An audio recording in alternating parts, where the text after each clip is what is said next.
maybe.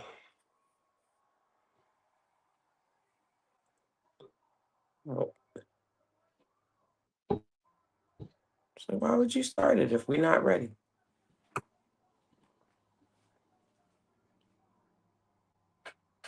Boys and girls, children of all ages, except under 18, because we don't want y'all here. We don't want the kids here. No, this is not for kids.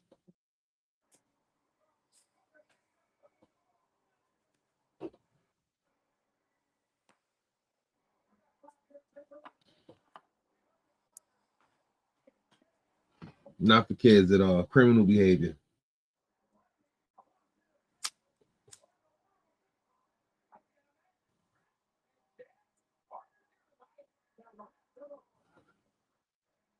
It's stop talking.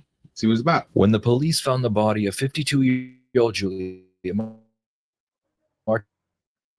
lying on her bedroom floor, they initially thought she had choked on her food. Her daughter, 23-year-old Jasmine Harley, had called the police after finding her mother's body. Jasmine had a solid alibi for her mother's death. The day after her mother died, Jasmine sold all of her mother's.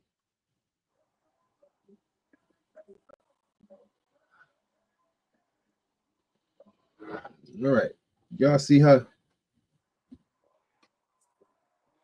Y'all see how she looks like my son's ex-girlfriend. No lie. I said that before. But she really does look like my son's ex-girlfriend.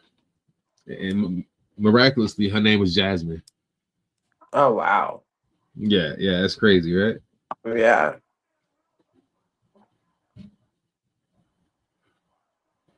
But I don't think Jasmine killed her grandmother and took all her cars and shit and just rode off into the sunset. I don't think she did all that. But yeah, that's Jasmine. Mother's possessions, and she started calling the police, asking them when they would close the case so she could collect her mother's $300,000 life insurance policy. The police began to suspect that Jasmine and her boyfriend, 21-year-old Knowledge Kauser, hired two men to kill. Yo, I swear this motherfucker look familiar, B. That ain't Humpty Dumpty from when we was kids, the nursery rhyme they used to tell us. Yo. Nah. Nah. Yo. Dude got an egghead for real. I've never known somebody with an egghead, like a real egghead. But he do look wild familiar. Yeah, like it's crazy. So do she, which is weird. It's weird to me. I bet you this better not be in New York. It better not. I swear it better not be in Albany or Troy. Her mother. They decided to ask the couple to come in and take a lie detector test. All right, we'll get you going. Nah, I'm gonna let you know right now. That ain't Jasmine. She a little too thin.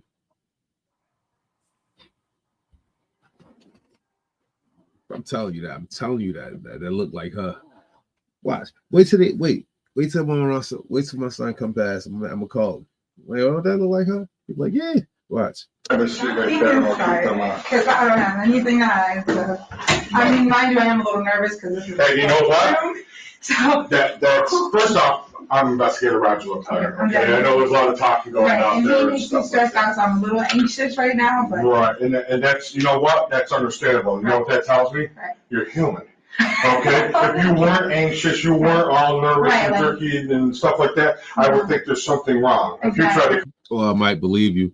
You nervous and jittery. That let me know that you got something to hide. I'm finding out what the fuck you got to hide. That's basically what I just heard him say. Oh, by the way, get your get right. You ain't got yours. Nah, I'll wait a minute. Yeah, I'll wait a minute. Yo, my luck is not here at all. That is not luck right there. That's some bullshit. Oh, snap. Can I do it? I did it. Nice. But you know the good part about it? I got this thing. Told you I don't like smoking pre-rolls. I need to see what's in it. One time I had a pre-roll that had some crystals in it. I'm like, oh man, I felt bad. I felt like I was smoking crystals. Felt like I was smoking fucking Steven Universe. We are the crystal gems. We'll always copyright. Oh, really? Yep. Even if I sing it different? 11 seconds of any song could get you copyrighted. Fucking ridiculous. 11 seconds, which means you can. But it's from a show. It's not a. Still, it's copywritten by Warner Brothers, or I think it's Warner Brothers and Cartoon Network. But yeah, you can say Cartoon Network ass. You're allowed to use the rhythm. Just don't try to make money off of it without getting the proper clearance.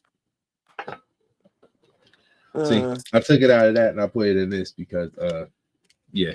But let's see what Jasmine talking about while we do this. I mean, acting all cool and calm. And you know, and so pretty much after this I can just walk out the door. Absolutely, you can walk out the door anytime you want. Okay. No, you can't. There's no lock on that door. That's what I'm like, okay, good. Okay, you can. I mean, I'm comfortable. I just like to know on my base. Okay, I have one question. Has people gotten convicted by this? Yes. That's the dumbest The fact that question she's ever. asking these questions, I'm sorry to cut you off. Nah, that's cool. Like the the fact that the fact that she's asking that question, it's given I killed my mom, please don't fucking arrest me vibes. Nah, it's giving that, oh, I thought I would just get a fine. You solicited murderers. You solicited murder. You're under arrest for soliciting murder. It's like that lady who it was this one lady, his video I was watching. I think Ghost did that shit. She hired a hitman to kill her fucking husband. And the hitman turned out to be a fucking undercover cop. I think I saw that one too. Yeah, he turned out to be an undercover cop, and she's like, "Oh, I didn't do anything." No, you didn't. You didn't do shit. You did absolutely nothing. Oh, wait. I forgot one word in there, right? No, that was the word, right? She didn't do anything right. She did everything wrong. You tell your friend you want to kill your husband, so she finds somebody for you. You don't know the person, so you just ask the person, how much will you charge me? You should have knew it was something when you said $2,000. Right. Hey, what's up in that? What's up? So come here real quick. Think I'm joking? Yo, don't even ask who that looked like. Be like, yo, you remember her?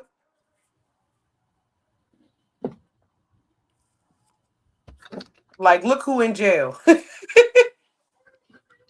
Nah, I was gonna show him like, yo, look. See what he say. Right. See if I'm right.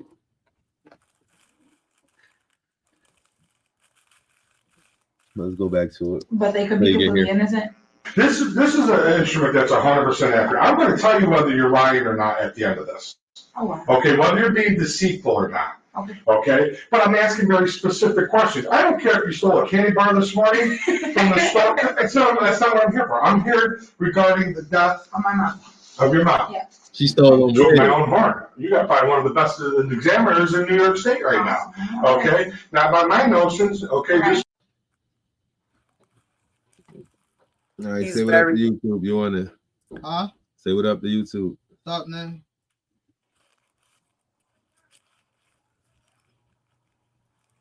Her mother's possession them about this 23-year-old Jasmine Harley had called. Oh, bro, no bullshit. When the police found the body of 52-year-old Julia Martin lying on her bedroom floor, they initially thought she had choked on her food. Her daughter. What she look like? No way. Who it look like? That look like they're waiting for you to say this so I can say I'm right. I'm not saying nothing. Who it look like, bro? That look like Respucia? No, nigga, your ex-girlfriend. What's her name? Jasmine? Don't it look like her? Why would I see it on YouTube? You know damn. Okay. But don't it look like her? Yeah. All right. All right, bro. You want to watch it? Maybe you can sit here. Well, you just can't hear it. I heard it, bro. Yeah, I know. Your mama told me.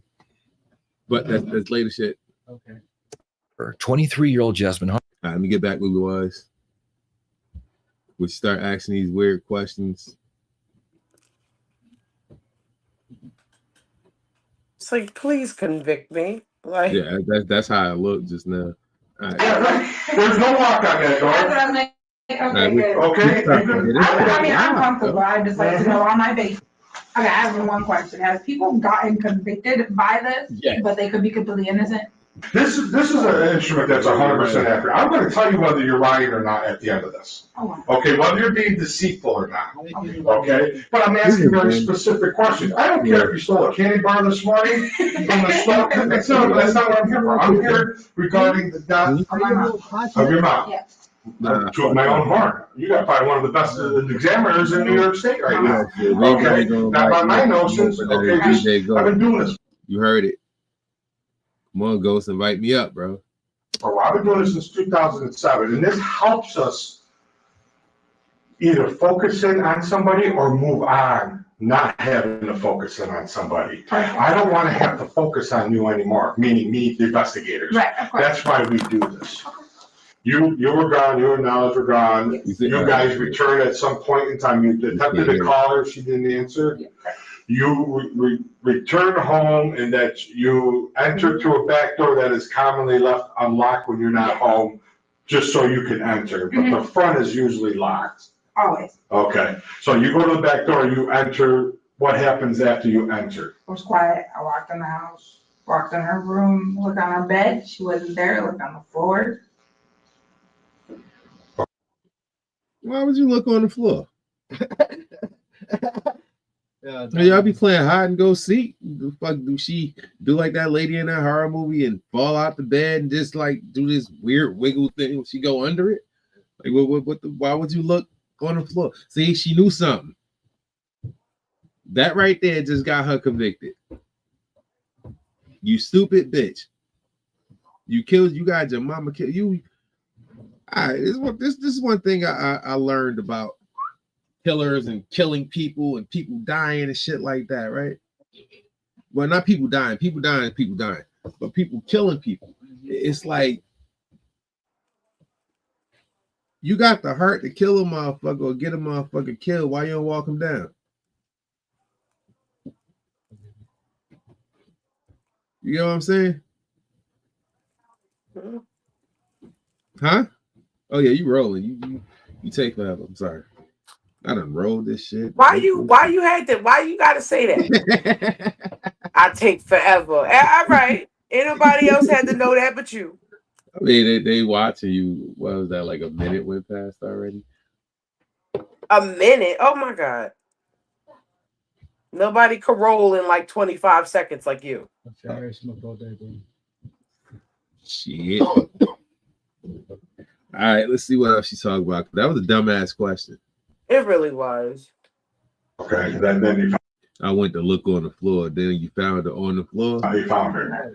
Okay, so did you go directly to her room when you got there? Always. Okay. Every time. Every day. I go straight to her room first. Just And look on the floor. bed, and then. Right, okay. So you telling me you go straight to her room every day, and then you just look on the floor if she ain't on the bed? What kind of weird family did you have, yo? I know they said white people do weird shit, bro. But what kind of weird shit is that to just lay on the floor? Like, just you got a perfectly good bed, but you choose the floor? Nah. Why would she look on the floor? I'm telling you, yo, she did that shit. My understanding at this time, because there's not a full medical examiner's report yet. Right. Well, I know that they ruled out foul play. I know that's what she did. That's what, right, and that's basically what I'm going to say to you. But I'm going to word a couple of these questions. I'm trying to think of which way to word them, because the wording of the questions are very specific, and I want to make sure me and you are on the same boat. All right, I got one of those questions. He's gonna try and trick her. No. I hope he asks this question here. Why would you look on the floor for your mother? What? Just ask that question. Nah, dumbass. I'm sure somebody else out here that's gonna watch this later because it's just me watching it right now. But somebody that's gonna watch this later is gonna ask that question. Why would she look on the floor? Oh, my mom on the floor. like, did you expect something? You know, did you expect something? Were you expecting her to be on the floor? You ain't see no blood nowhere. Right. Why would she be on the floor? Would you hire people to shoot her or choke her? That's the only reason she'd be on the floor if they, you know, with no blood nowhere, unless they laid her on the floor first and shot her. Let's see. They probably ain't want to leave no mark, so they just suffocate her with a pillow. Yeah, really. Let's see what else she lied about. Jasmine doesn't know that Knowledge refused the polygraph test, and he is sitting out in the car waiting for her to come out. I'm so nervous. I have nothing to be nervous about. Well, you should be nervous. You're at the police station. You're talking about your mother's death. So that's natural. Yeah, I mean, no. Yes, absolutely. What do you mean to fucking tell me all this time she could have just gotten left? Mm-hmm. So she gonna stupid herself when she could have just gotten left. Yeah. This is a public service message. Stay to fucking school. And I mean that. Stay in school. Open my eyes so you can see. Stay to fucking school. And if you out of school, go back. This fucking generation is burnt, yo. They fucking done. I so wonder if he's in there doing this. I hope he is. Please just clear his name. Oh my God. Now, if you suspect somebody for whatever reason. Oh, believe me, I've been thinking of Okay. possibilities. Well, I'm just saying though, this will tell me though, if you even have an inkling, okay? And you're telling me no, just because you don't have evidence. I'm not asking if you have evidence of somebody. But if I think I know, right? If you got a suspicion, do you know? I have a couple, but it's like, I don't want to throw you, I'm waiting for the. Well, it's not about throwing, well, you should be throwing everybody but you know what I mean, though, right. Like, I don't want to falsify anything. Oh, did you hear the pun he said? He said you should be throwing everybody under the bus. You should be throwing everybody and their mother under the bus. Oh, he said her mama. You know, that wouldn't be falsifying, okay? We got to work off of evidence and information gathered. And it's the police's responsibility to track that down and say, hey, you know what? You're wrong because of this. Thank you. It's great information, but we at least, and you know, it may not help us find out who did it, but it helps us find out who didn't do it. Okay, you know what I'm saying? And that's just as important in this type of work. Okay. Have you ever driven over the posted speed limit? No. Am I wearing a tie? Yes. Do you suspect someone of causing the death of your mother? These are the first two was called control questions. It would call control questions. He probably looked up her background and saw that she had a speeding ticket. So he asked her, did you ever drive over the speed limit? Everybody driving, everybody that drives at some point in time drove over the speed limit, whether it was on purpose or by mistake. Yeah. I, for one, I don't know. Well, technically, I drive over the speed limit because the speed limit is posted at 30, and you're supposed to do 30 because it's posted at 30. It's not like, oh, it's posted at 30, I can do 35 and it's okay. No, they let you rock. That 5 over in the city, 10 over on the highway, that's because they let you rock. The reason why they let you rock is because they use a radar gun that detects your speed. And if it catch you, suppose they don't feel like pulling you over. And they catch you from like a mile out, 1.1, right? If they could catch you from that far, 0.5, let's say half a mile, right? It's 5 miles per hour over for the margin of the gun and 5 miles over for the margin of the car. So that equals 10 miles over. So the speed limit on the highway is posted at 65 and you're doing 75. Chances are they won't pull you over. But if you're doing 80, put it like this, if you're moving faster than everybody else, they're going to pull you over. If everybody else is moving at 75, what should you be doing? 75. I was about to say, I give you a hint. It's not greater or beneath 75. I would do 75 like everybody else. But those are called control questions. See, simple shit. Okay. Have you ever driven over the posted speed limit? No. Am I wearing a tie? Yes. Do you suspect? 2 easy questions. That's a simple yes or no. Have you posted over the speed limit? I mean, have you driven over the posted speed limit? The true answer is yes. Everybody has. And then do he have on a tie? Yeah, he got on a tie, so it can't be a lie. Check someone.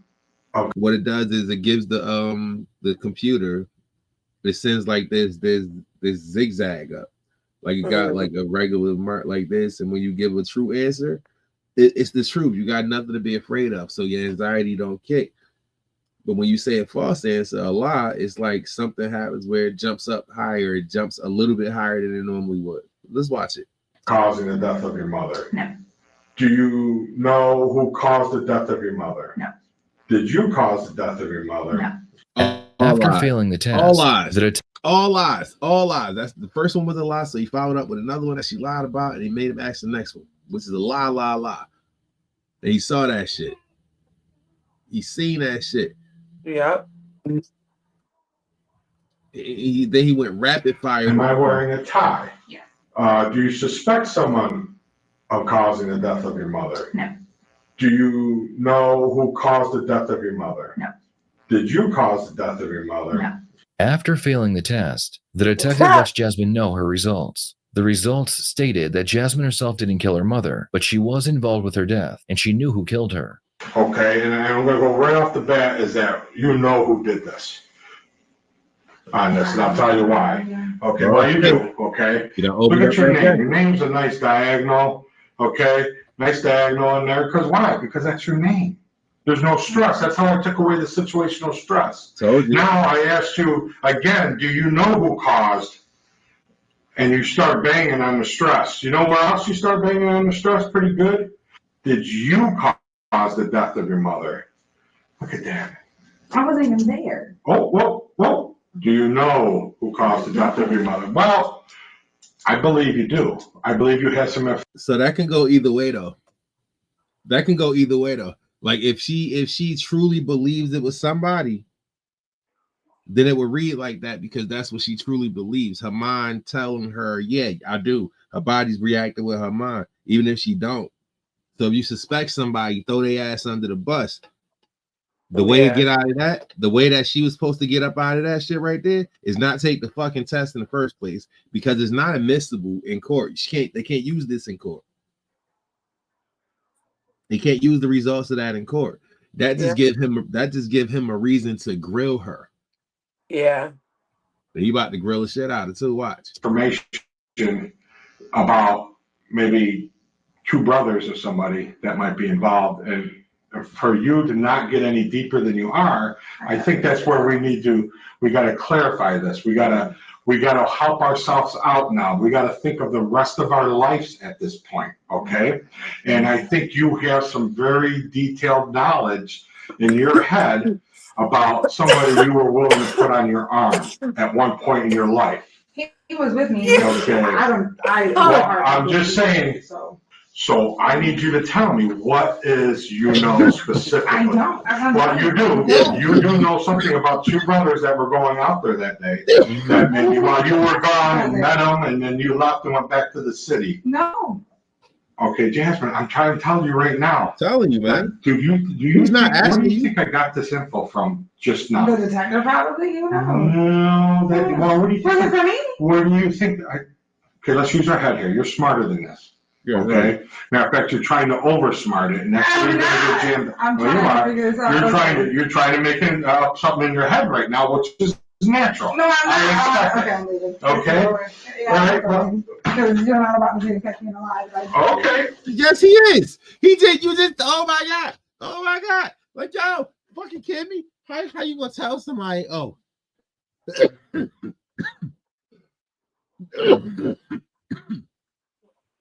How do you tell somebody? Crazy. How do you tell somebody you're not about to sit up here and catch me in a lie? Not try to catch me in a lie, but you're not about to sit up here and catch me in a lie. Okay, Jasmine, you're detained. You can't leave now.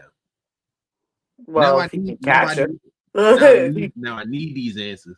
All it takes for him to step out there. All it takes for him to step out there and say, "Yo, she can't leave," and that's that.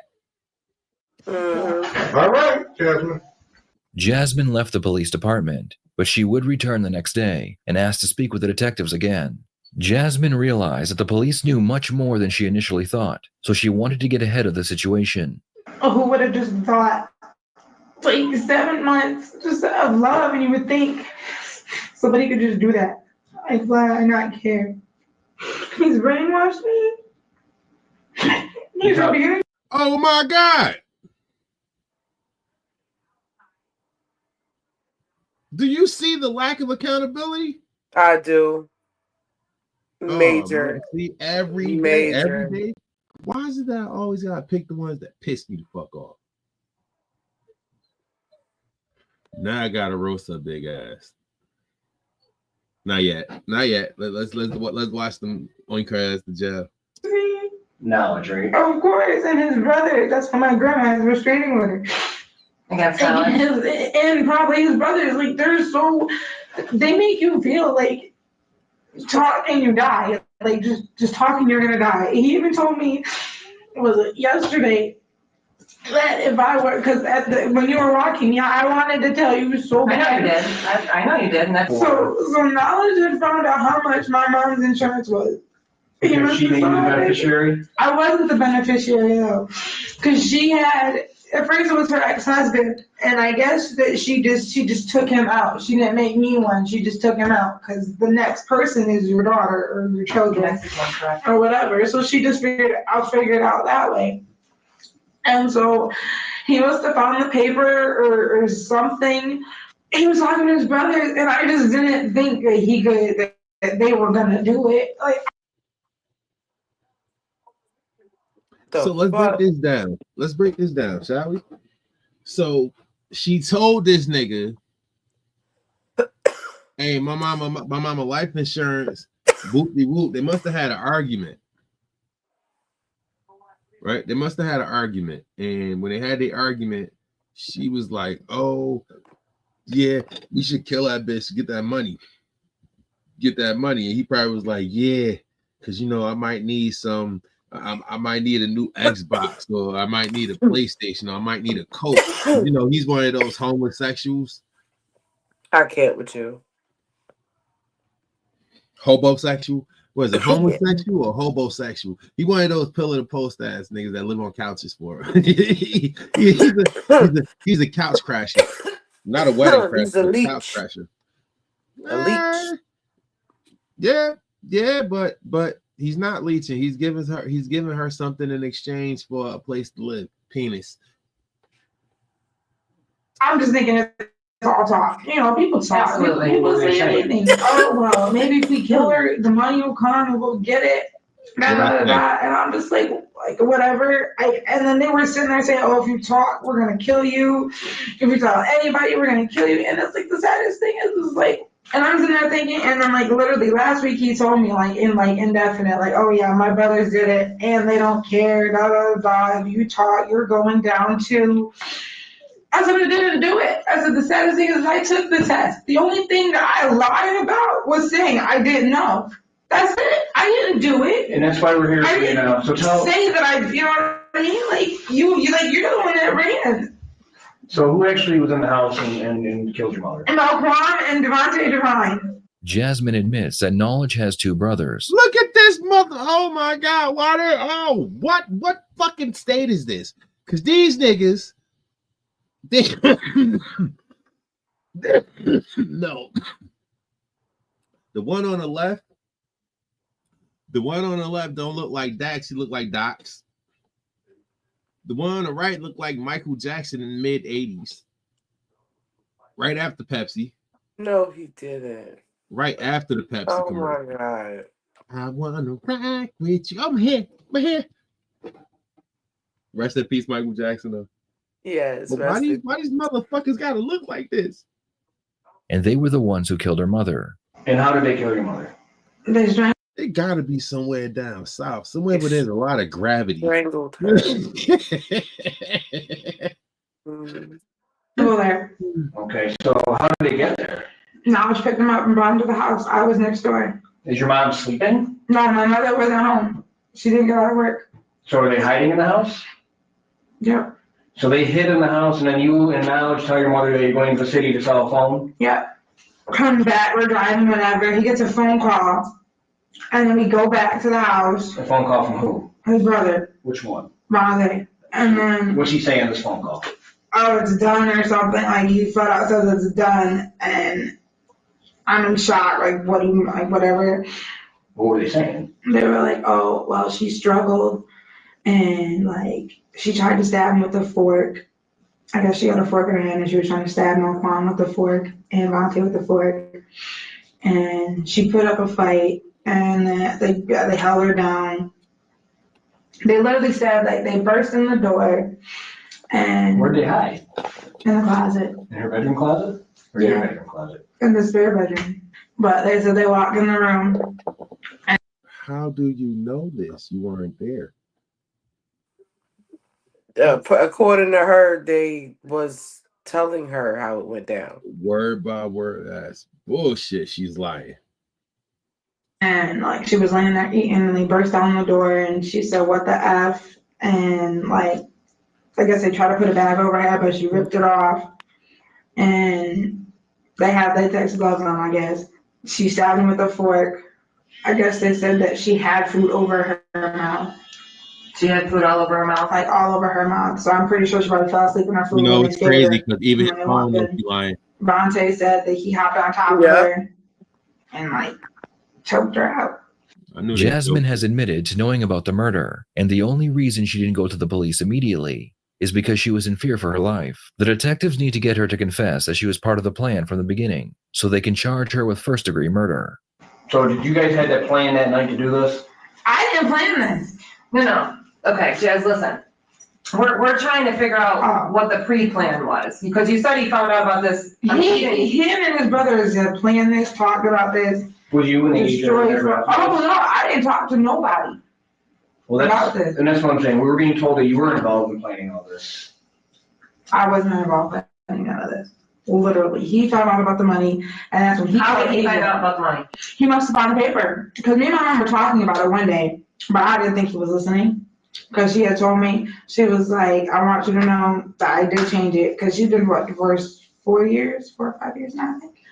And she just got around to change it, and I'm thinking to myself, that's a little late, but whatever. I can't complain, I can't go to threat, it's whatever. And he must have overheard, or I found a piece of paper. I mean, I did not plan this. I wasn't involved with. Again, did you ever want to just, I don't know, fucking use Goku's power of the instant transmission and instantly transmit to where she's at and punch her in the fucking mouth? I know this cop on the right, he looked like he's having a hard time not laughing. I literally want to spirit bomb that whole room. Word, the Big Bird, man. This at all. They told, the first words they told me before, if anything, if I tell, I die. What? If I tell, I die. And they kept running that through my head. Jazz, I don't doubt that these guys threatened you right from the get-go. Okay, that we don't doubt. We're not doubting that. Like I said, you're here to talk. You want to get this off your chest. I am. But I just want to make sure that you understand that, you know, we're going to eventually talk to everybody. So we're going to like try to remember all the details that you. When these people be up in that room telling, do they not know that this shit gonna be on YouTube sooner or later? I don't think so. I wonder if mine is up there. If they took you in the room and asked you some questions about some shit and this some other shit, then maybe it might probably be a hard time finding it. Take 11 a day. You can't, so that they don't pop something in there and we're like, okay, why didn't Jazz tell us this? You know what I'm saying? So just, like I said, try to be as truthful as you possibly can and try to remember everything that can come to you. After Jasmine's mother was murdered, Jasmine quickly sold her trailer for $10,000, as well as everything else her mother owned. She also took her mother's debit card, and she withdrew all of her money out of her bank account. And Vontae was like, give me $200. Okay, so my opinion, I think that was kind of ATM got cameras. Yeah, but I think that was kind of her right to do, though. It's kind of her right to do. It's hers, and she didn't want the memory of her mother dying in there. I'm not saying that she ain't had nothing to do with it, but you know, I always got to be the pessimist. I got to be on both sides. You know, I'm an optimist. I got to be on both sides. Maybe she was a victim. Maybe she thought they was joking when they said they was gonna do it. You know how people do, man. That's a lot of money, yo. You know how I could do with that. Yeah, man. What if we killed their ass and took that money? The fuck you say, motherfucker? You get what I'm saying? People joke like that sometimes. We from the hood, we joke like that. Not saying we killed. What if the motherfucker die? Who get the money if they die? That way we can't be incriminated because that was stupid. Oh, we should kill her. Other daughter. She is the other daughter, I think. I think she's the only daughter. Oh. I think the other kids might be from the father's side. But let's see what else she lied about. She withdrew all of her money out of her bank account. But yeah. Back to that shit. That's her right to do, though. If it was her mother's trailer and she lived in it, it becomes her trailer and she could do that if she wanted to. And as far as withdrawing all the money from the ATM, there's no crime against that neither. Maybe she was trying to pay bills. It was only $200. Maybe she was trying to see how much she can get to put towards her mother's funeral. They're not cheap, you know. Yeah. Maybe she wanted to have her mother, give her mother a nice send off and have enough money left over to pay for rent in a new spot somewhere. Maybe buy a car, something to travel around with. You know, there's reasons why people do shit. And Vontae was like, "Give me $200 or you die." Okay. And that's when he had my mom's credit card and he gave it to me. And I went inside, used the bank thing. So he took the credit card from her? Uh-huh. Okay. What else did they take from her, do you know? Her tablet, which I got back, but they took the SIM card out and then the tablet got broke. And they took her Capital One credit card. So that's what you used up at the gas station? I used her bank card. You used her bank card? ATM card. And you took out a total of? $600. Yep, and then you gave Daquan 200? I gave Devontae. Devontae 200? Yes. So the $200 that you gave them that night, is that the most that they've made off this whole thing? Yeah. $200? So far, because what was the agreement?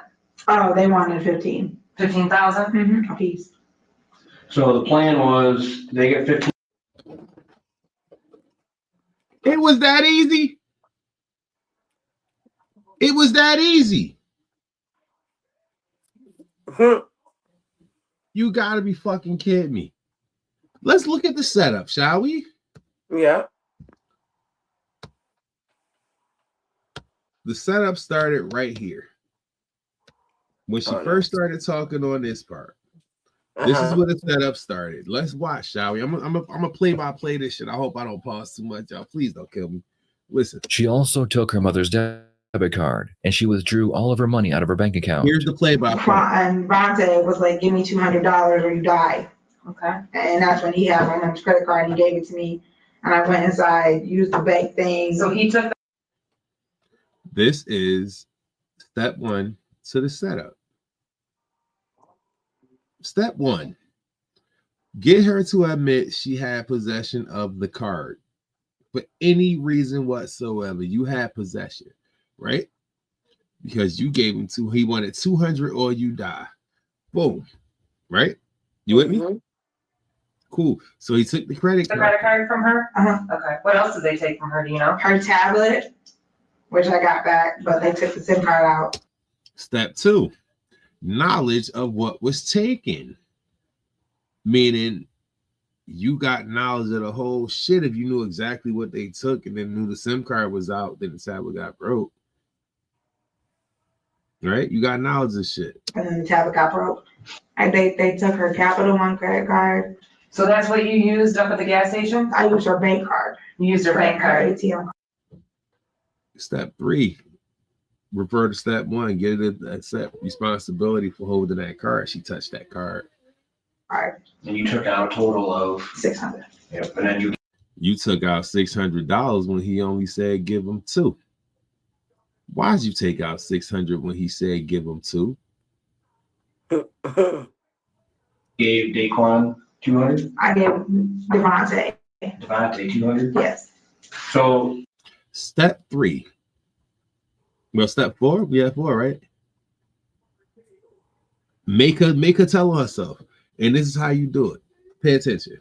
the $200 that you gave them that night, that's the most that they've made off this whole thing? Yeah. $200. Do you see the misleading question?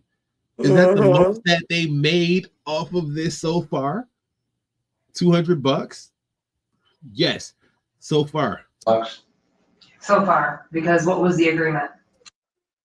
Now, this is where everything just came together. What was the agreement? A smart person would have said, what agreement?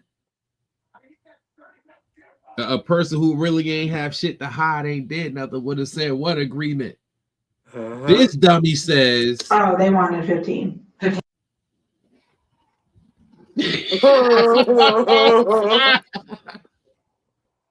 Oh my God. Yeah, bitch, go to jail. 15,000 a piece. So the plan was they get 15,000 apiece, and how much do you get? I get the rest. So the plan, not the agreement. The plan was they get 15 a piece, and I get the rest. Boom. Go to jail, bitch. But I do know that they burned their clothes in the backyard Of their house? of their house. They had a fire that same night in the backyard. After her mother was killed, Jasmine called her phone, knowing she was already dead. I see this a lot in murder cases, where the killer will call or text their victim after they are dead because they think it makes them appear innocent. I did. You called your mom? I called her at 9:30. I called her. Yeah. For what? I don't know, honestly. Because you knew the job was done by then. Because I wanted to just think it wasn't possible. But she would pick up the phone. Okay. If they maybe messed up. Okay. If they didn't have a chance. I like the everything I told you after, like this part right here, is the truth. Okay, read. So what about the rest of it, bitch? You up here telling us half truths and false truths and your truth, bitch. Your truth ain't never true. We can't believe nothing you say. We can't believe not a damn thing you say. I hate you. I hate you and your ponytail. Now, tight ass band on your arm, little ass shirt. Sure she ain't got no little sisters? If she do, that's her shirt. She stole it. Bitch. Came home, walked through the back door. I said her name, walked in her room. She wasn't on her bed. I found her on the floor, and I panicked and I freaked out in the bathroom. That's literally what happened. Because the saddest thing is the only part that I knew it, the part that I was going to fail was knowing him. That's it. Because I wasn't there. I didn't cause it. What do you think her charge is gonna be?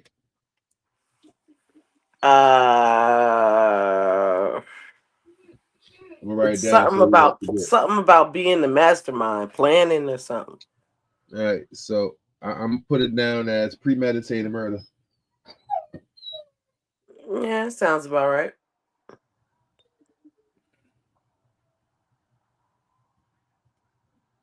So far, it looked like premeditated because they made a plan about it.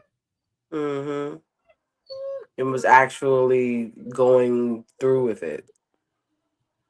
Yeah, it was about. They were damn sure about to. I didn't plan it. He said that if I don't come back, he's going to tell everything and I'm going to get more time because he's going to lie and say that I planned all this and that if I don't come back, he's going to have me and my grandma. So she decided to come first. Yeah, so he was going to come down there and tell the truth, so she had to get ahead of the game. Yo, they up here asking me questions, man. They up here asking me questions. I don't know what to tell them. She probably like, tell them you ain't do it. Tell them you ain't do it, man. I'm gonna have to go tell them the truth. Yo, they talk about locking my grandma up. It was like, nah. She's like, I'm gonna go down there. And I'm gonna tell them the truth. You probably was like, you'll do that for me? She's probably like, yeah, I got you.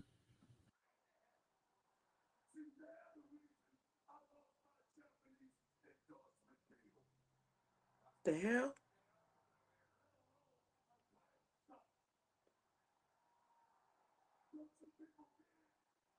Technical logic, people.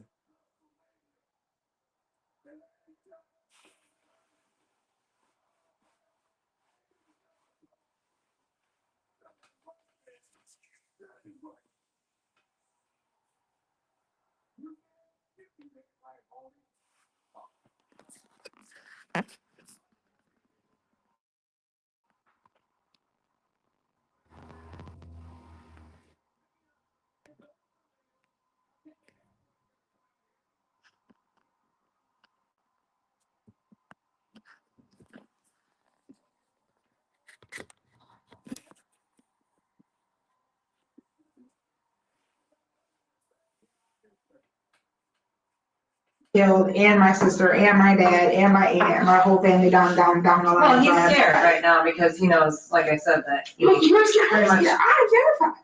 Right, I'm saying that's why he's saying all these things, and that's what you want to do. He's trying to scare you into not. Like if that's what you, and I told them, I said, if that's what you want to do, then that's fine. So at no time you're telling me you didn't ask him to harm your mother or do anything to your mother. At no time you told him you wanted your mother dead? No. Okay. I mean, I may have said that to my mother, like I hate you, and she told me as me too. You know. Okay. So you didn't think that they were going to, and they were. I honestly didn't think it was going to work, and then I'm praying. When I called my mother, that was me basically praying that it didn't work. Okay. So what conversation did you have before when he planned this? With knowledge? Yeah. And he was like, oh, well, why don't we? I'm like, why? Like, what's the purpose? Okay. Like, what? I mean, what? Because of money? Right. But no offense, it's still not even here yet. If someone only knew about the plan to murder another person and they stayed silent because they thought they'd killed, the law generally does not treat them as a murderer as long as they didn't help in any way. Prosecutors have to prove the witness chose to help, and they were not forced to. Okay. Well, you knew they were planning it. Planning it, but not initiating it. Okay, well, I'll go with you on that, that maybe you didn't initiate this, but you had knowledge of why we were doing this. They were the ones talking about it. They were the ones like sitting there. All right, so basically what they got to do, you hear me now? Yeah. All right, basically what they got to do is get her to tell on herself. Like she's telling, but she's not telling fast enough. So they got to get her to tell the whole thing. Well, she said she didn't think it was going to go through. That's telling me that there was a plan. Now, you knew about the plan. Her just knowing about the plan and not doing nothing about it, that's not really a crime, I don't think. But if she contributed in any way, I mean, she could have called her mother and told her mother, though. Like, you know, she's guilty by association. She should just go to jail. Just tell them to put the cuffs on me now. Gonna go through. I honestly didn't think it was gonna go through. And yes, I should have called 911 right when I heard them even discussing it to even inform people. I said I was scared. Now I would ask his brothers like, y'all wanna make some money. And I'm thinking to myself, what? I'm sitting back like just thinking, what? And yes, his brothers, you guys wanna make some money. And then they're sitting there talking about it, thinking, oh, how is it gonna happen? When's it gonna happen? And I'm like, what, like why? In the back of my mind, I'm thinking they're just talking. I'm not.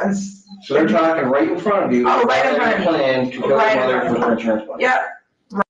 Not they mother, your mother. That don't raise no rank. That don't raise no fucking flags.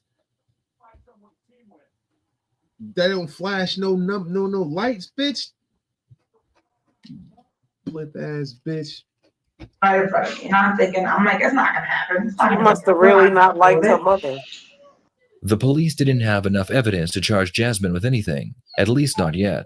What they did have is evidence that Jasmine's boyfriend, Knowledge, and his two brothers, Devontae Devine and Malcolm Drayton, were involved in the murder. The police were able to... This nigga real name is Devontae Devine? Like, this fucking... What kind of stripper name is that? His name probably Devontae. Locate Knowledge and Malquan and bring them both in for questioning.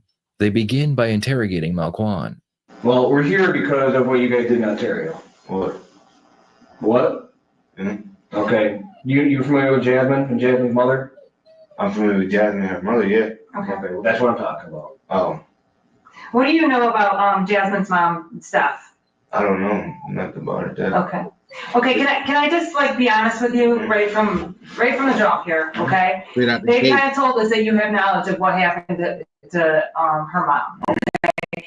like Investigator Hufford said, this is kind of your opportunity to say, hey, listen, you know what? I was tough times, okay, I'm a young kid, I needed some money, they said something stupid to me, I made a stupid decision, here we go, this is what happened. Because they've already told us what happened, okay? I didn't know. You wanna know what happened? I wanna know what happened, yes. All right, this is what happened. That's right. We want to know what I happened. brought Vontae in, right? That's my man's, you know. I bring him in, you know. He talk about, oh, now they got some plan. I'm like, what you talking about? Then they come on my house but talk about some shit like that. I'm like, I'm just being quiet because I'm like, y'all really y'all really sat down and thought of this in y'all head. They and really sat down and said. So what was their conversation? Tell us what they said. They was like, oh, we got a plan to get some money, this, that, and third. I'm like, all right, what is it? But he wouldn't tell me because I'm not close with them or nothing.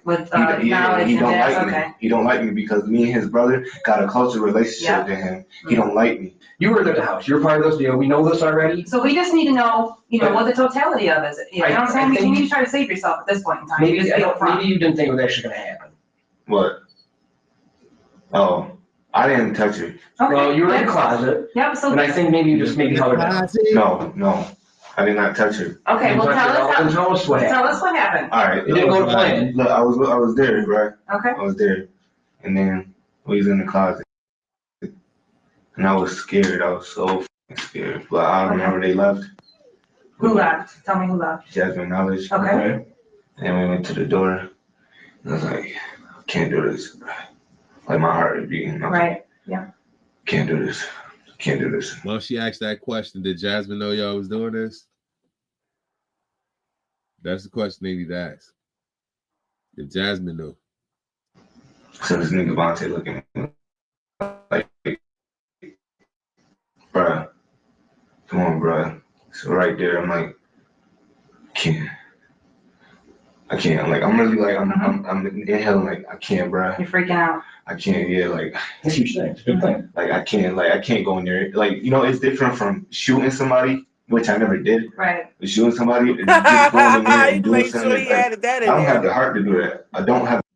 Motherfucker, that's right. He's kind of smart. The heart. Like, okay, so how did he do it? I don't know, bro. I went back in the room and I got on my phone because I was like, I can't do this. So you got on your phone and you did what? I got on my phone and I just sat there in the closet. So you went in the closet? I would have choked him out next. Oh shit, nigga.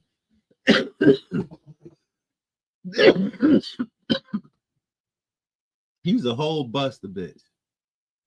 We came here to do a job, and you sit your ass in the closet, nigga. You next. You pull out your phone like you playing Pokemon Go, nigga. What you saw, Pikachu, bitch? Like what the fuck? Yeah. You weren't in the room when this happened. No. So I was in the trailer. It's pretty small. What'd you hear then? I didn't hear nothing. If you in the closet, it's like in the room and in the closet. The closet is like in the room. The closet is over there. Okay. The room is over here. Mm-hmm.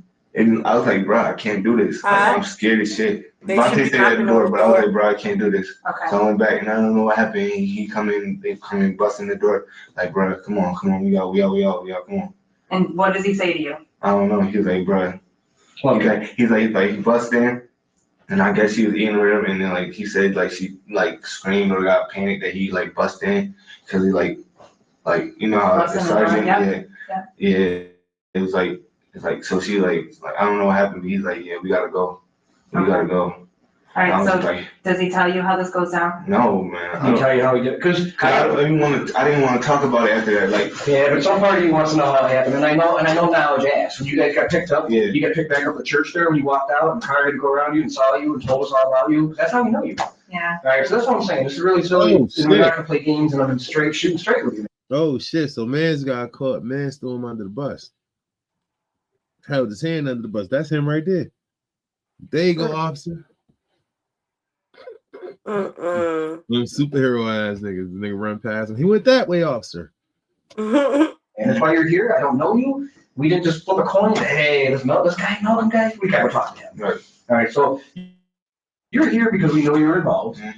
Malquan claims that he was there when Devontae murdered the victim, but he hid in the closet the entire time. This is obviously a lie, and the detectives need to do two things. First, they need to get him to confess that he took part in the murder, and then they need him to admit that Jasmine was in on the plan to kill her mother. Okay. I heard you got stabbed with a fork. I got stabbed. Did somebody get stabbed with a fork? No. Well, I'm not looking at that. Aren't specific. Do you know if your buddy Devontae got stabbed with a fork or something? Did she try to stab him? I don't know. He didn't tell me none of that. He didn't tell you none of that? Okay. Like, this how the day started. Okay. I'm sleeping in my bed, right? And then I wake up, somebody's above me, and it's knowledge. Talk about, come on, come on. I'm like, what are you talking about, come on? He's like, it's happening today. I'm like, bruh, what do you mean it's happening today? I didn't agree to do none of this. Right. And then Vontae's like, come on, bruh. I'm like, all right. Because that's like. Now, you guys were supposed to get $15,000 for this? Huh? You're supposed to get paid. I guess. How much? You only got, what, 200? I don't know. You know, because you guys stopped and used the credit card in the ATM on the way home. Oh, not me. Don't say we did, because I didn't use my credit card. Yeah, that's right. Don't say we did. That nigga said not me. He innocent. He innocent. Right. He ain't did nothing. He ain't did nothing. You can tell he's surprised about shit. that money. He don't know nothing about no money. He don't know nothing about no money. 15,000. That motherfucker was confused as fuck. Look. He was confused as shit when you heard about money. All right. Because that's like. Now, you guys were supposed to get $15,000 for this? No, I was. Yep, right there, that part.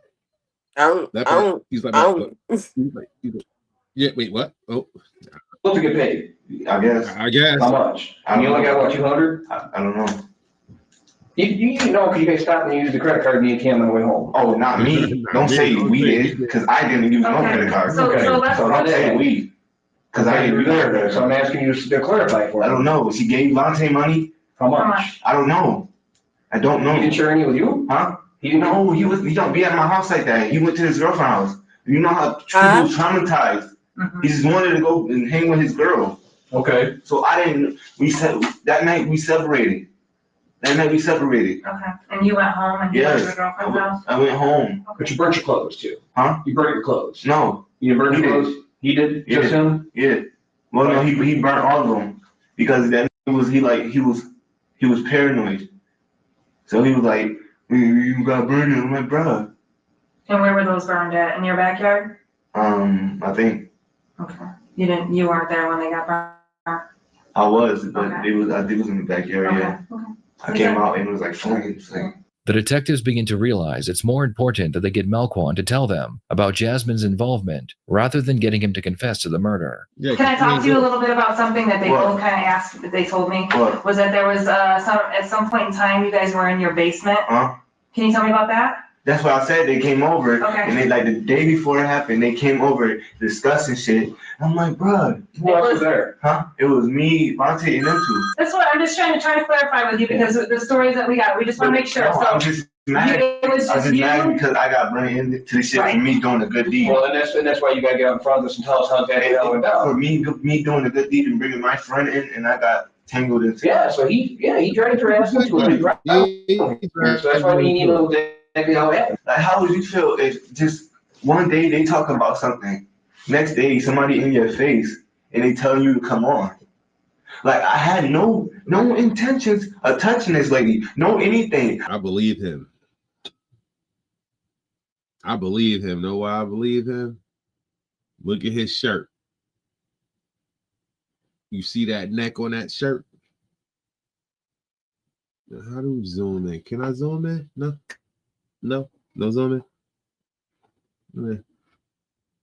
I did not go to the house thinking I was going to do anything. I thought this nigga was joking. Okay. I thought I was in the So what did you think you were going to go do at the trailer then? Bruh, I don't know. Like, you know how people just do stuff and they over their head? And it's just, like, you know. So what were you thinking while you were sitting in a closet though? We had to sit in the closet for like an hour and 30 minutes. So what was the plan? Were you supposed to wait a certain amount of time? The plan was basically, I don't know the plan. I forgot. You're a dumb nigga, yo. Why would you bring the dumb nigga with you? Oh man, why would you bring the dumb nigga with you? The plan was, I don't know the plan. How you nigga? I told you 7 times what the plan was. You get in there, throw the bag over her face, wrap the belt around her neck, and put the knee in the back. How hard is that? Was that too much detail?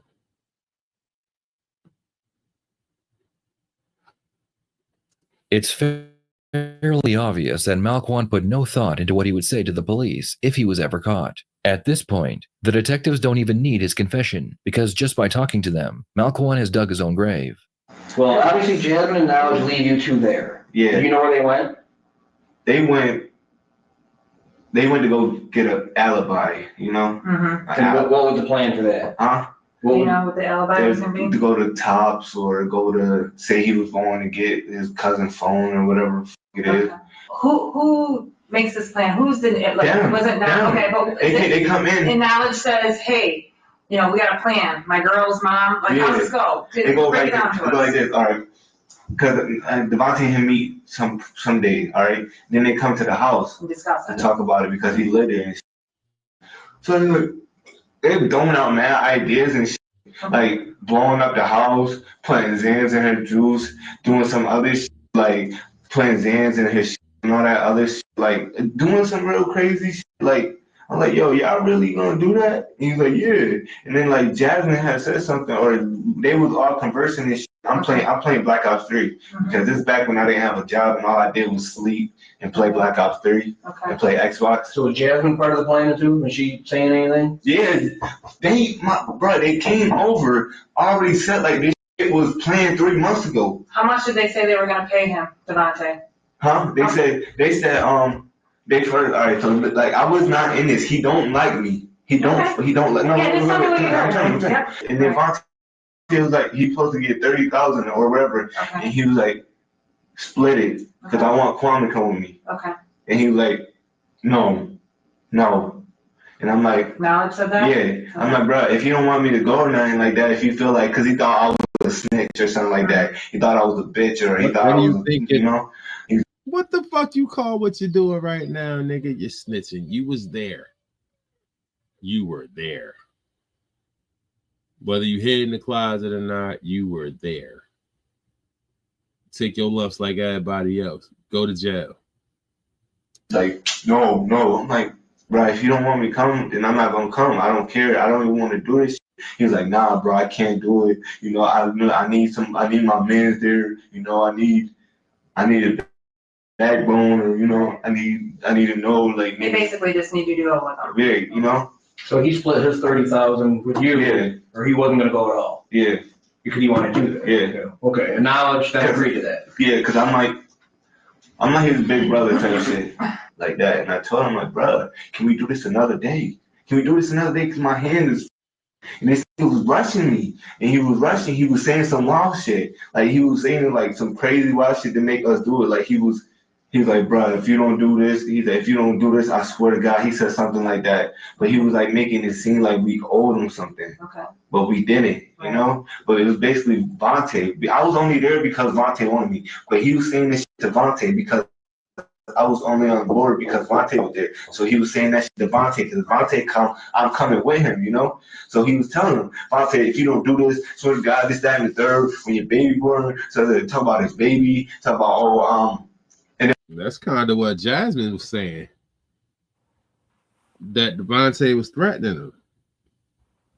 Yeah. It seemed like Knowledge and Devontae were the masterminds, and Jasmine just got kind of yoked into it, and she was really scared, so she didn't say nothing. But I'm still trying to figure out what Jasmine said. They asked what Jasmine said. She had said he ain't even get the Jasmine part yet. And when this happened, he's like, oh, Vontae, I'm gonna get you locked up so I can have your kid or whatever. Like, crazy shit. Exactly. Crazy shit. He told his grandma, Needless to say, Malquan continued singing like a bird, claiming that Knowledge was insane, and he threatened Devontae into committing murder. So you guys are at McDonald's for a period of time, you're sitting down, Yeah. and then you leave from there. Jazz and Knowledge leave. Yeah. Right? She gets money out of an ATM? Yeah. Okay. She gets money out of an ATM? Yeah. And gives Knowledge, gives Devontae? Yeah, give Devontae some, she give me some, she gave me like $50. And how much did she give Devontae, do you know? I don't know. Okay. I think it was like 150. Okay. So basically, the plan was, before this happened, the plan is we're gonna kill this woman for X amount of dollars. Where was this money coming from? Like, how are we gonna give you $30,000? Did she say where she was gonna get $30,000 from?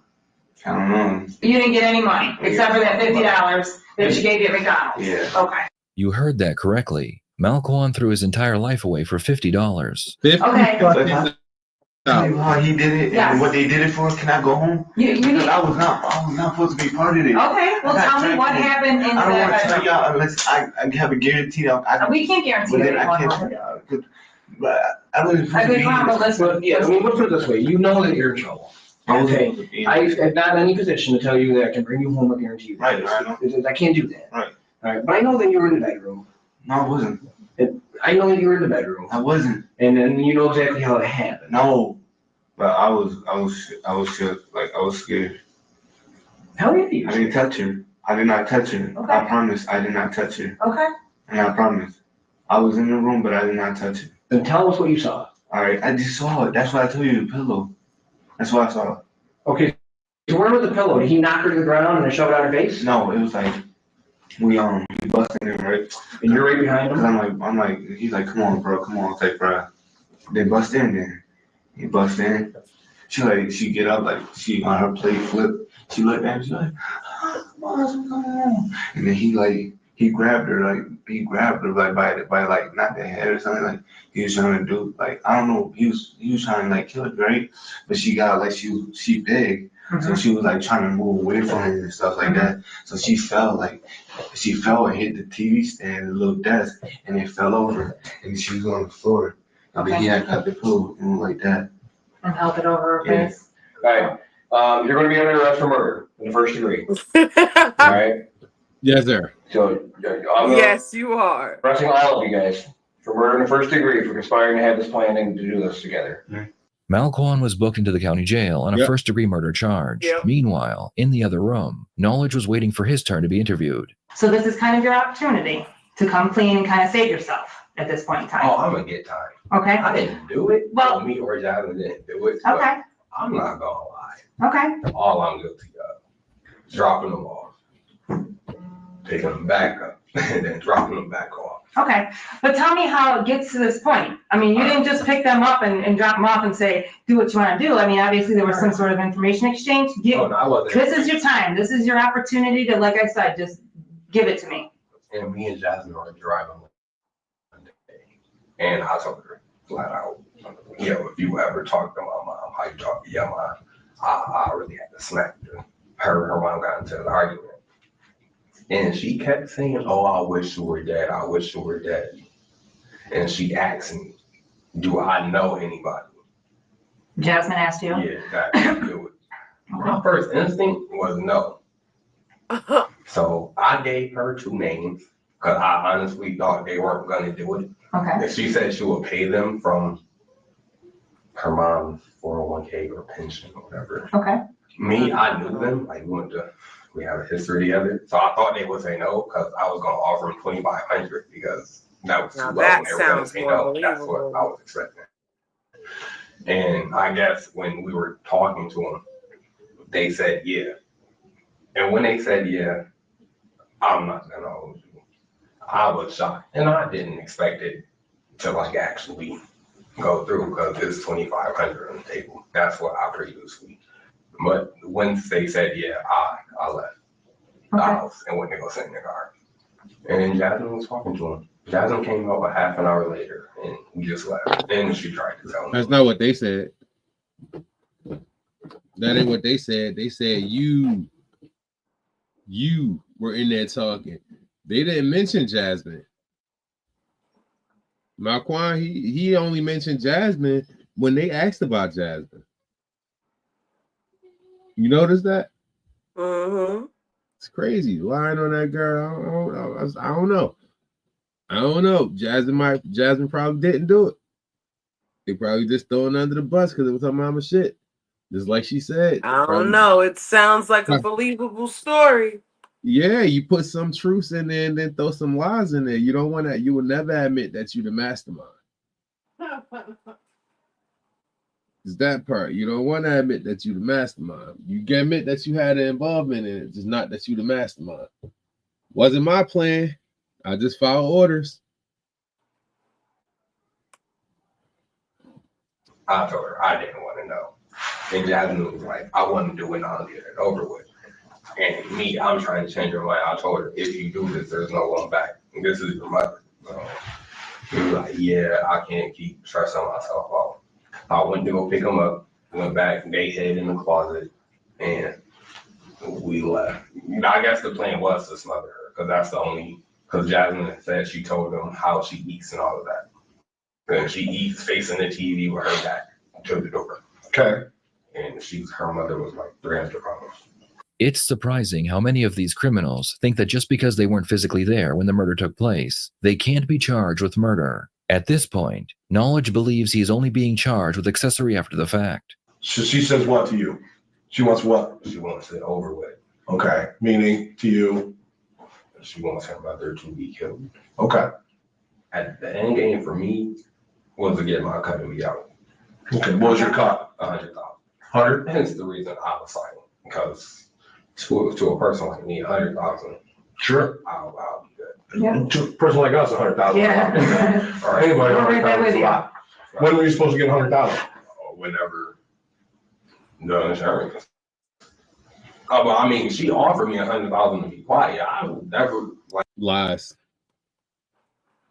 See, you throwing some truths and then mix the rest lies in. He probably demanded that much. He probably demanded that much because regardless to whether the fact she hated her mother or not, her mother's still dead. Yeah. Her mother's still dead.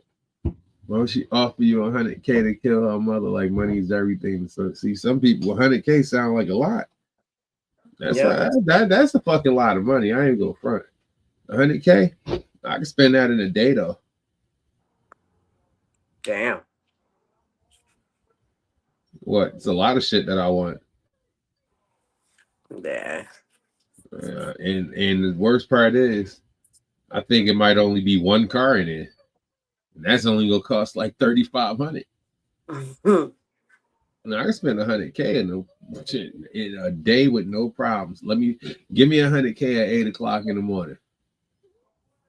By 11 o'clock is gone. Shit, I'm giving myself too much credit. 10 o'clock is gone.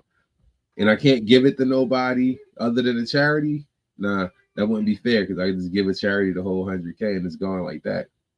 But I can't donate nothing to nothing. I can't give none to nobody. I gotta spend it. The stores must receive this money. Real easy. The stores are somebody, right? First thing I'm doing is I'm going to buy a business. I'm smart. I'm not stupid. I'm not an idiot. I'm not just gonna take it and I'm about to go get fly. No, I'm gonna buy a building. I'm gonna buy somebody's building from them. Right. Shit. How much you said it cost to lease this shit for a year? 4,500. Well, sorry, 45,000. Here you go. Hold on, let me check on my phone. How much? Yeah, I see what you talk about. You gotta be smart. Some people get that 100,000 and just start buying everybody everything. Nah, I did that way too much and got nothing in return. Not that I was looking for anything, but when they got their shit, they didn't even know I existed. Yeah, so yeah, no, thank you.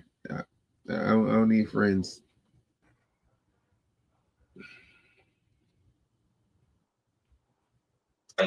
Shit, I'm from. I've been in and out foster care. 100,000 to me, just to be quiet. Hey, why not try? But you didn't take it. But I knew it wasn't going to get nowhere. But you didn't take it. You chose not to take the 100,000. Instead, you chose to throw Jasmine under the bus while you stayed on that motherfucker.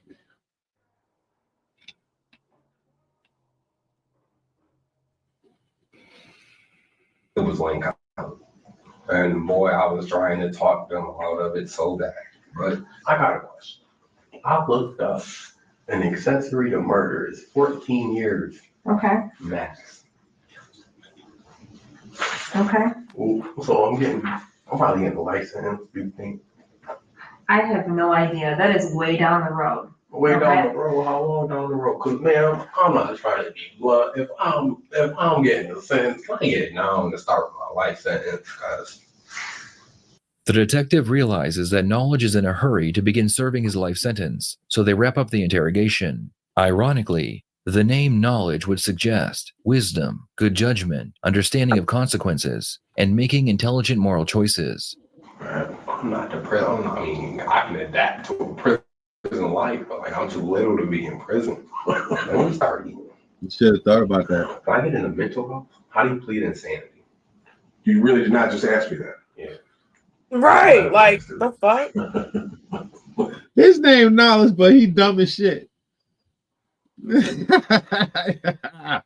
Oh shit! How do you plead insanity? I'll tell you one way to plead insanity: just hop up and smack the shit out the cop. That's They one say way. the devil made me do it. That's one way to plead insanity. Dig your hand up your ass, like not just put your hand in your ass cheek between your cheeks. No, dig your hand up your ass, grab some poop, and then smack his ass. That'll get you that'll get you an insane beat down. Cause that poop will be brown, but all he gonna see is red. And he gonna kill your ass. He look like one of them big ass potato eating white boys. So if fuck your ass up. You skinny ass toothpick nigga, so I'm too little to be in jail. You should have thought about that shit before you decided that you wanted to force somebody to choke somebody out. I believe Marquand. That's the person I believe. His story sounded the most bam in the head out. This is what happened. Like, this is what happened. He said, we go there, we do this shit. He give us some money. I got $50. I don't know what he gave me. It's not my business. I didn't want to do it. I hid in the closet. I told him, nah, that's a little over. Because the lady, he knew the mother. Mm-hmm. So the fact that he knew the mother, he had some sort of moral compass there. You can tell he do. Now he going to jail for life. This nigga right here, he going to jail for life, but he on some bullshit. Go ask this motherfucker some stupid shit like, if I get into mental health, how do you plead insanity? You really did not just ask me that. Yeah. I have a medical history. I need all my resources. Yeah. You're doing good at manning up for it. Stay on that path. If I leave town, how would that look? Like if I leave the country. Why are you doing this to yourself? Nigga, now just because of this, they should deny your ass bail. Right. And No let you bail sit for you. in jail until you're sentenced. No bail for you, nigga. You gonna fly now? You ain't flying nowhere, bitch. You gonna ride. But you on a no-fly list. Jasmine, we still have Jasmine. Oh, that bitch in a holding cell. Boy, what? Oh. Like, where do I range? Like, am I an accomplice or an accessory? Because to me, are two different things. Tell me what the difference is between An them. accomplice is the one that actually partook in the killing. Okay. An accessory is somebody that either got bribed or somebody. So where do you think you lie in this? To be honest, mastermind. Yes, honest. Because you keep saying to be honest. I want you to be honest. I would like probably You're as good as the person who did it. Are you serious? Did you set this up with these people? With who? These two people you told me about. Wait, them two? Yeah. See what I'm saying? Oh my god, I'm about to get a life sentence. Okay, you need to just relax. Okay, we're not even close to being there yet. Okay. I'm not even talking. He gonna hang up in the holding cell. Yep. He not even gonna make it to the county. He gonna hang up in the holding cell. Matter of fact, they ain't gonna make it. They gonna hang up in the hallway.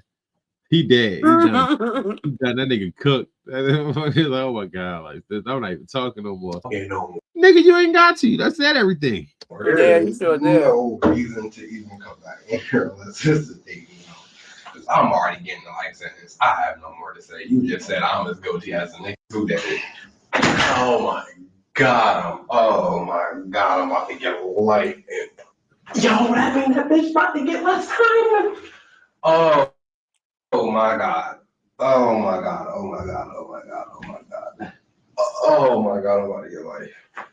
Oh my god. Oh my god. I'm as guilty as the same nigga. What happened? What games you trying to play now? What the hell is going on? Because she didn't start messing up my office. How am I messing up your office? She said that I'll make it the same time as who did it. But she ain't say shit about what Jasmine gonna get. And Jasmine is part white, which means she gets a white privilege. Did this motherfucker just take it there? He sure did. Wow. That's ridiculous. Wow. The fact that you're not in shackles tells me that you got some sort of privilege. You can't leave now. They had to come get you. You can't leave. You would have came in on your own. They probably would have gave you some time. But now they're going to give you some time. You have to get a lot of time. You'll get a lot of time. How much time? A lot of live time. You're going to get life. 25 years. Get out on parole. Unless they say life without parole. Then you just super fucked. You super fucked with no condom, no lube. Especially like that's what your neighbor gonna do. That's his name. I can't. I have ADHD. I'm telling you, shut up. I have ADHD. And I'm telling you, I'm not comfortable you walk around. Sit down. I have ADHD. Okay. I will be walking back and forth from here. Hook him up. All right. You're under arrest. Knowledge was arrested and charged with murder, and he would join Melquan and Devontae in the county jail. Jasmine was still detained in the other room, thinking that she was about to go home. A detective enters the room to speak with her one last time, before letting her know she's being charged with murder. How many times have you and Knowledge talked about insurance money? Me and Nash talked about it, what? I brought it up once, and then he brings it up. Okay. Like, he'll continue to bring it up. Before anything happened? Before anything happened, I kind of shot it down. Okay. All the time. I usually just shot it down. Right. Nash had made the agreement with them. Okay. I said okay.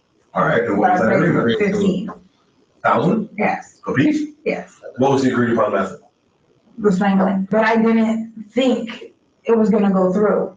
You know what I mean? At some point you did. You paid two guys to do it. No, I didn't pay them. Okay, well, like. They don't have anything. Nobody has nothing. Because me personally, when. Wait a minute, didn't you give him a couple $100 that night? $200.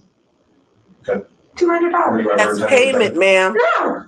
Really? You're gonna keep the money for yourself? Oh, no, I wasn't gonna keep the money, period. I was gonna give it away. I didn't want it. I felt guilty as it is. I don't want it. Guilty. All right, we're gonna cuff you up. She's judged now. In the end, all 4 suspects would be charged and convicted of murder. They would all receive the same prison sentence as well. Life in prison with the possibility of parole after 25 years. Right. What are your thoughts on this case? Did they each receive the correct sentence? Should some have received more or less time? Please share your thoughts in the comments below. Listen, I truly thought that Jasmine would have been accessory. I really thought that Melquan. Listen, I thought Melquan would have been charged with a lesser sentence because I don't think he did nothing. He was more so the lookout than anything. Yeah, that's why he got charged. Yeah, but he should have got. You stood there and you ain't do shit. He should have got charged with accessory. So we got 2 of them on the screen right now. The dumb killer realizes he was caught on camera. A Burger King employee realizes she's going to prison forever. Ooh. They both good. Yeah. Okay. We're gonna do this, right?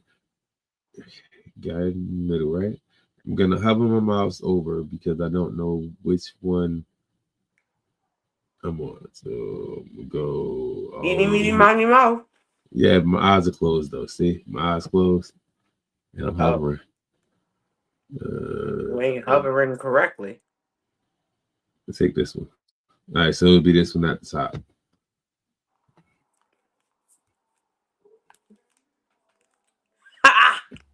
911, what's the location of your emergency? I need an ambulance. I just came into And help? He's not breathing. He's not moving. He's gone. He's been like this, it looks like, for a minute. What makes you think that he's been there for a while? He's hard. The caller had claimed that he had just walked.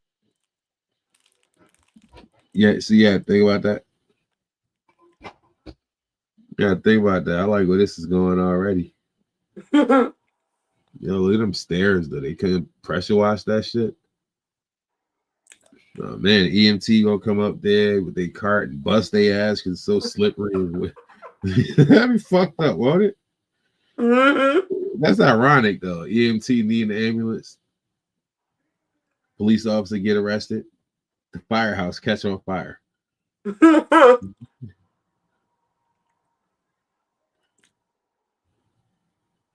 You pay for the bus just to find out that the whole ride was free anyway. The surgeon and surgery. Yeah. Police officer go to jail. Oh, we see a bunch of those though. All right, let's go. I'm not going to talk much through this one. He's hard. The caller had claimed that he had just walked into the apartment he shared with his roommate when he found his roommate's body lying on the living room floor. The police told the caller to stand by while they cleared his apartment. Lansing Police, security make so known. And we did. You're your witness, so you go through the whole apartment.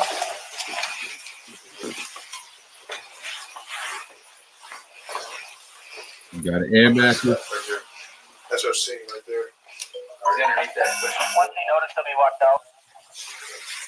I'm gonna hold here left. I got it. All right.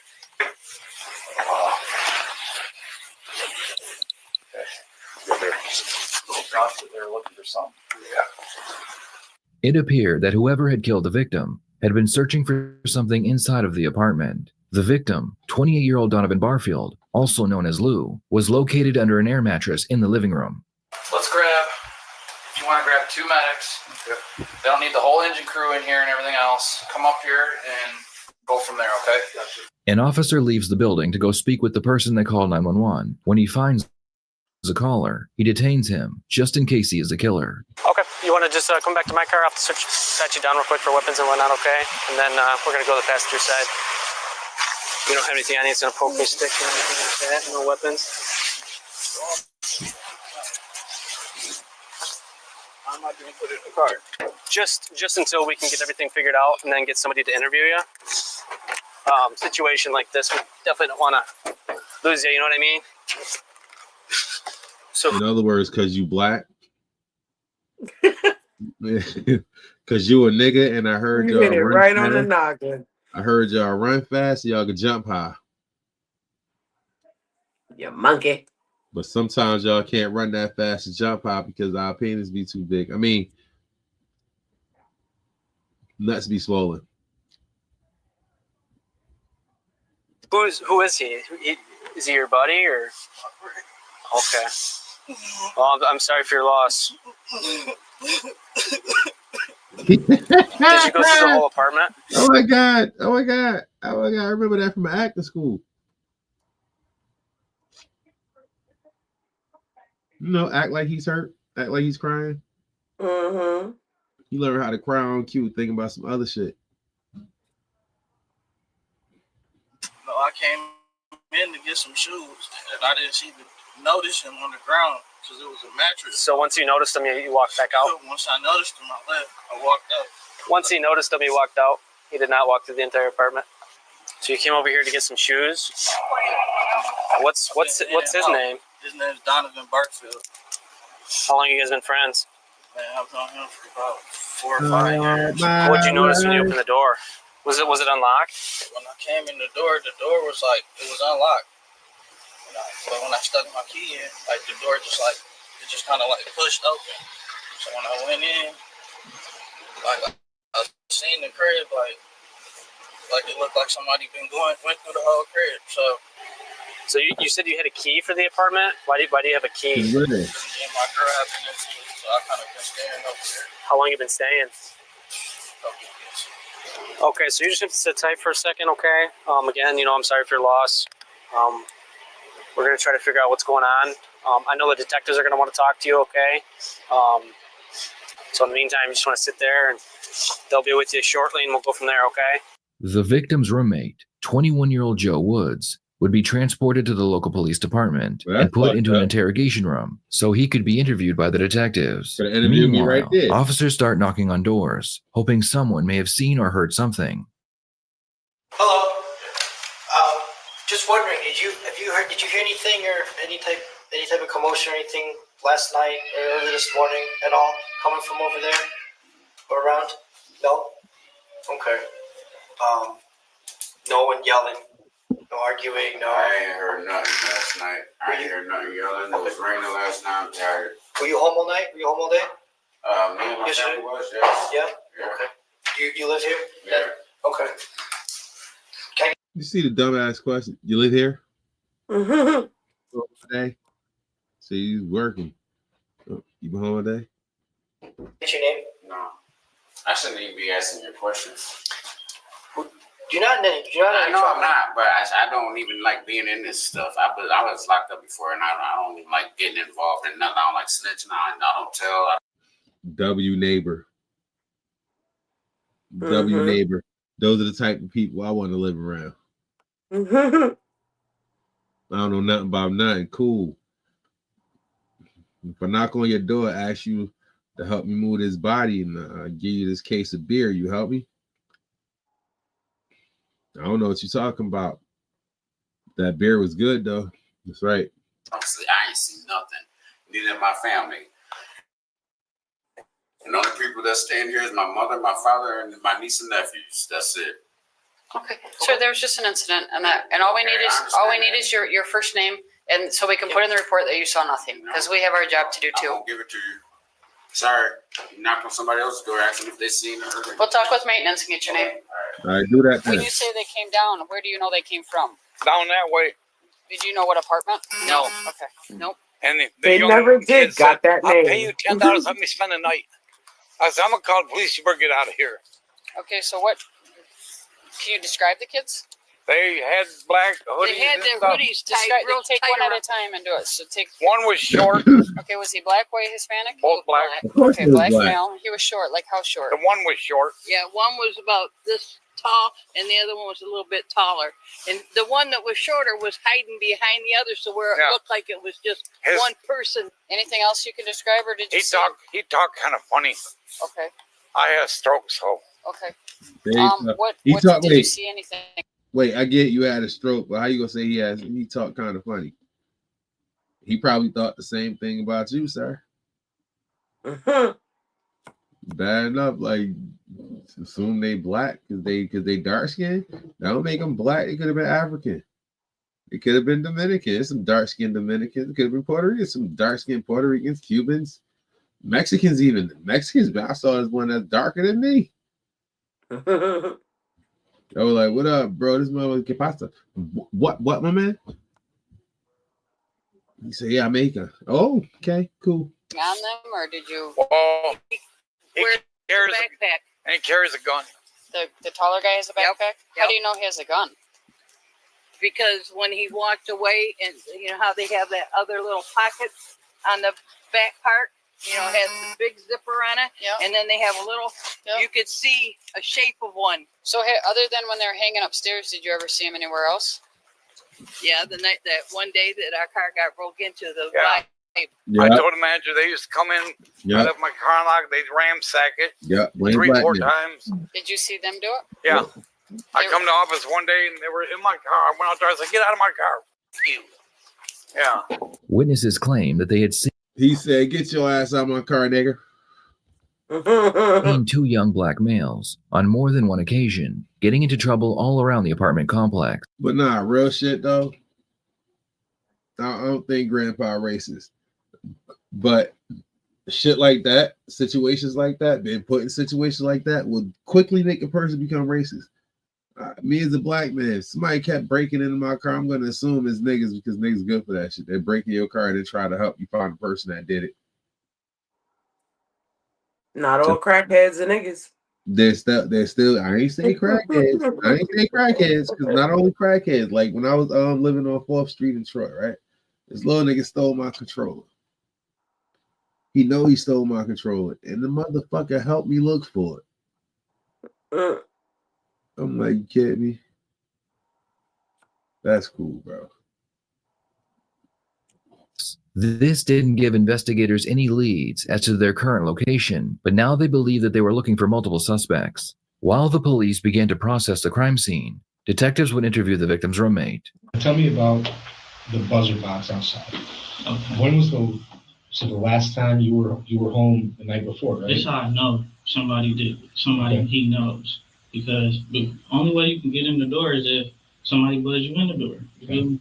So it's like, I don't know how to explain it. It's like a metal box. If y'all go over there and look, it's like lifted up. Like somebody was like, I don't know, trying to drag it or maybe or mess with it.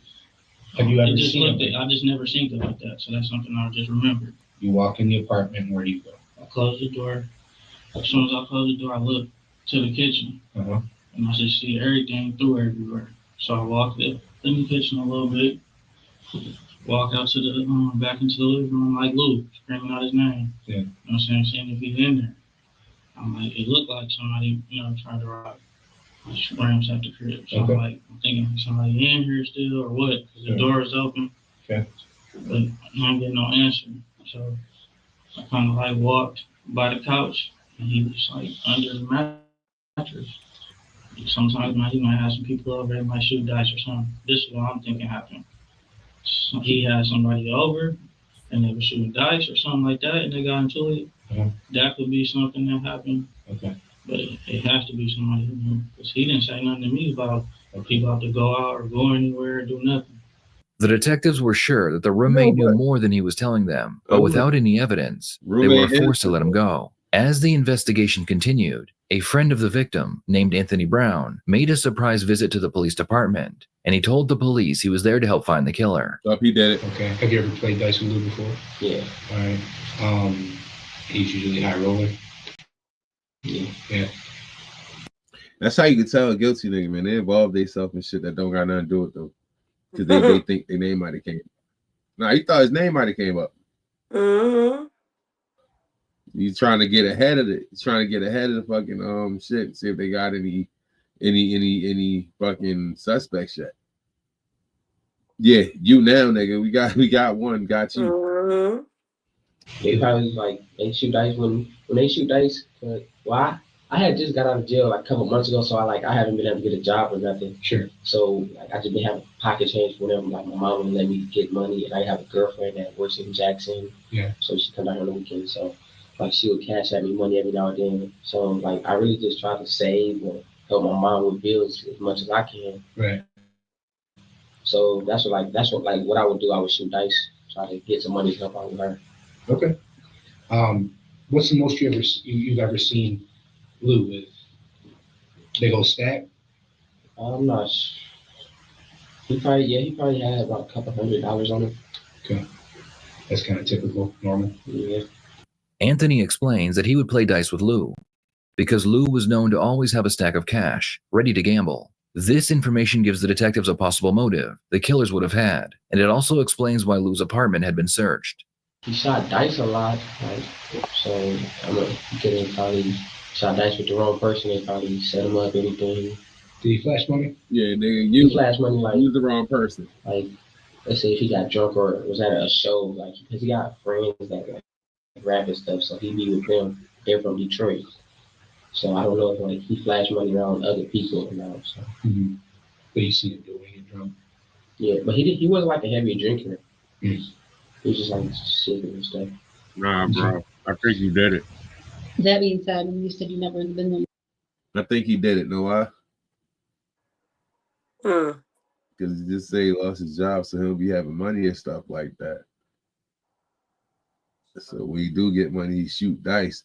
I've been in a few dice games. I wasn't playing. I wasn't shooting. I was just rounding. I ain't had my money in my hand. My money was in my pocket. I'm not stupid.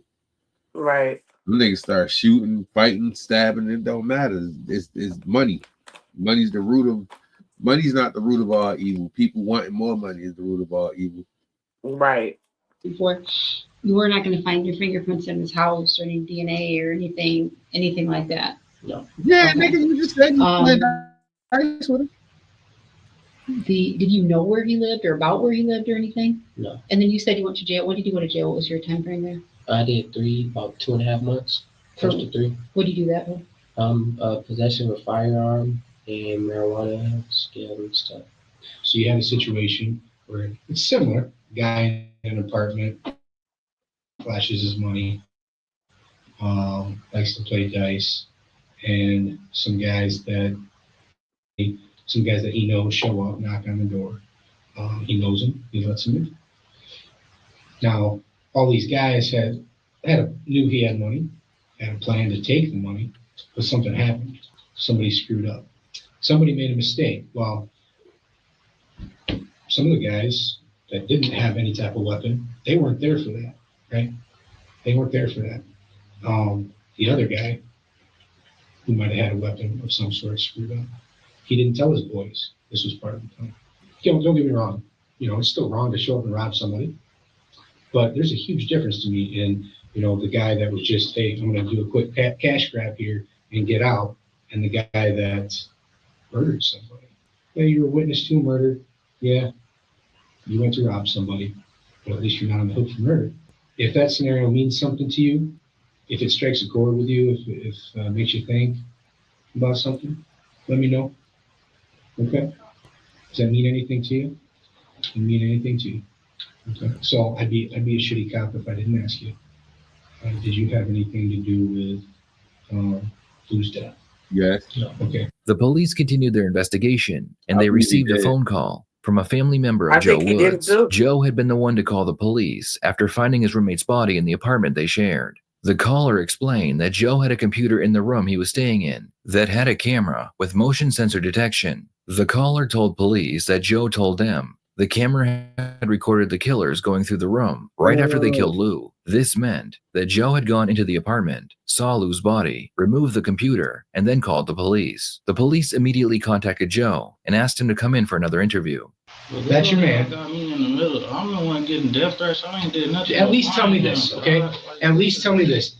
For God's sakes, you didn't delete it, did you? You didn't delete it, did you? Please tell me you didn't. You did not delete that, did you? It exists, right? He deleted it. I mean, for the life of me, I can't understand why you wouldn't want me to solve this. Do you not want me to solve this homicide? You're not being fronted as like a snitch or anything. Let the video speak for itself. Let the video speak for itself. That doesn't make you a snitch. It's just video. Let it speak for itself. Okay? You're going to end up making this real easy for me. You're going to end up making not the investigation, but my decision on what happens to you. You're going to make my decision real easy. We can talk about where it is and what's on it later. Just please tell me you didn't delete it. For the love of God. Did you delete it? You did not delete it. Okay. Didn't delete it. Thank God. Now, it seems to me the only person that would be threatening your life would be the people that did this. Yep. Am I wrong there? Am I off? The only people that should be threatening you are the people that killed Lou. I saw. Yo, listen. This shit getting live now. Because weirdly they got the roommate face blurred out. That's whole body blurred. I can't even see his figure. They put the triple blur feature on his ass, but they ain't have his friend blurred out. I lock him up. Threat's gone. Am I wrong here? I don't want to have to find it without you. I really don't want to burn you. You're just trying to throw me under the bus. I'm not trying. What I'm trying to do is what I told you from the start. I'm trying to solve Lou's homicide. Then what? Y'all get the video of what? I'm gonna get charged or something? Are you listening to any of this? I'll be honest with you. Listening. That video, I'm good. We'll take care of Joe. Nothing's gonna happen, Joe. You give me that shit tonight, and you're gonna be sleeping in your bed. This is happening tonight. That's your word. That's my word. Man to man. Man to man. You sleep in your bed tonight, I get that shit. The detectives were able to convince Joe to give them the computer so they could view the video. Joe is not allowed to leave, just in case it's his face they see in the footage. There appeared to be two suspects rummaging through the room, looking for any valuables they could find. One of the men can be seen taking an orange backpack. At one point, a suspect turns and faces the camera. This same suspect is seen holding what appears to be a handgun, and he is also seen stealing a pair of black and rose gold sneakers. As the video continued playing, a third suspect is seen in the room, looking for items to steal. After watching the video, the detectives asked Joe if he knew anyone in the footage. Where you want, we have an officer give you a ride wherever you want to go. Where you want to go. You know, his blur box got a little bit smaller now.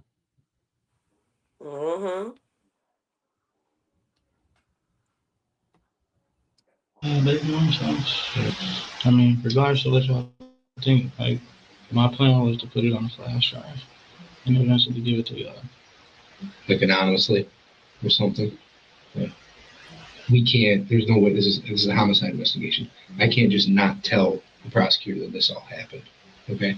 I have to let them know we got here, but how it happened. All right? So, I mean, you kept your word, I kept mine. I'm going to go to bat for you. They may not be happy about it, but I mean, it is what it is. They look like kids, like young kids. Joe told the detectives that he had no clue who the killers were, and he also provided them with his alibi. After confirming that Joe was not one of the three suspects, they released him, and no charges were brought against him. Despite having video footage, the police were not any closer to figuring out who the killers were. As the investigation continued, the police received an anonymous phone call. The caller advised them that they believed the killer was 18-year-old Neil Prince, and they provided the police with Neil's Facebook page. After checking Neil's account, police noticed that he was selling items that had been stolen from Lou's home. Stupid. You stole a nigga phone. Wow. You stole this nigga phone positive. Stupid. You probably tried to sell them shit for like 300, 600. Stupid. That's what somebody told on your ass. In one of his pictures, Neil can be seen wearing the exact same shoes that had been stolen, as well as a gold chain. He also closely resembled one of the suspects, so the police were able to get a search warrant for his home. Inside Neil's apartment, the police found the orange backpack and the rose gold sneakers. Neil was arrested and brought in for interrogation. Do you know why we're sitting here talking to you? Yeah. Do you have any idea at all? And they came my door. They busted me in. We're here to talk to you about a homicide, okay? That's what we want to speak with you about. Homicide? Yep.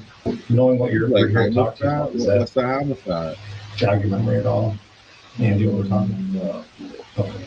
We want to speak to you about a homicide that occurred over on Bayview on December 14th, specifically. Okay? Understand that we did not come to your house. We're not talking to you by, it's not just random. We just didn't pick your name out of a hat. We have information that prepared to us that we think that you have some knowledge about that incident that you can share with us. But do you remember December 14th? Do you remember where you were at or what you were doing that day? No. And so recently, within the last month, you haven't been over there. You visit a friend over there? Here's the deal. This homicide occurred on Bayview in an apartment over there. We know that you were over there. You were seen over there, and you were also on video over there. Why would that show up? I will tell you watch the video. That's not me. I'm going to tell you watch the video. It is you. And like I said, the person saw you over there. That knows, somebody that knows and recognizes you. So what we want to do here, listen to me, it's not the wrong person, but what we want to do here is, one, we can't put words in your mouth. So I can't give you possible scenarios that occur, but everybody has a story, every situation has a story. We know something happened over there. We know you were there. What we need you to do now is tell us the circumstances which occurred. So what we need you to do, take a deep breath, explain to us what happened that night over at the apartment on Bayview.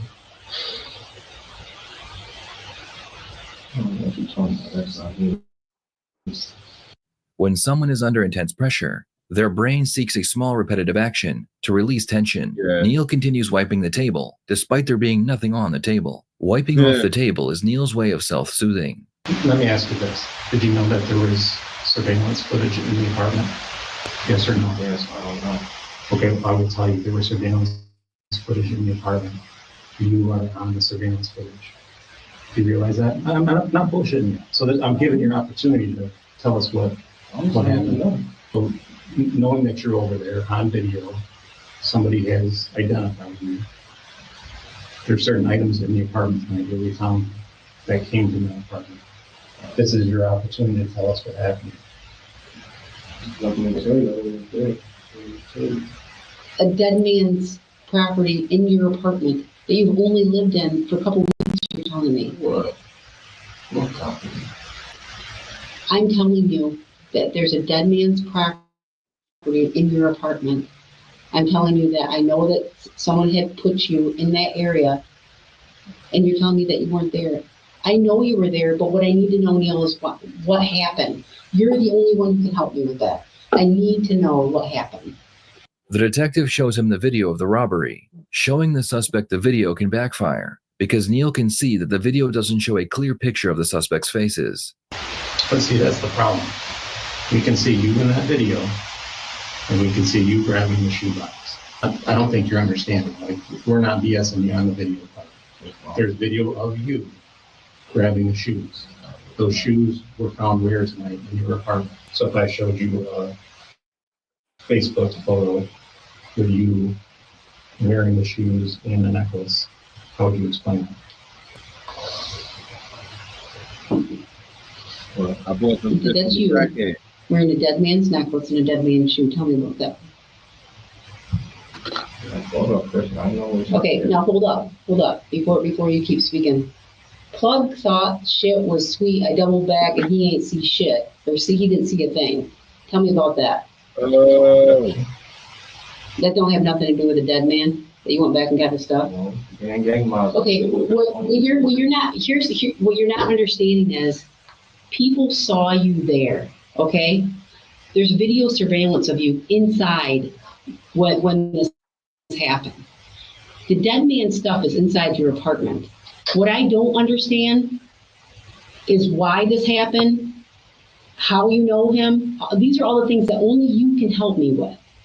But there's a lot of stuff stacked against you right now, and things aren't looking good for Neil. Things are looking really bad for Neil. There's a lot of Facebook posts that have been put out there about dead man this and this and this and this and that, all with your name attached to it and your friends. I need you to help me. Help me figure this out. I'm trying to help you. I don't think you are trying to help me. You deny everything. I've let go of fake account. All of a sudden, I don't have a tablet. The tablet's missing. I threw it away. It don't make no sense. Why would you throw all that? That doesn't even make any sense. If you have a broke phone, are you going to keep it? No, you said a tablet. You didn't say a broke phone. You said a tablet. I'm in general. Like, you have something. Well, okay, regardless, you have all this stuff stacked against you. Why wouldn't you want to tell why? I don't understand. Why would we want to tell you why you were there? You're thinking about looting shoes and necklaces and throwing out and post it and wear it or even buy it? What sense is that? Yeah, I see correspondence on Facebook with your friends, Chris. All right, so basically, he sent his little niggas in there to go and pull a lick, and then they bought him the shit back, and he gave money for it. John, all these guys back and forth. Don't be talking on the media. Don't do that. So I know that you know more than what you're saying. Okay, I already know that, Neil. I already know that part, but I don't know why. I have no idea why this happened. There could be a logical explanation. You're 18 years old, so you're willing to just not tell your side of the story and just go to jail for this. There's nothing to tell. That's what you want to stick with. You don't want to talk. Well, I do go crazy. You don't want to tell your side of the story. I do go crazy for this. I normally get up for this. You know, my head just so beat. So Then who was it? That's your job to find out. I don't know. Did something happen where you had to defend yourself? I don't know. Why didn't he ask for a lawyer yet? But I know all those noises are just being repeated in your head over and over again. All that stuff that happened that night, whatever it was, a push of a table, a big bang, something. All that keeps clicking, click, click, click, click in your head. And you just repeatedly see the whole scenario over and over again. This is your opportunity to tell us why. I don't know why. I ain't got no grief on my shoulders. I speak good at that. You do know, Neil, you were there. That's not disputable. That is not a disputable fact. We're talking about facts. You said you didn't do anything that night, so who did? Get yourself out of it. Pull yourself out of the hole. You're in a hole right now. You put me there. Pull yourself out. You said you didn't, so who did? That's for y'all to find out. If I do, I'll tell you. Because you know. You know. You can help yourself out. You want to sit on this for everybody else who's involved? Just you? You want to sit on it for yourself. You're okay with sitting in prison while your mom and sister just struggle from these apartments. You know the worst shit? All they got is circumstantial evidence, possession of stolen property. Yeah. Because like that's not a good enough picture to say it was him. That's like saying all black people look alike. They could have pulled any rabbit out the hat. What about the posts he been making? Yeah, he bought the shoes from the YNs. He's like, when I was young, I had some. That's not what he was posting. Nah, but listen, you can post what you want to post. He posted about the lick. He said he posted about the lick. He posted about Dead Man. Like, yeah, what that mean? He incriminated himself. Nah, what does that mean exactly though?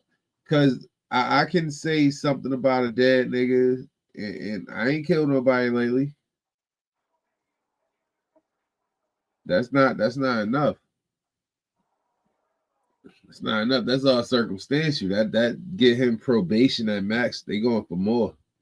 Into apartment things, and you can't help contribute the man of the house. Really? Because you act like a punk and not tell your side of the story? You're 18. You're a man. You're the man of your house. There's nobody else there. And now, guess what? You're not going to be there. Unless you tell your side of the story, we can figure out what's the logical reason for what happened. We need to know what happened. And you can tell us. You can help yourself, Neil. I'm trying.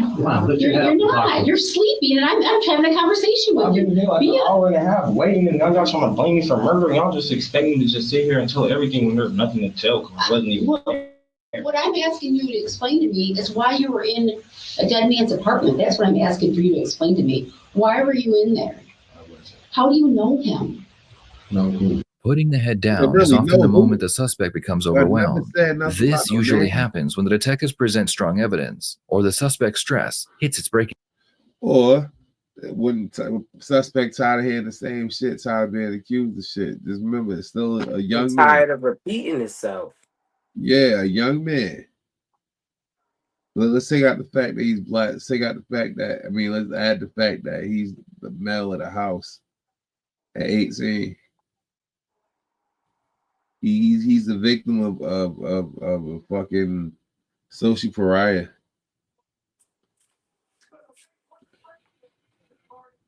Point. A suspect will do this to mentally escape the situation. Okay, I can't understand you. You are sit up like a man. Sit up like a man so I can understand what you're saying. I can't hear you. I'm talking to you clearly. I'm showing you respect. You're not showing me any respect. I am tired. I keep telling you. I haven't seen him for like 2 hours, basically. I'm showing up by staying awake and asking you questions. I keep asking the same questions. So, I am because I'm not getting the explanation. Well, yeah. Is that because you don't want to share and you're tired? And maybe if I go to sleep, they won't ask me any more questions. But I got a lot on my mind right now, but I'll just pretend like I'm sleeping instead. That's typically what somebody who has information does. I've done enough interviews to know that. That's also what guilty people do as well, Neil. Of course. They pretend like they're sleeping. Of course they do. So maybe this will just go away and disappear. It's not, Neil, it's not, Neil. It's not going to go away. It's not going to go away. It's not going to go away. I just need to know why. We'll get your ride, Neil. You're gonna be heading downtown, okay? We come back. Why not go down? Probation violation. Probation violation to start with. Okay. What else violate probation with? No. Go put your hands down. You take pictures? He can take a picture. What probation I violate? Neil was arrested on a probation violation, which gave investigators more time to gather enough evidence to charge him with murder. Meanwhile, Anthony Brown, who had recently been interviewed regarding the murder, was arrested for possession of a handgun. The police were able to confirm that it was the same gun that was used to kill Lou. Anthony refused to talk to the police. Neil and Anthony would sit in jail for 3 months on unrelated charges, while the police continued their investigation. They needed to find the third person and hopefully get them to confess before Neil and Anthony were released. 4 months after the murder took place, 15-year-old Willie Fletcher would enter the police department with his lawyer, claiming he had a story to tell them in exchange for a deal. Willie claimed that Anthony was the mastermind behind the plan. Anthony approached Neil and Willie, and he told them he had just played dice with someone who carried a lot of cash. Anthony, Neil, and Willie went to Lou's apartment. After telling Lou they wanted to play dice, Anthony would hand Willie the handgun and tell him to eliminate Lou while his back was turned. Willie claimed that Anthony had threatened him and his family with death if he ever told the police what had happened. This was the final piece of the puzzle that investigators needed to finally solve the case. In the end, Neil was sentenced to life in prison without parole. Anthony received the same sentence. Because Willie cooperated with the police, he was also sentenced to life in prison, but he has the chance of parole. What are your thoughts on this case? Please share them in the comments below. And it shows his face again. Mm-hmm. I said that though. I said Lou did that shit. Why would you just voluntarily bring your ass to the police station and tell that you ain't had nothing to do with it? Why would you just these niggas is stupid. They stupid. First off, you do a crime, you ain't got no alibi, bro. Why was you there? Your dumbass gonna put the fucking sneakers up. I hope you watching this shit in jail. Cause you stupid. You stupid. Like I can't express how dumb you are.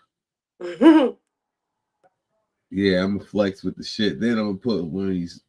But then he's a kid though, you know, he's 18 years old, he's a kid. You think that's cool to do. We're gonna go to Burger King.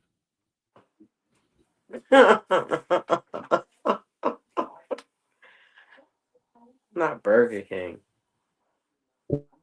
When two Amish area, they immediately called 911. The police were able to identify the body as 37-year-old Jeremy Barron. It appeared that Jeremy had been killed at another location, and his body was dumped in the woods. With no shell casings, witnesses, or any other evidence leading them to a killer, the police decided to speak with his ex-girlfriend, 27-year-old Ashley Hoth. Well, obviously, as we stated before, you're not under arrest. You're free to leave. Yeah. I mean, I will, if you want to get up and go, unfortunately, we do not have a positive identification on the body that was located. But you guys think it is him, otherwise you wouldn't be talking to me. Well, what I can tell you is that it sounds like nobody's heard from him in a while. I haven't heard from him in a long time. Like, how long is a long time? It was his last court date that he was at. It was the beginning of February, because I know, like, Valentine's Day, I didn't hear from him at all. Me and Leslie went around looking for him everywhere. Okay. Ashley claims that Jeremy has been missing for quite some time, and she assumes that is why she's being questioned. At this point, the police have not released the victim's name to the public. Okay, so you hadn't heard from him since a court date in... It was the beginning of February.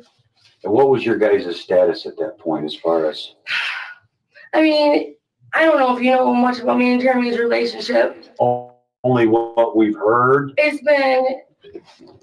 been really kind of crazy. Okay.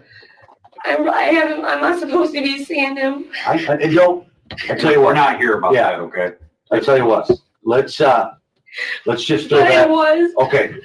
Because obviously we want to know information as to when the last time anybody's talked to him. Yeah. So I could give two shits about DHS. Okay. Okay. So let's just get that out of the way. Jeremy and Ashley had a very toxic relationship that centered around drugs and alcohol. Despite losing her children to the state and being ordered by a judge to have no contact with Jeremy, Ashley refused to stay away from him. Even after Jeremy was arrested for assaulting a female minor, Ashley still bailed him out of jail. All right. He was at my Arrested for what now? Assaulting a minor. By a judge to have no contact with Jeremy, Ashley refused to stay away from him. Even after Jeremy was arrested for assaulting a female minor, Ashley still bailed him out of jail. All right. He was at my place. I bonded him out of jail. Okay. He came to my place. And that was when he got arrested? When he got out of jail. Like when he was arrested, he had just left my place when he was arrested. He had just took me to work. Okay. And then it was a while or about a month or so when I finally I bonded him out. And then he was at my place. He just. This be that stupidity shit. Like, I pray to God my sisters don't do this shit. I don't know. We don't communicate like that. But like, it's not a crime to be a little bit wiser. I get it. They say men are the leaders of the family, but I think women got us beat. Left one night because he left. We went around with Leslie. We were all hanging out, and he lost his phone somewhere along the way. And we went back and traced back to everywhere he stopped, and we couldn't find his phone. And so Leslie dropped us off that night, and then like the next day, I went and had a visit with my kids. And I came back, and he wasn't able to get a ride. He didn't have a phone. The only person I could think, like, he didn't even call anybody. I thought he was walking to Ethan's downtown, like his cousins. And I haven't heard from him since. Had something happened that made him take off? No, we were getting along great. Okay. Like, that's why I don't understand. Like, usually sometimes, like, even if we're fighting, he'll call and at least cuss me out. Okay. You know, like, I didn't understand. And Valentine's Day come around, and I figured he would at least call me then. Okay. But we didn't hear from him, and we went everywhere looking for him, and I haven't heard anything from him since. I was really worried because it's not like him at all. So that's unusual. Yes. Okay. And he was like, "Why are you so concerned now?" And I was like, "Why isn't anyone else concerned? This guy was ready to go take a lie detector test to prove he was innocent of these charges, and now he's just gone." Okay. And I have a bond out on him for $50,000. Like, I don't understand. Like, I don't believe he was guilty of these charges, and I don't understand why he would just split. Okay. Did anybody ever threaten him over this, or had there been any issues? No. So what, you smacked the bitch and then they killed him? Maybe she needed to get smacked. Say it was a minor, so she probably was talking shit and smacked the shit out of her. I don't believe, as far as I know, no one threatened him over it. And for the life of me and every bit of me, I believed him, and that's why I got him out of jail. Like, I don't think he was guilty of this. Okay. But obviously Jeremy was into pulling some stunts. I know. Was there anybody else that had beef with him or was pissed off? And I mean, not anyone that I would feel like would go to like this. And I wouldn't even be able to name a person that there would be. Like, I know Jeremy can do some dumb shit, but he wasn't doing anything. Like, he was really just up my ass all the time. Okay. You know what I mean? Okay. Like, he wasn't out doing anything. The detectives want to. What you think that door right there behind her goes to? You think that goes straight to jail? Somebody got him sitting right there. They think they're guilty. They just press a button and somebody come out there and just grab them by the rolling chair, just roll their ass and push it over them. Clarify something a friend of Ashley's told them. In their statement, they said that Ashley was afraid of Jeremy, and Jeremy threatened to kill her on multiple occasions. I was very afraid when I first met him. Well, I felt like I wasn't able to leave his place for a long time. And we understand that. We're definitely not sitting here. But, and like I was like. See, because that door behind them, that's the door they came in through. Mm-hmm. That one got a knob on it, which means you can leave. You notice there's two of them in there and one sitting by the door because that room is tight as hell. I guess that's their way of getting you used to a prison cell. Understand that. We're definitely not sitting here. But And like I was like, he could be very, very mean sometimes. And like the bat hanging by my door is specifically for when he gets out of line. Like I've had, you know what I mean? But. And we understand that. We obviously understand maybe why you stayed in a bad situation as long as you did. So we're not here to judge on that. But he said something about that you had actually had to defend yourself against Jeremy. Yeah, the bat. Okay. Like I said, like many times, you know, I didn't, and I've had to run. Like I think I called the police department before, like walking down the road because I didn't know what he was going to do, and they ended up coming to Jeremy's, and they took me away, and that's when they took me to the shelter. Okay. Without being asked, Ashley admits to owning a firearm at one point, and she even pointed the weapon at Jeremy in a threatening manner. I like I said, I was afraid that maybe I should have got a gun at one point in time. I think I did have one at one point in time. Jeremy stole it. I think that Leslie thought it was because he got the gun. He grabs that gun like, oh, you think you tough? Give me that shit. Mine now. What you talking about? He thought I was myself. We got in a fight one day, and I was talking kind of crazy, and so I think that's why he took it. Was there ever a time where you pointed the gun at him to threaten him? Yeah, there was. And it was like completely not like that at all. Okay. It was. I mean, I couldn't even work the thing. Like it was completely a scare tactic to get him to tell me the truth about him screwing around with this girl. That's the worst time. That's the worst time. Wrong reason. Nah, she couldn't even work it. That's when they go off.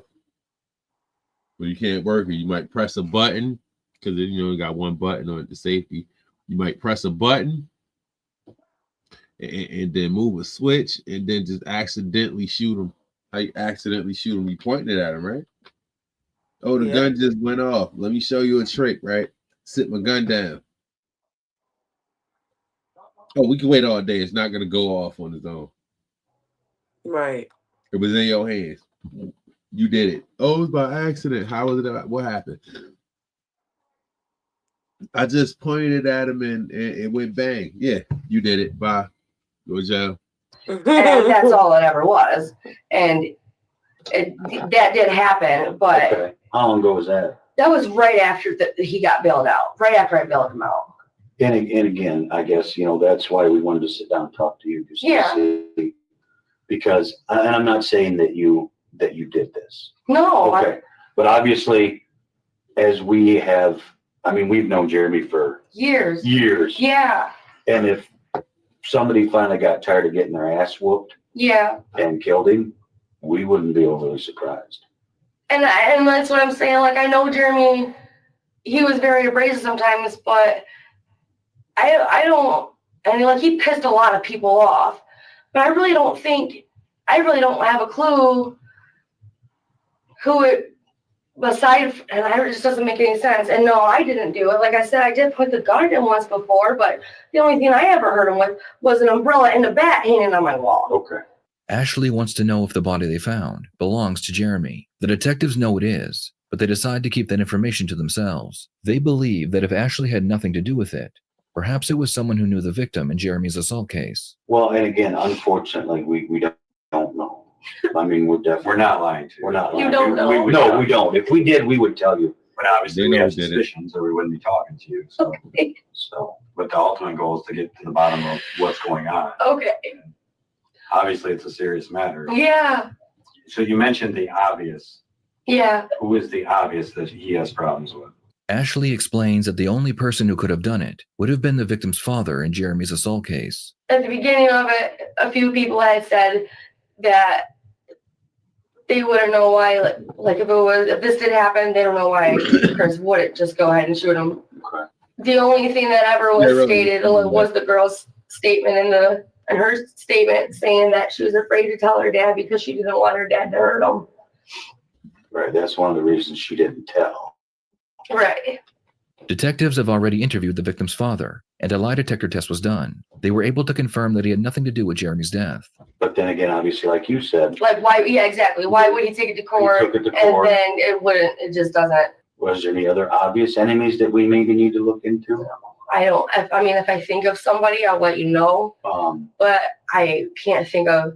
The detectives bring the conversation back to the gun Ashley claims that Jeremy gave her, then took away from her. As they begin asking questions, Ashley remembers that it wasn't Jeremy who gave it to her, but another man she met at the bar while Jeremy was in jail. His name was Jay Clark. My buddy Jay gave me that one. It was a different one that Jeremy had gotten me. His name's Jay. Jay? Mm-hmm. What's his last name? Jay Clark. No, I just told you. Like, that was the only thing that wasn't right. Like, I got that little one from Jay Clark. Because you kind of seemed hesitant about where you wanted to tell us that gun came from. Because I couldn't remember, because there was a gun that Jeremy had, and I couldn't remember. Jay gave me that one. And I want to lay this out here. We are not looking to charge you for an unregistered gun. No, I don't have it. Jeremy took it. Jay Clark. How do you know this guy? I met him at a bar, the pub. Did Jeremy know him too? No, like they talked on Facebook once before. So what kind of guy is Jay? He seems to be an okay guy. Like, he goes to work. He has a couple kids. Okay. Did you ask him for the gun? No. Mm-hmm. He was letting me borrow it because he for like to protect yourself. To protect myself is what he said. So he kind of knew the story of the violence with. Yeah, a little bit of it. Yeah. And when did he give it to you? Oh, I don't know. A while after I met him. And how long? It was after Jeremy had went to jail. It was after he went to jail. Would you be okay with sending officers up there to search your apartment while you're talking to us? Yeah, that's fine. Obviously, if you still have it, we don't give a shit where you got it. It isn't there at all. Okay. There's nothing. How many guns did Jeremy have? I don't know. He'd get them and then he'd get rid of them and people would steal them. The detective asks her if they can search her home while she is being interviewed, and Ashley gives them her consent. They also ask her about Jay, and she explains that he seemed almost obsessed with her, and he would get jealous when she talked about Jeremy. How did he feel about Jeremy? Like, you guys ever? He didn't like the fact that I was always talking about Jeremy, and Leslie too. Like, because we talk about him all the time. Like, where's our homie at? And he would get really bothered. He didn't like the fact that I don't know. Like, I guess I don't know. Some of the things like Jeremy would say, like he would just tell me all the time, like, it's apparent that he's instilled something in you, as if like he had brainwashed me or something like that, and like it was a bad thing. And because I would tell him about, how much I do respect Jeremy because of what he has taught me, and that I used to be so naive and like I'm not that way now. And he would get really irritated about it. Yeah, because I hear that shit. When Leslie would talk about him, he would get irritated about it. One night he actually left. Like, Leslie was asking me again while Jay was there about, the seats missing out of your car or whatever. And he got really mad and he just left. Just left. And he said it was because that he had just had a friend die like a year ago or something. And it's been a stressful time, and he was just sick of hearing about Jeremy and hearing us go on and on about stupid shit. And so he just left and went home. Yeah, he didn't like the fact that I praised Jeremy so much, and that because of all the things that he had put me through, that I still had him up on this pedestal. And he didn't like it at all. He thought, he thought I had been brainwashed by a bad guy. Yeah, I mean, is there a possibility that someone like Jay could have hurt Jeremy? Hell yeah. Because they hurt you? I don't know. I've only known this guy since November, but that night, that's what Leslie definitely thought. And the way he reacted to us talking about it, it was just really awkward to us. Asking questions, like, she was very off by the fact that he didn't have any back seats in his car. Okay. And I'm not sure why, but she kept asking about it. I think, I can't remember the exact conversation, so I can't really quote it. But he got real upset because she had mentioned this more than once, and he got really upset that night. Ashley claims on the night Jay stormed out, they had been talking about Jeremy and asking Jay why the back seats of his Tahoe were missing. The detectives find this very odd, and they make a note of it before continuing their interrogation. Maybe somebody did something to protect you. And, and obviously. I mean, I wouldn't think so. I would think that'd be really extreme, especially for a guy that doesn't even, they never even met, he doesn't know. And Jay told me from when they had talked on Facebook that he thought that Jeremy sounded like a pretty okay guy as well. But at the end, he did end up blocking him because he didn't want to hear him disrespect disrespect me. After everything that's happened with me and Jeremy, I still wasn't able to leave Jeremy because like we were not supposed to see each other. Like I was still trying to see him in secret. Hey, if you guys knew if it was him, would you tell me? Yes, we would. Did Jay ever ask you about having a relationship? Yeah. And what did you tell him? I told him no. Like it would no. That it would be a long time before I would ever be ready for a relationship with anybody else, and that we would never be anything more than just friends. And that if he wasn't cool with that, then I wasn't trying to lead him on to anything, and that we should just go our separate ways. They was fucking. They was fucking. She's just too ashamed to admit it. She's trying to exonerate herself from knowing him like that. But they was fucking. I hate when a bitch lie like that. Like, bitch, don't lie on your vagina. I hope your shit drop the rest of your life. Hope you go to piss one time and nothing but dust come out first. But if that was okay, then we could be friends. I think he's just checking to see. Like I said, the guys are over to checking the house. We appreciate that. That way we can cross it off the list. That's fine. What other questions or concerns do you have right now? I really don't. I'm just really concerned. I understand, and trust me, if we had more information, we would give it to you. Okay, and Sergeant Braylon and I both discussed it. When we make a positive identification, we will contact you. Okay. Will you contact me if you find out it isn't him? Yeah. I'm not like just. Yeah, no. Regardless of the outcome, one way or the other, we will contact you. Okay. After confirming that Ashley did not have a firearm in her home, she was allowed to leave the police department. The detectives continued their investigation when Ashley's sister and coworker asked to speak with them. During the interview, she claimed that while she was working with Ashley at Burger King, Ashley told her that she knew the body that was found belonged to Jeremy. Ashley told her that she had been there when he had been shot and killed. Ashley's sister told the detective that she couldn't be sure who pulled the trigger, but she believed it was a man named Jay. The police immediately went to Ashley's work and asked her to come in for another interview. Sorry to make you out of work. Obviously, we've been working on this all week, so some things came up. Quite a bit of information has come out. Okay. We've both through obviously talking to people and also some forensic type evidence, things of that nature. The reason that we brought you back in today, okay, is to give you the opportunity to truly tell us what happened. I know that Jeremy was kind of a big reason you got your kids taken away. He was not going to let you go easy. No, it was very hard getting away from Jeremy. It had been a long 2 years. I think that probably a lot of the reasons that you got so involved in the drugs was because of Jeremy. Yeah, I didn't. Motive. I mean, there was motive. No choice whether to or not to do them. Like you had to do it. I had to. Right. It was a really bad situation with Jeremy when I first met him. I ended up caring for this man very, very much. Right. Yeah. So you can love somebody and be afraid of him at the same time. Right. Yeah. So he wasn't around as much, and when he was around, he was a jerk. But that he went to jail and he came out. I mean, everything I told you, that's what happened. Ashley, this is your one and only chance. I'm going to tell you right now. Listen to me, okay? You didn't think we'd be watching you? Where do you work at?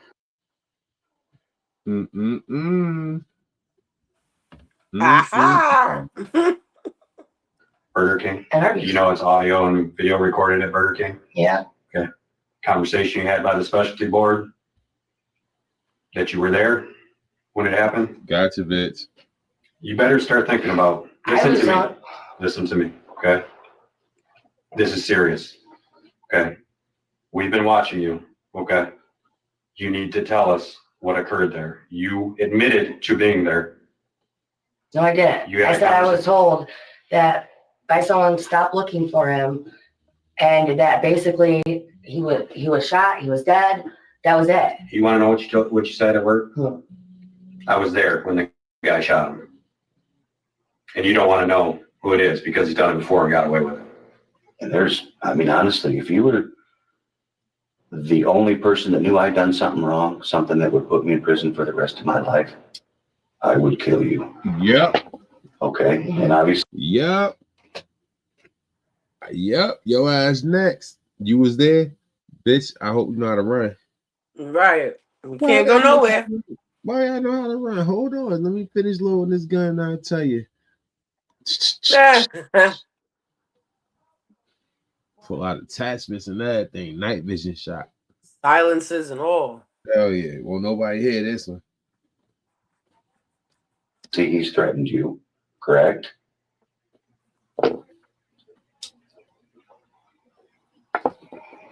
We are here for you. Right. I don't want to see something happen to you. And I am truly concerned that this person will not hesitate to pull the trigger again. So this is your opportunity to tell us what happened so that we can keep you safe. Let's start crying. I don't think you expected it to go as far as it did. That is it. I knew that was coming. And I don't think you expect. I knew them Crocs tears was coming. I knew it was coming. Why wouldn't it come? Why wouldn't she cry? Right? You don't throw yourself at the mercy. He said how you say he would kill me. Let Jasmine try that shit and see how that ended for her. Right. Expected him to do what he did. I didn't know what to say. I don't know what to say. I'm scared. I know you're scared. You need to tell us the truth. Okay? You were there, right? Oh man. Is that a yes? Okay. And you saw him shoot Jeremy. Oh God. But it was Jay Clark who shot Jeremy, correct? Oh, Can you say yes or nod your head for me? Okay. It was just you and him there? You and Jay? yeah, Jeremy. Ashley claims that she and Jay picked up Jeremy, and the plan was to go to a friend's house. At some point, Jay pulled his white Tahoe over, and he shot Jeremy. What the detectives don't know, but will eventually find out, is not only did Ashley know what Jay was about to do, she was the mastermind behind the plan to kill Jeremy. Obviously, you and I. I gotta go back. Look at the eyes, yo. Those are the eyes of a fucking killer. See how pretty they are? See how dark they are, though? Right around her eyes, they're dark.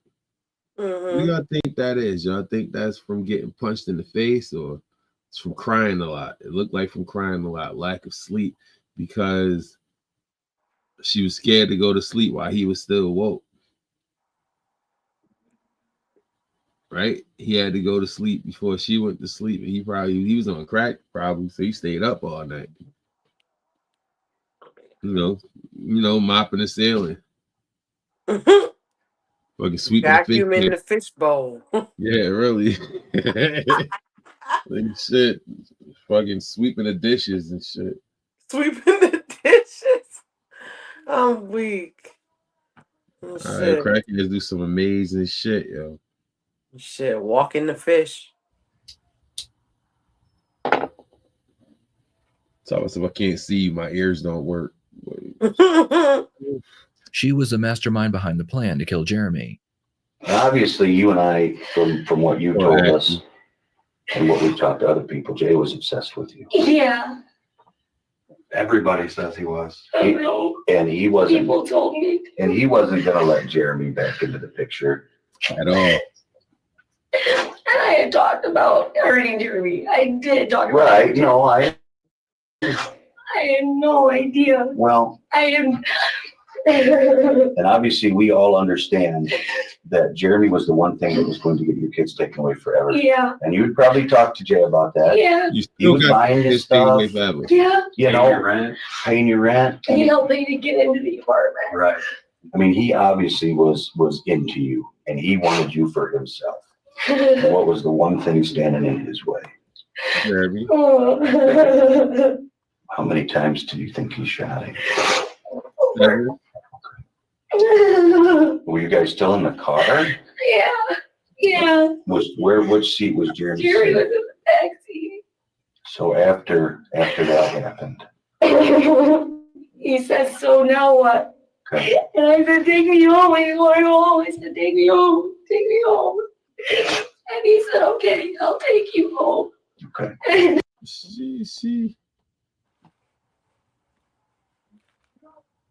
Is she fake crying? Nah, she really crying. That's because she faking crying.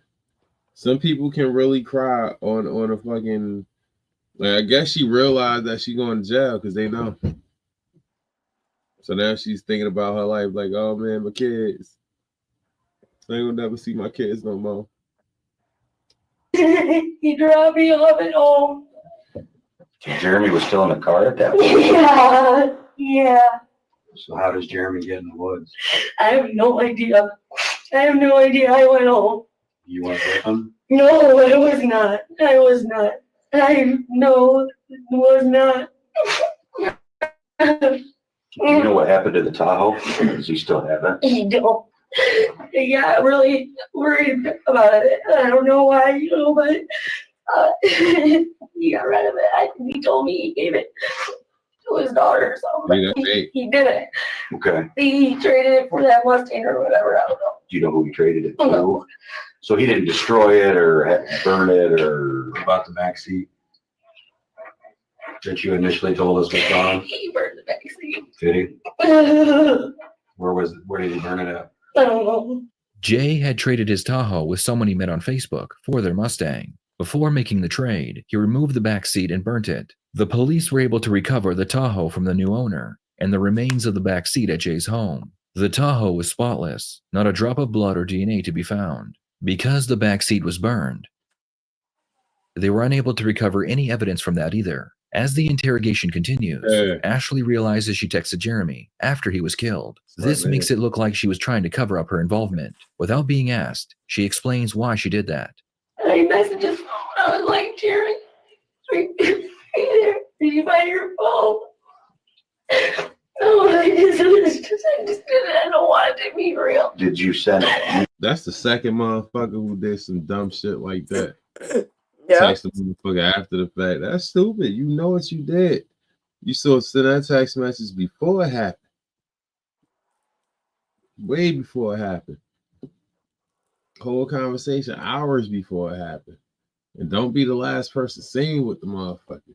Stupid. You sent Jeremy's phone text? Yeah. What did they say? It said, did you find your phone, Jeremy? Jeremy. Just, Have you and Jay had any conversations over text or anything?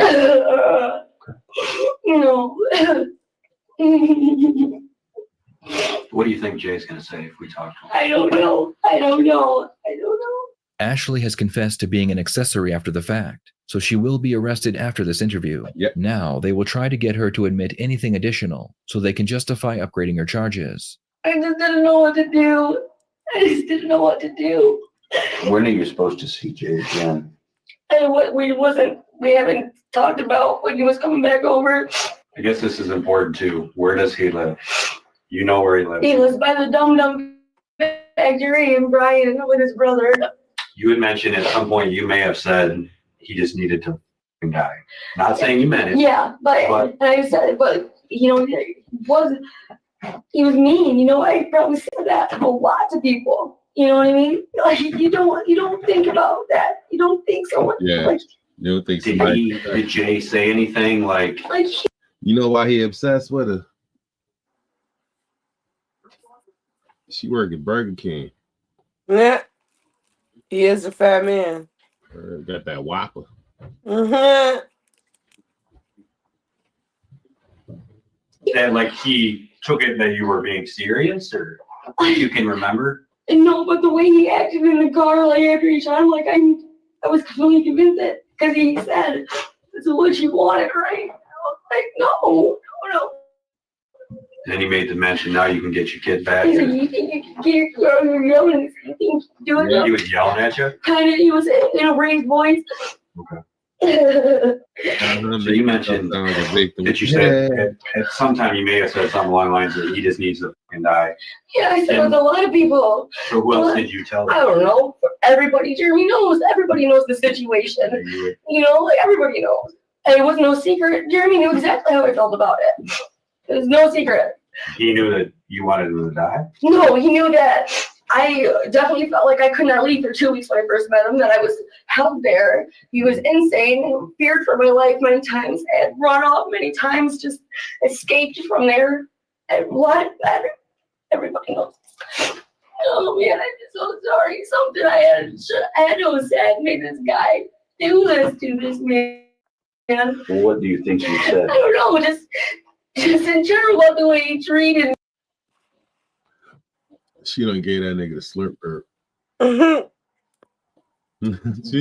she did. Guarantee she gave that nigga the slurp herb.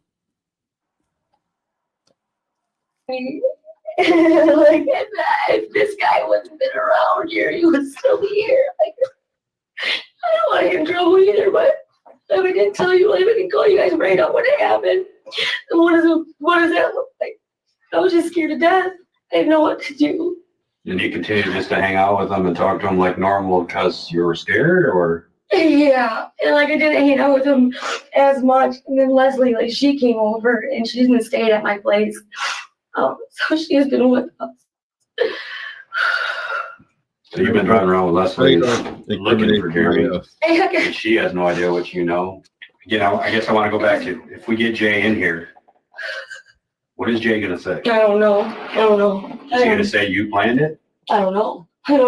We just need to make sure that he's not going to tell us something that you didn't tell us. Ashley was officially arrested and charged with accessory after the fact. It wasn't murder, but it was enough for them to hold Ashley until they were able to find Jay. At this point, the police had no evidence other than Ashley's confession, tying Jay to the murder. The police needed to find Jay quickly, so they asked Ashley to text him and ask him to come meet her. And again, we're not putting you in any position where he's going to see, you know what I'm saying? You're here. You're here. Okay. So, okay. About time to be here. Yeah, what time are you going to be here?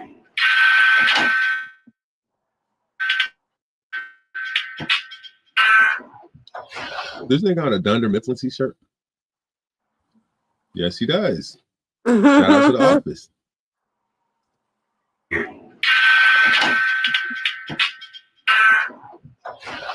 Leslie wants me to pick her up from Brothers Just Leaving Stryker. I guess tell him to come get you first. Yeah. Oh, he said want me to stop and get you. Excellent, yes. Yeah, I am sure he has the Mustang. Sure he's got the Mustang. Yeah. Did he say anything else? Yep, 45 minutes. Would you, let me see, let's just allow, yeah, will you give us permission to use that if he texts us? Could we just do it like this?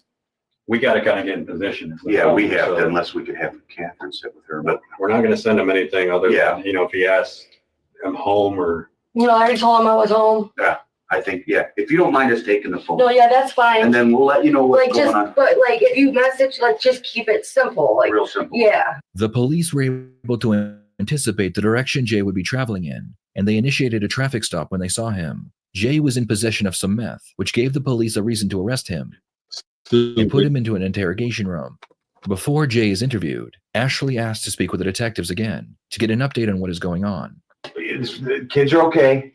Obviously, we have him in custody. Okay. At this point, we don't have any other concerns that there was obviously anybody else involved. You know, that he was the main person. So they have not let you make a phone call yet? No. Okay, we'll get you a phone call. And all I can say is that as far as your status here, we'll have to revisit all that tomorrow. Okay, I know it sucks, but obviously talking to the prosecutor, that was their decision that you be lodged on this charge. They'll have court tomorrow and we'll go from there. Okay. Okay? Am I gonna be charged with this? Well, why would you? I don't know. Okay. I mean, is he gonna say anything different? I don't know what he's gonna say. He probably gonna say some wild shit.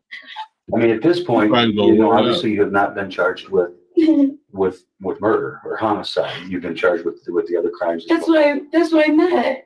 Am I gonna be charged with? At this point, we don't have any. I mean, obviously, anything that leads to believe that you were directly involved. But are they gonna put me in prison for this? Well, I don't know what to do. I know, and that's all going to be part of what happens here. Obviously, again, tonight, the decision was made that you had to be lodged, okay? The rest of it we'll deal with. Okay, let's not get any farther than day to day at this point, okay? Again, we obviously have to talk to him. That explains why when he took her mugshot, her eyes were puffed because she's crying right now. Mm-hmm. That makes sense. I don't know what he's going to tell us. You know.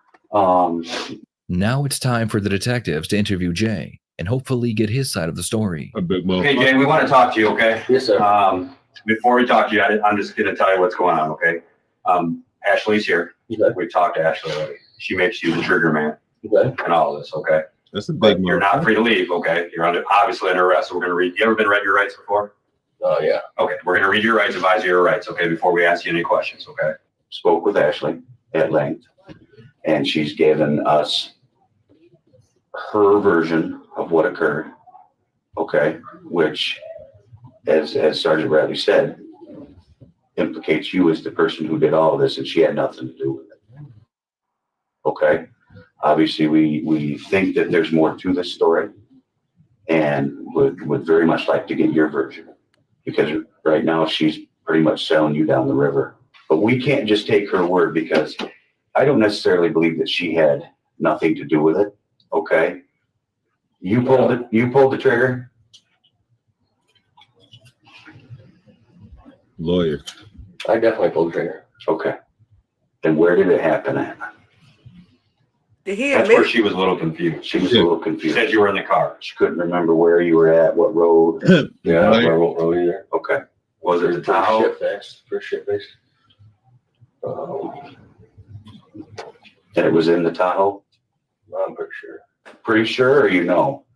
I mean, that's obviously why you cut the seat out. Puked in the back and stunk. Okay. You did? Yeah, no, I did. Everybody stuff back there, yes. Okay. But that stuff is no joke. It starts messing your mind. I mean, that's just. Was it just booze, or were you guys nothing too? I mean, that's what I'm saying. That's you started on that shit, man. Way back in. Shit's back 2000, man. You were old school back when they were still in hydrous. That's Crystal you had in the car. Yeah. What there was? Yeah. Crystal. Yeah, it was like I don't even know what they call it, but you tweaking right now. Yeah. Okay. And I don't, I just started doing that stuff again too. And They found him with methanol. Well, yeah, they did. Right, and that's where I'm at. You know, all these choices are. So they can't get a solid answer. Oh, of course. And you care for her kids. Of course. And you want her to have her kids back. Yes. And she is a good mom, man. And what is lights up around the kids. And what is the one thing that was going to guarantee she never got her kids back? Yeah. Exactly. Guaranteed. She said the same thing. Guaranteed. Guaranteed. Because everywhere she tried to get away, there you follow. Yeah. So I never even met the dude. You know what I mean? That was the first night. Yeah. Same thing she said. So yeah. You've never met him. That was the first time. Right. We talked a couple times on Facebook. Right.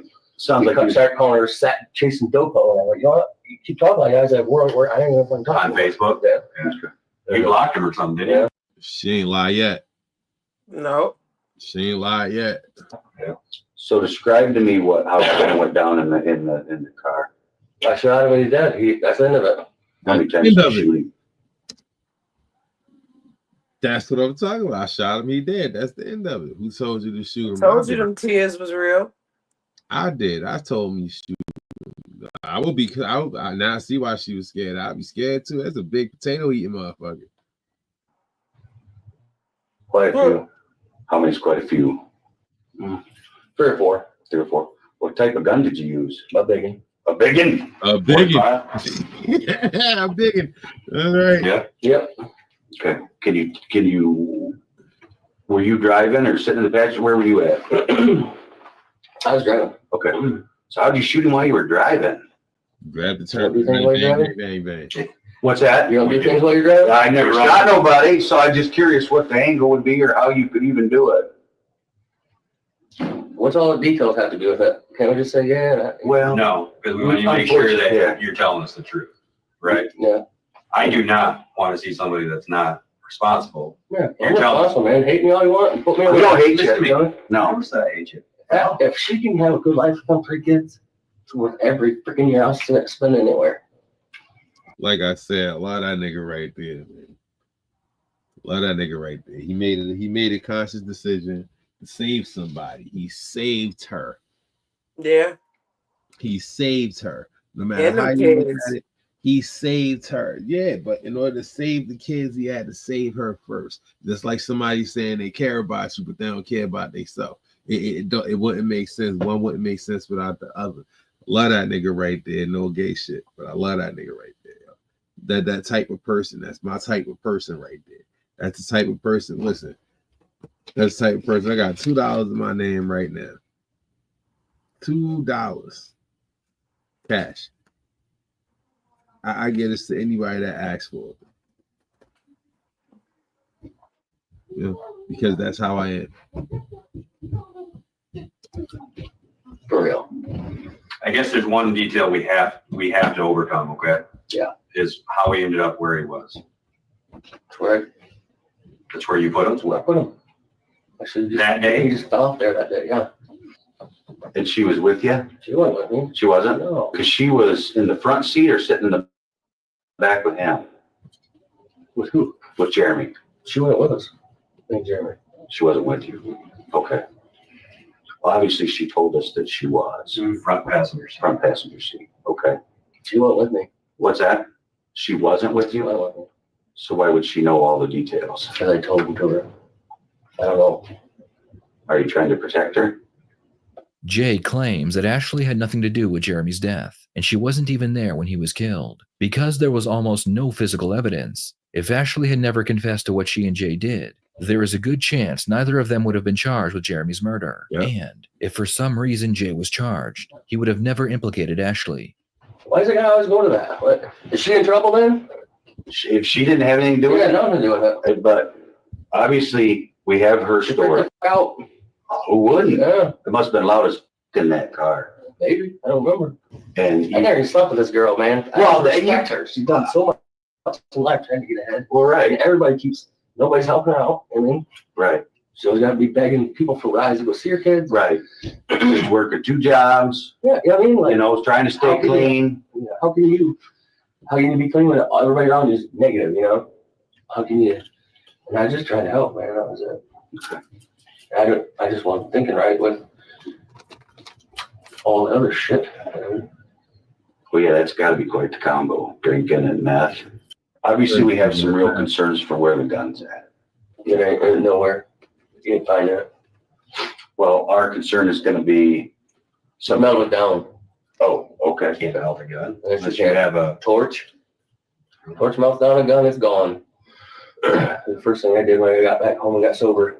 You know how it is, bosses want every goddamn eye, right. Dot the I's, cross the T's. That way you guys can for sure put me away for as long as you can. What does that mean? I mean, you just admitted that you shot a man, right? Right. How many more charges am I getting now? Well, obviously, I mean, the one that's up to the prosecutor. Yeah, that's up to the prosecutor. That's up to the Fed. Homicide, no. You just admitted. Forget the murder. Well, let's forget the murder for a second. You just asked for like 15 to 20 years for melting down a gun. Whether it was yours or not, you can't melt down no gun. That become a federal thing. Open murder, anyways. That's the most serious you can be charged with. Before ending the interrogation, the detectives have one last question for Jay. Ashley told them that Jay said he had killed multiple people in the past. It was almost like he was an assassin for hire. The detectives want to know if this is true. I guess the only other thing that we'd want to ask you about is not just from Ashley, some other people. It sounds like you've been in situations before where you had to do this. Never. Have you ever told anybody that? I told Ashley all kinds of stuff just to make her feel like I'm okay, because I wasn't okay after all this, after seeing her face. And don't tell her that. I don't know. Not gonna tell her. Yeah, she made it sound like you used to do this for a living. Yeah, no. No. You're saying he's the only person you've ever killed? Yep. Fuck with him. Jenny was charged with first-degree murder. Besides her confession, there was no evidence that Ashley knew about the murder. That is, until one day, while waiting for her day in court, She asked to speak with a detective. She told him that her original statement was a lie, and she was never there when Jeremy was murdered. She also told him that she wanted to take a polygraph test to prove her innocence. After failing the test, she spoke with the polygrapher, and he was able to get her to confess. That's like the second polygraph test. Yep. And second fail on the polygraph test. Sure is. Wow. So you stupid. Like how damn, man. Like I gotta stop thinking about these people. They are fucking lying. Confess that she knew about the plan to kill Jeremy before Jay even picked her up. They even had a code word that would be used when Ashley was ready for Jay to shoot Jeremy. Thanks to her new confession, prosecution upgraded her charges to murder and conspiracy to commit murder. The prosecution believed that Ashley thought the only way to escape her abusive boyfriend and get her children back was to kill Jeremy. Ashley found a man who was a loner with very low self-esteem, and she was able to manipulate him into killing Jeremy by promising him they could be together. In the end, Jay was sentenced to life in prison, and Ashley received 25 to 40 years for her part in the murder. What are your thoughts on this case? Should Ashley have been given life in prison?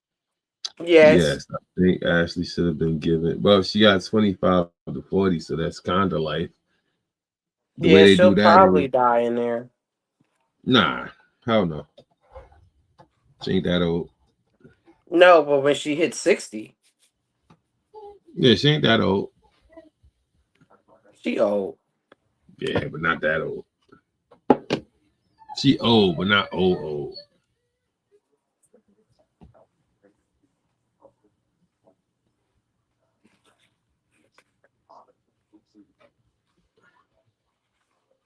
All right, so I'm gonna pick one of these random ones. Okay.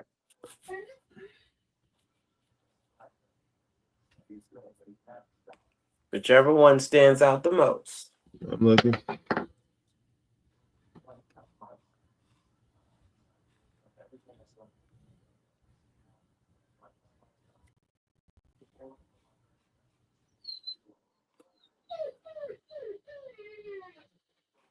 Is that Supernova? Mm-hmm. No, why the baby crying? She's a dick. Here's one. Wait, matter of fact, let's do this right.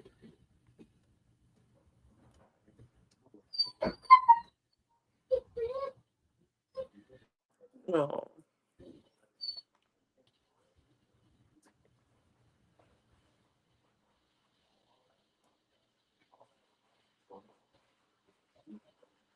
Hey, man.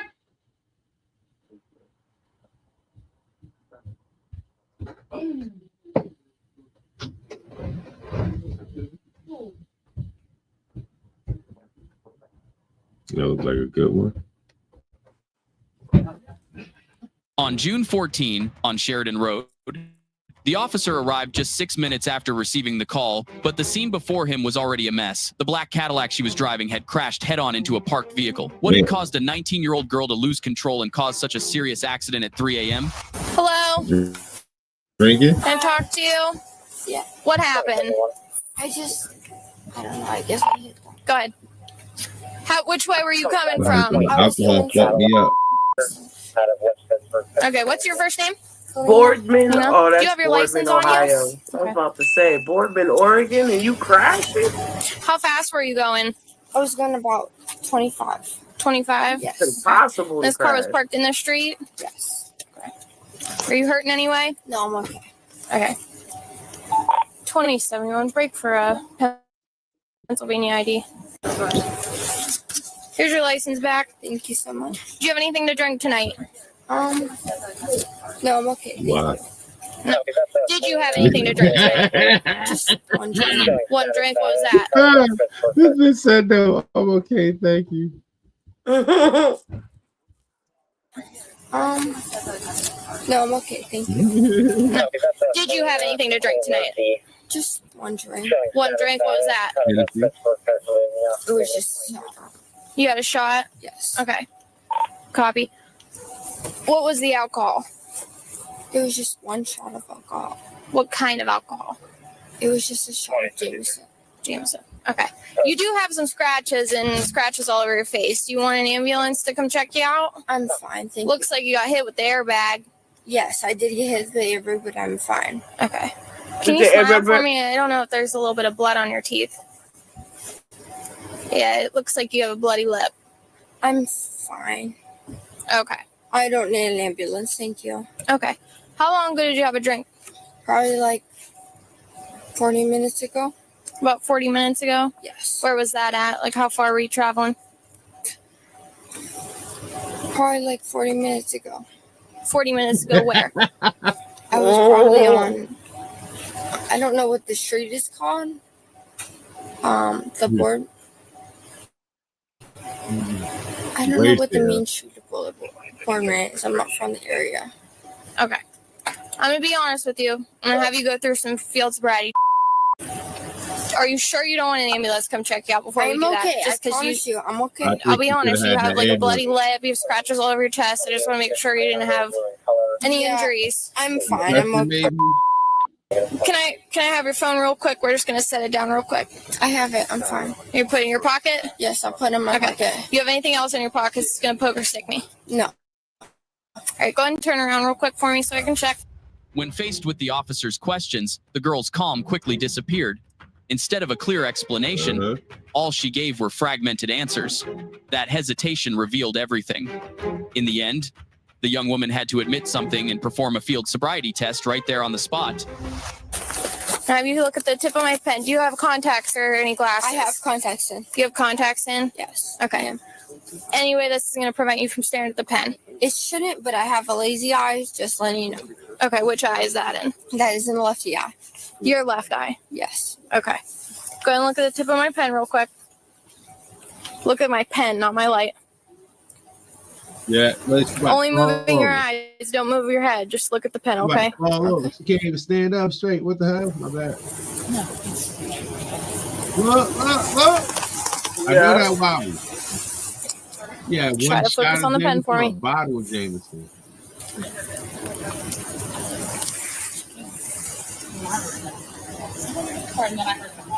Left. And far left. She probably got the bottle in her car.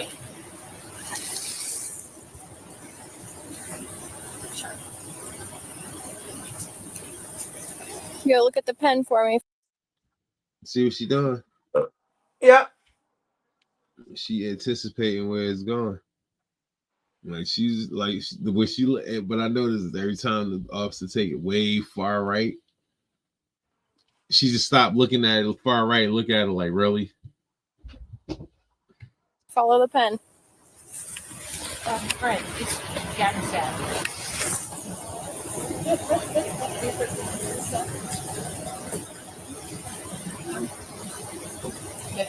Look at the pen. Don't look at my face when you're done. You just got to look at the pen.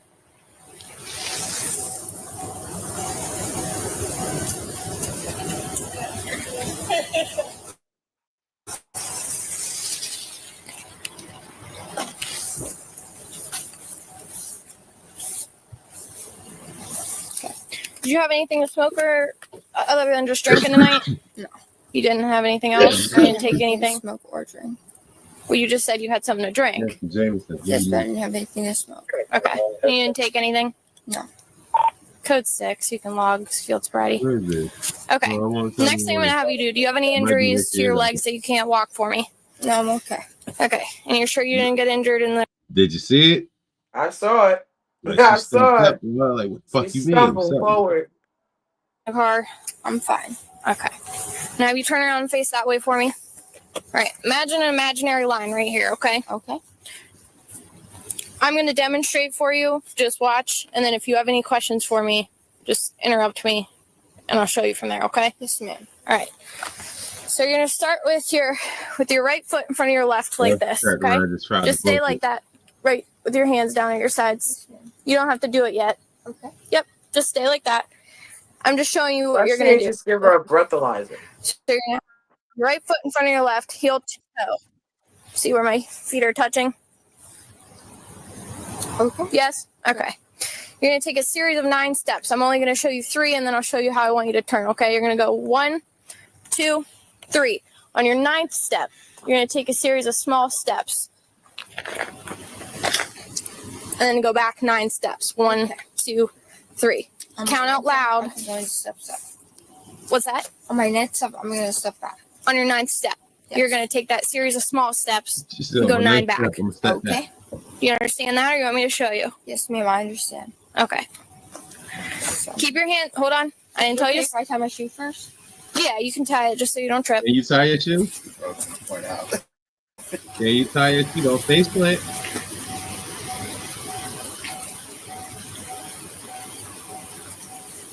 Okay. You ready? Yes. Okay, go ahead. Count out loud. 4, 5, 6, 7, 8, 9. Am I going to turn on now? Go ahead. 1, 2, 3. She's walking a tightrope. That ain't good. 5, 6, 7, 8, 9. All right? Okay. You said you don't have any injuries to your legs. No, I'm okay with my legs. Okay. The next test I'm going to have you do is you're going to be standing on one foot. That's why I ask if you have any injuries. You can pick either foot. You're going to hold your foot 6 inches above the ground like I am now. You don't have to do it yet. I'll tell you when to go. I'll give you time. Okay. 6 inches above the ground, parallel to the ground. So you want your foot facing the ground, okay? Okay. Either foot, you're going to count to 30. But you're going to go 1001, 1002, 1003, 1004, 1005, and so on. Okay. Do you understand that? Yes, ma'am. Okay. Do you have any questions? No, I'm okay. Okay. And try your best to keep your hands at your sides. I know it's hard. You got to balance, but keep your hands at your sides like you did for that test, okay? Yes. Whenever you're ready. Okay. Yeah. 1001.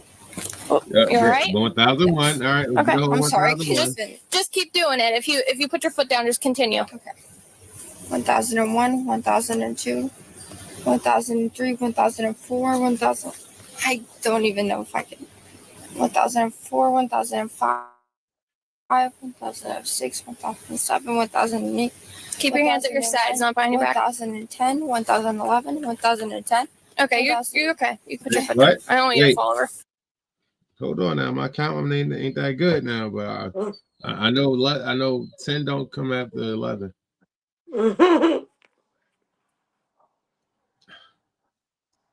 Do not disrespect the 12. 12 is a great number. No, it's fine. I'm not very good at that. Balancing. Okay. I'm going to have you turn around facing away from me. Put your hands behind your back. So right now you're being arrested for operating a vehicle while under the influence. Her unsteady footsteps at the scene slammed shut any remaining hope. The officer immediately made a decision, but the situation shifted slightly when she asked for an ambulance. On the crash of the female dog. Copy, female dog. Yeah, right. We go to jail. At least when you go to the hospital first. Keep your wrists facing each other just so we don't. You're okay. I just don't want you to hurt your wrists. I'm okay. Okay. All right, we're gonna take a walk back to that cruiser right there. You see it? Been on the road now since.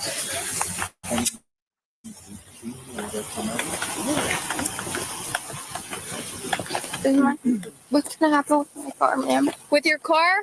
Well, it's pretty damaged right now, so it's gonna get towed. Where is it gonna get towed to? We'll have that information on a sheet for you, okay? Okay, is it okay if I grab anything from my car right now? What would you like? Can we grab it for you? Is it okay if I grab it from me?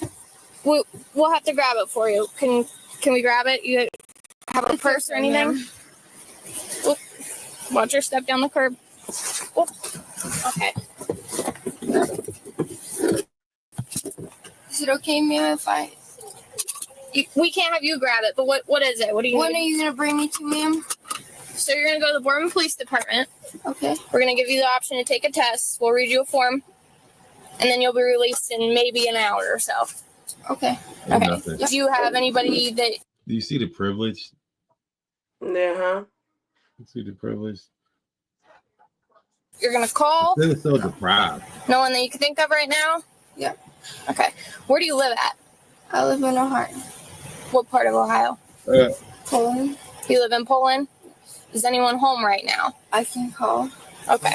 That's well. Is it okay if I call right now? We'll call when we get to the station. I'm more worried about what's gonna happen when we're done with everything booking wise. Okay, ma'am. What do you need out of your car? We can get it for you. It's okay. What was it? It's okay. Okay. It's probably drugs. I'm sorry. I'm just really hot right now. I'll roll the window down. Is that the reason you were making commotion? Yes, please. All right. It's really hot. Right Let me unroll the window. Hold on. my lap. Where at? It's in my lap, ma'am. That is your wallet. Yes, she's talking to me in my wallet. No, she's not. Mom. Here. What Put the it fuck? in your jacket. Okay, that's fine. Can you just talk to her? You're not on the phone, Kalina. That is your wallet. Mom. Here, can I? Let me Yes, see. it is. I hear her. Let me You see hear your her? phone. You heard her? I heard something, yeah. I know I ain't bugging. Mom. Here, can I? Let me Yes, see. it is. She's Okay, in my wallet. let me see your phone. It's fine. Okay. Can't tow the car without this fob. I understand. Can I just see it real quick? Can I just text my mom, please? Your phone's up front, Kalina. I understand. Listen, there's an order of things we have to do, and I've been honest with you, and I told you. I called her. She's gonna pick you up when you're ready. Can I just text someone else and tell them? Kalina, no. I'm putting this in your pocket so you don't lose it. How long until I get to text someone? Kalina, Yes. can you be patient with me? I've been patient with you so far. Patient little girl. Just listen. You're okay. We're making sure you're okay with the ambulance, and then you're going to be going to the station. When you get there, you can text whoever. I just want to text them and tell them when you get to the station, you can text whoever you want. Okay. Hello, this is Kalina. Has some scratches from the airbag and the bloody lip is what I observed. What's up? You hurting anywhere? Very. And I think we're 20. Where are scratches? Okay. She at first was saying I want an ambulance. And She asked for it. Now she don't want it. Yeah, no, she don't want it. ambulance. She started getting not disoriented but confused. I'm like, I'm just gonna have you guys check. Yeah, because you can't lock up for a DUI if she ain't drunk. She says she's fine.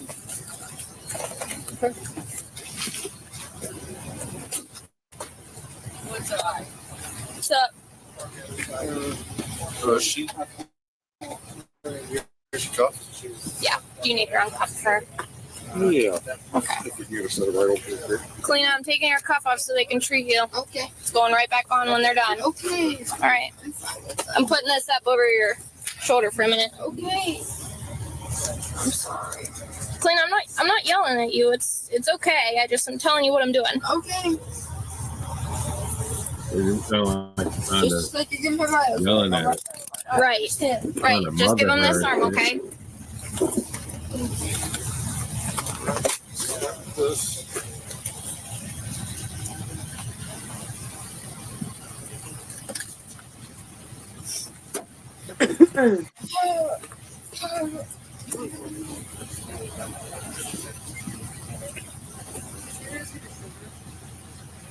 $98, $144. I like all your stuff. We take your arm out of the sleeve. 98% plus 144. 144. How did that happen? Yeah, I had that same I blood didn't hit pressure cuff anything. when I was in school. Is it okay if I touch? They gave us the Kalina, blood pressure cuff and the stethoscope. just wait, okay? We had to We wear a just stethoscope every day. talk to her. I know. I just wanted to You talk buy to a her. cuff Let in. him take your blood pressure. Okay. No, I wish I had that shit because I need it. Sorry, Patton, I have the fob. I just This is ass. Yeah, you don't want to be on You need it camera. for huh? Yeah, we will for the job. okay. I worked on it all morning. Come here. Yeah, it seems like it was. Come on. Oh my god. Nice and God. Please. Come on. What is it? 130 over 80. I heard it's normal. Can I check your sugar too? Of course. Is it okay?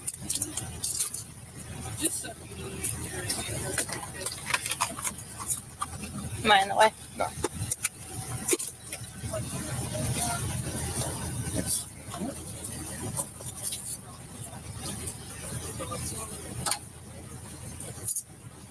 Okay, hand again. How you grab me?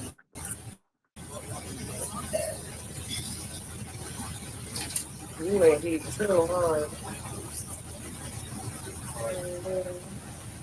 We'll pinch. To be the little things that hurt the worst. Okay, dude. Just make extra money for grass. 110. Alright. I give him 20 bucks and just not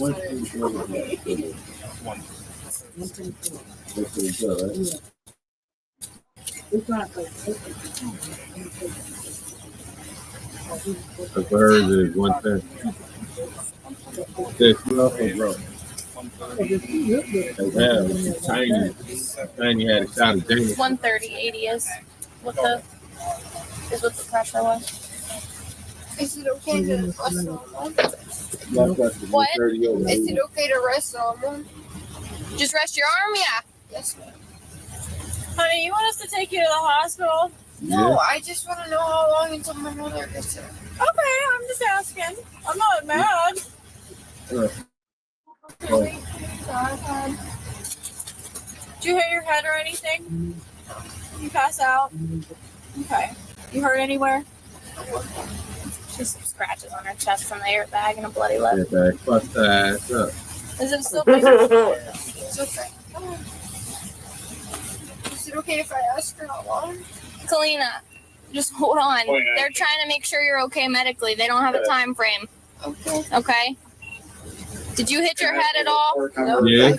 Okay, did you ever Motherfucking seatbelt on? airbag whacked her ass. Okay. Yes, yes, she got her airbag whacked her ass. 010025. You guys still need her out of cuffs. Yeah. Okay. Yeah, she's really a Alright, Clint. threat. Put your jacket back on, just so it's not hanging on you. And then swing that arm behind. Just turn to the side again. There you go. Just you gotta let go of your hands, okay? Okay. Hang on. Just let me do it. Hey, thanks for coming. Pat each other on the back.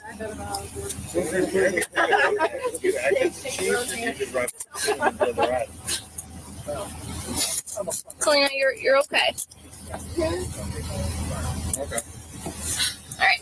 If you sit like that, then they won't hurt your back, okay? Okay, is it going to be that much longer? Like 15, 20 minutes. Okay. He's not a threat. It's still left off the cuff. What's your first name, dear? I'm sorry? CALINA?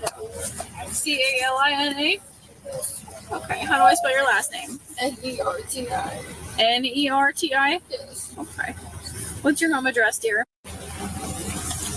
Not nerdy. Thank you. You're welcome. Okay. NERTI. Nerdy. I'll talk to Mom when she gets there. That's all I need it for. All right, dear. And then you said you don't want us to take you to the hospital? Oh, okay. Okay. Where are you cuffed at? What's your dominant hand? Right here. Okay. When my mom gets here, is it okay if you uncuff me? She can't uncuff you, Kalina, but yes, I told you. When you go to the station, we're going to uncuff you. Can you wiggle your hand over there and do a little swivel? There you go. Clear, Sheridan. Copy.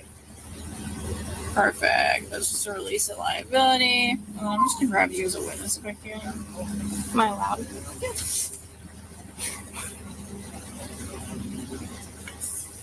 Not allowed. Are you a civil servant? Aaron.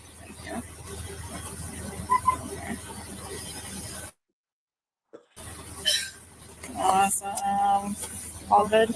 We're gonna go. Thanks. All right. Selena, sit to the side. Won't be long. Go ahead. You're fine. All right.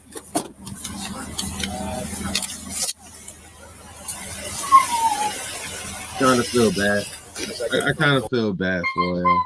No, but shut up, please.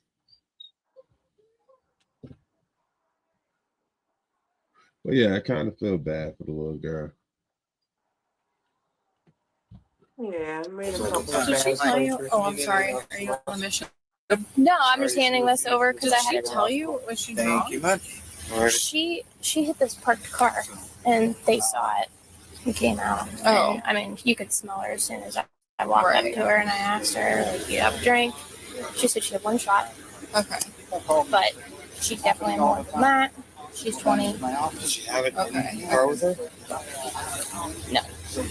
They searched the car. I didn't open the car yet. I was dealing with her until like Neff got here, and I think the pulling officer stopped. I knew what we had, so I rushed a little bit into like. Kalina, 1 second, okay? You all right? All right. What was that? Okay. Yeah. So the airbag had already gone off and everything. And they called because it went off, and they saw that she was out here, so they said she might be intoxicated. And then we got here,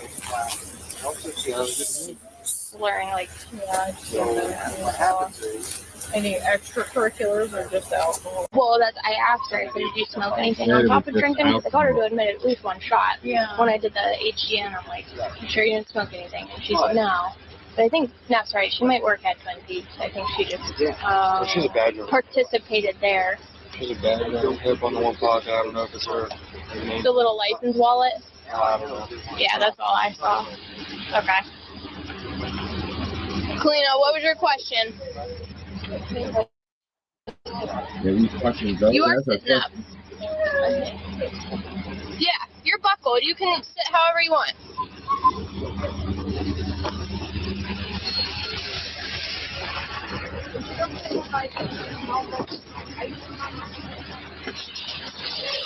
The breath test results showed she was driving with a blood alcohol level twice the legal limit for adults, and even worse, 8 times the legal limit for someone underage. Damn. After mandatory legal procedures such as fingerprinting and photographing, Kalina was released into her mother's supervision. Man, what a privilege, huh?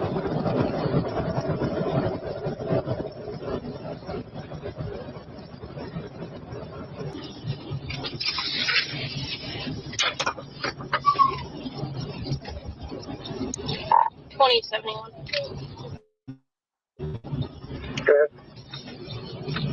Code 5 on 11, door 1. Got it.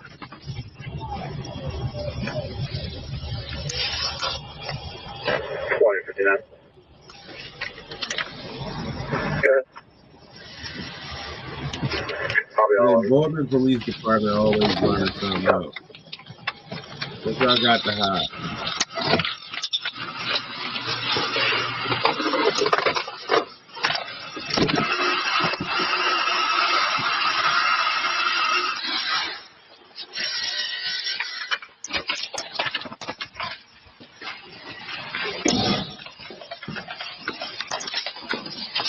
Damn, it's daytime now. Yeah, really.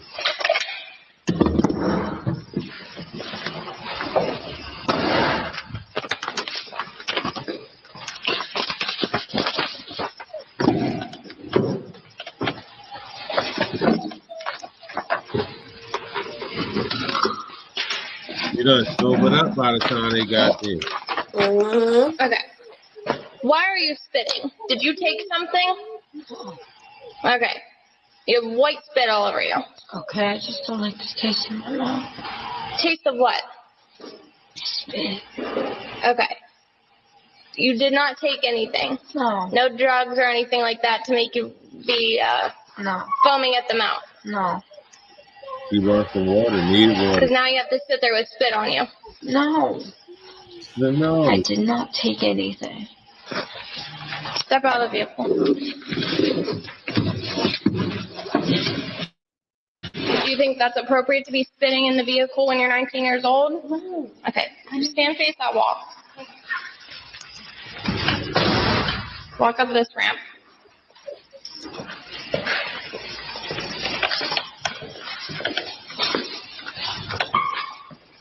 Back up.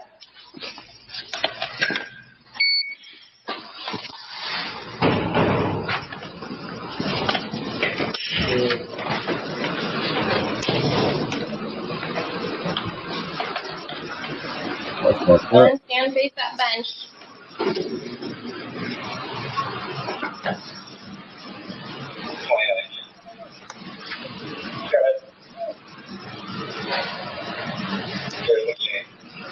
You're taking your cuffs off, but you need to be cooperative, or they will go right back on. So no spitting on the floor in here, acting like we did in the car. Why you acting like you tried?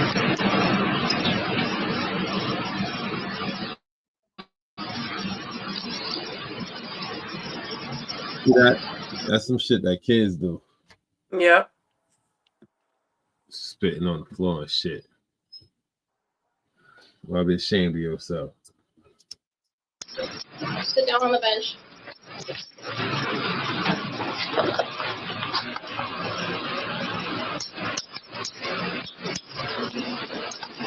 He said don't set anything on the printer because it messes with the results. If you won't get accurate results, and it won't print. I don't know if you usually send something on the printer that's been activating that. I don't know. Maybe he thought it was operator. Yeah. No, that's why you got your card. Okay. I told her mom that we're gonna call when we think, because they're like 25 minutes away. Okay.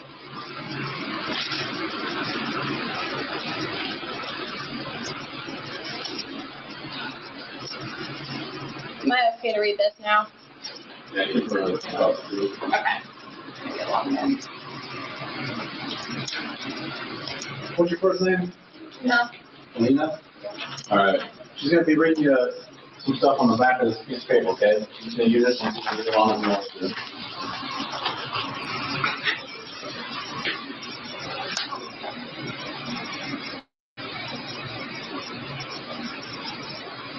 Yeah, you know what's funny? All right, click. In Troy, right? When I got locked up, went to the police station. You see how they got her sitting there with the handcuff to the bench and shit? I wasn't cuffed to nobody bench. I know. I wasn't cuffed to the bench at all. You're now under arrest for operating a vehicle while under the influence of an alcohol, drug, or a combination of them. Operating a vehicle while under the influence of a listed controlled substance or a listed metabolite of a controlled substance. Operating a vehicle after underage alcohol consumption or having physical control of a vehicle while under the influence. If you refuse to take any chemical tests required by law, your Ohio driver privileges will be suspended immediately and you will have to pay a fee to have them reinstated. If you have a prior conviction of an OVI, you're operating a vehicle while under the influence of a listed controlled substance or a listed metabolite of a controlled substance under state or municipal law within the preceding 20 years, you are now under arrest for state OVI, and if you refuse to take a chemical test, you will face increased penalties if you subsequently are convicted of a state OVI. If you take any chemical test required by law and are found to be at or over the prohibited amount of alcohol, a controlled substance, or metabolite of controlled substance in your whole blood, blood serum, or plasma, breath, or urine, as set by law, your Ohio driving privileges will be suspended immediately, and you have to pay a fee to have the privileges reinstated. If you take a chemical test, you may have an independent chemical test taken at your own expense. So if you do submit to a test, and you test positive over the legal limit, your legal limit being underage is .020. So if you have no priors, you're going to be suspended for 90 days. If you refuse, you're going to be suspended for 1 year. Am I getting that incorrect for underage as well? Is penalties work for underage are the same for refusal and everything? Do you have any questions about that? Okay. Do you want to take a test? Do you want to provide a breath test for us? No, we give advice. I can't give you advice. Do you want to take a test or no? If you, like I said, if you refuse, you're going to be suspended for the 1 year. If you test and you test over that limit, 0.020, then you will be suspended for the 90 days. I will take a test. Okay. Smart girl. You should be. Yeah, rather just When I take gave that you your ID suspension. back, did you put it in your wallet? Yeah. I'd rather take that 90-day suspension than that year. Oh yeah. Mom sounds like she'd be right here, so I just didn't want to panic her and get her sitting there forever if it's going to take a minute. Is it bad to drink water when it has bubbles in it? Not really. Is it bad for you? Yeah, I look at it. It's water. Everything else we take care of. What? Yeah, no. Is everything else we take care of? As in, Is my mother here?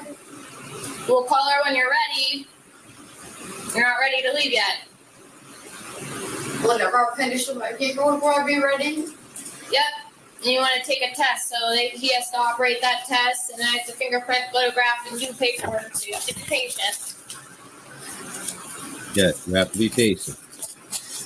You have to exercise patience.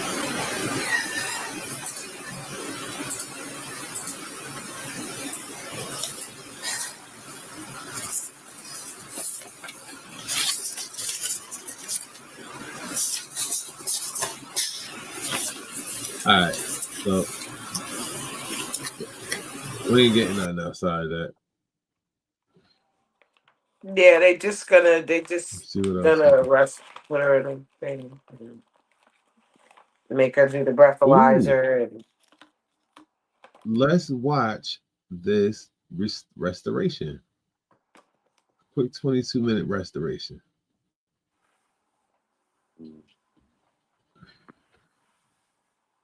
this video is for This is educational for purposes. educational purposes. All right, got it Like, in the share, bag. subscribe, and follow. Ooh, got the Is that a Mac 10 Uzi? with the 9mm shot. Not the Mac 10. Some people call it a Uzi. Found it in water. Okay.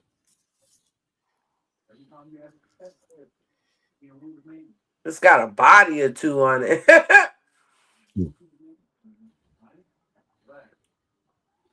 What's this Gunsmith special?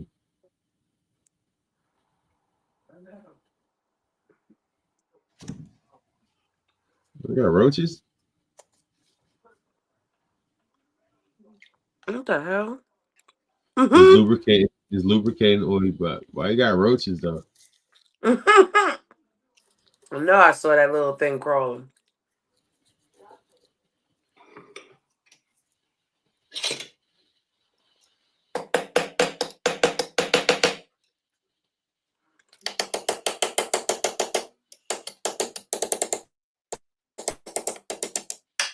It was on your little stuff. You tell me what to do. Yeah, really. Y'all better not listen to him and y'all ain't subscribed to my shit.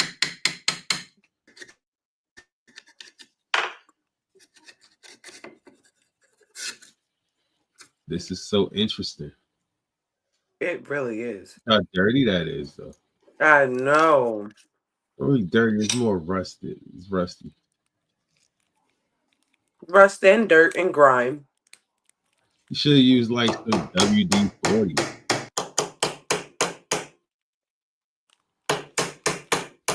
Great rust remover on it.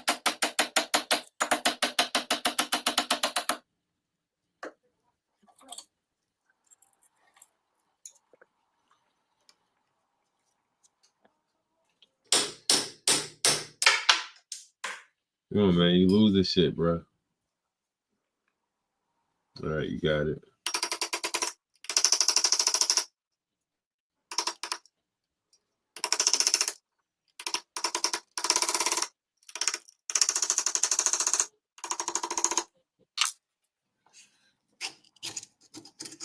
I was about to say, use a bitch. You can't just grab it with your hands.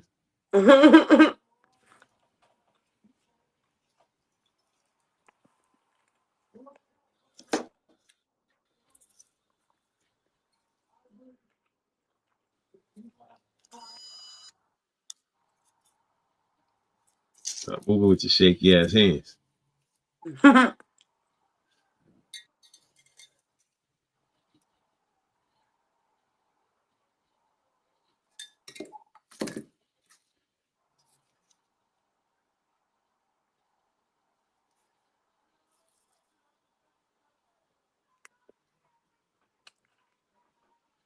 Yep, full of gunk. Mm-hmm. Yep. Pyrex bowl. It in there. Put that in there. Put that in there. Go get some water. Ooh. Ooh, Vaporust.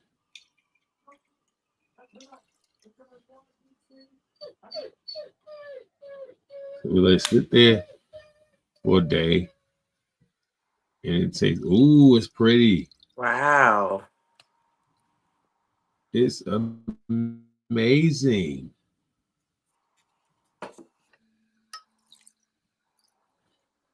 Nice.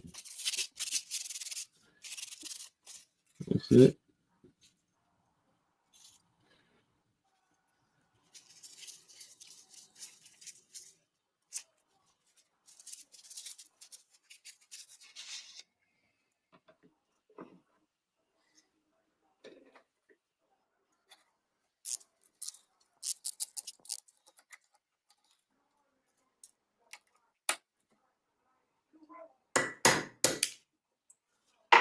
That found it. Mm-hmm.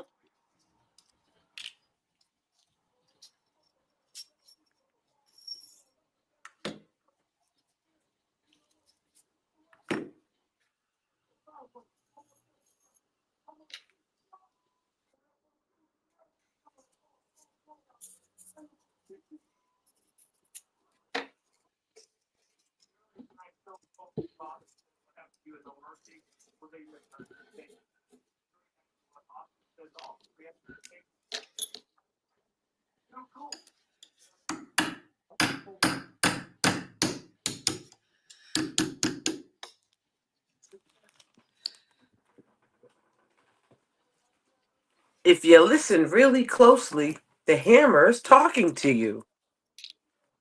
I'm just so stuck. All right. Nah, this is the part where you just break it down. It teaches you how to break down an Uzi all the way down to the bare part.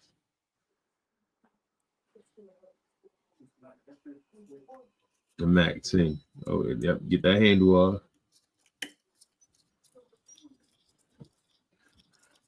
Good part is Better put it back together too. Oh, he is. He's gonna clean everything up and put it back together, or else.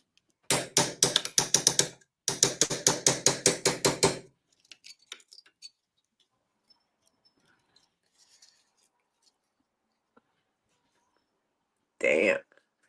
Oh, that's nasty. Very nasty. Must have been sitting in that water for eons.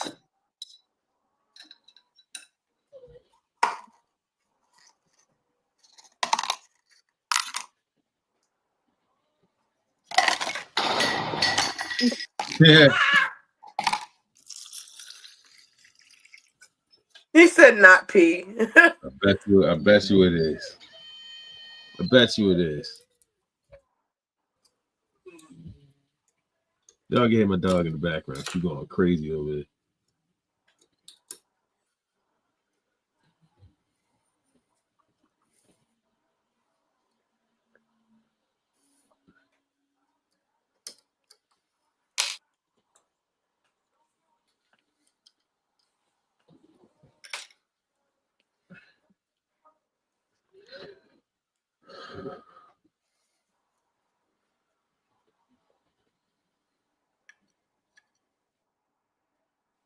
All right, that's the safety.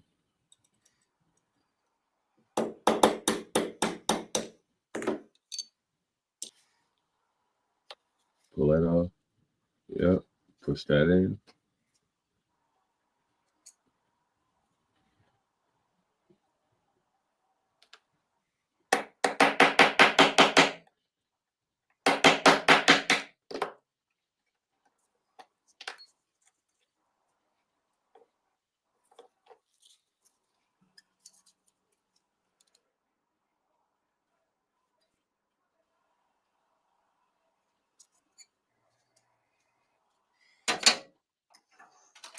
Sandblasting.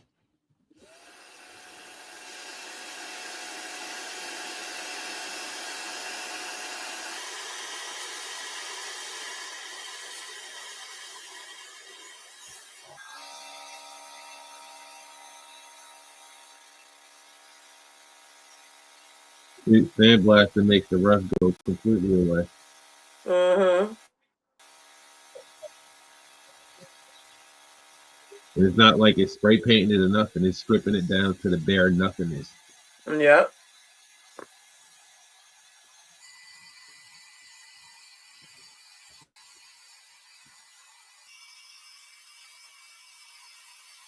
Look at it, so satisfying. It do.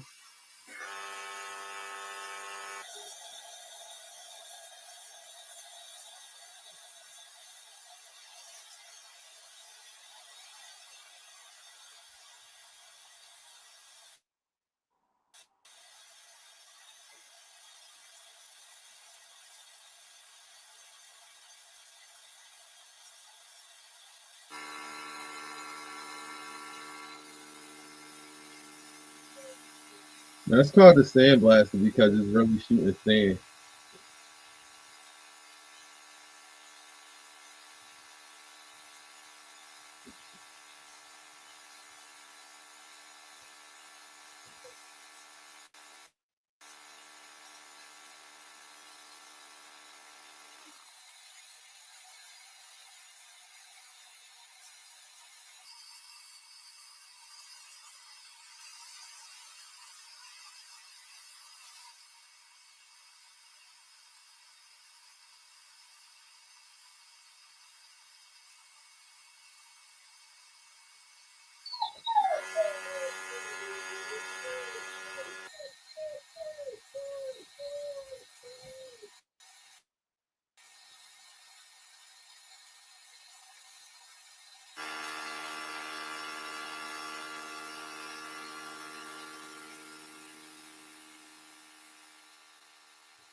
See, I'm so much of an asshole.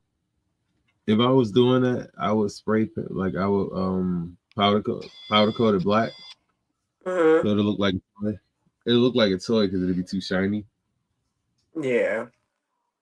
Yeah, people would think it's a toy.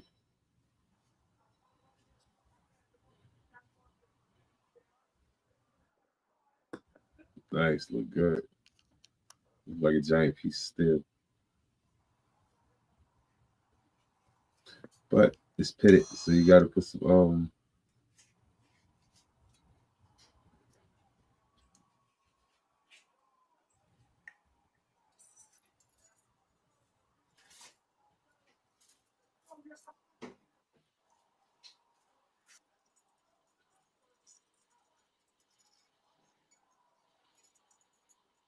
yeah, so this shit was stuck at.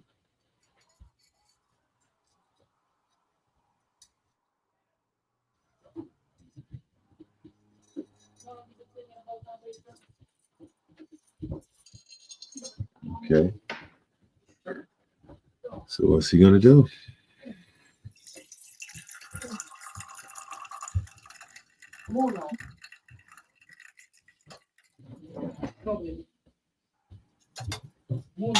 What's he gonna do, nigga? Yeah. Love the transitions.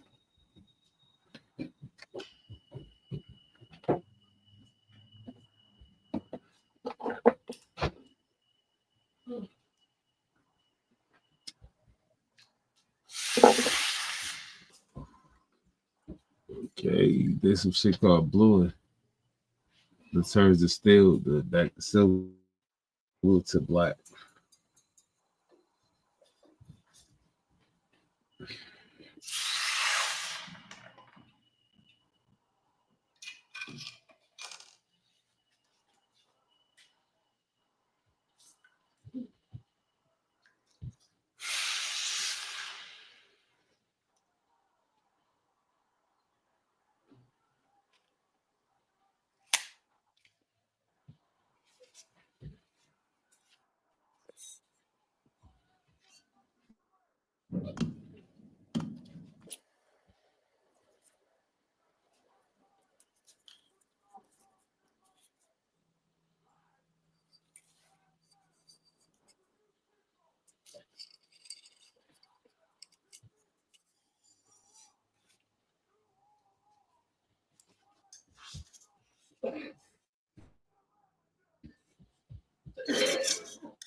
Right, so he's putting everything back the same way he took it apart. Mm-hmm.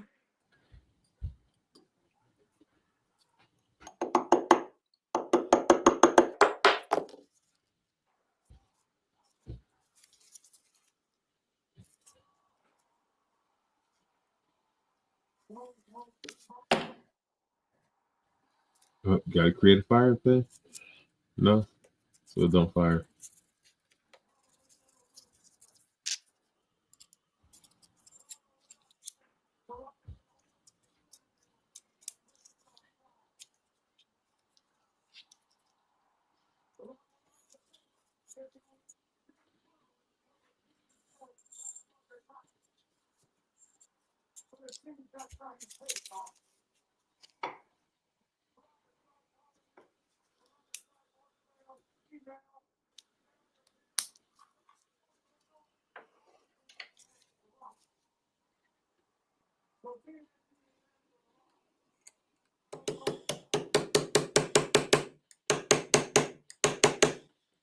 Okay, so these small details.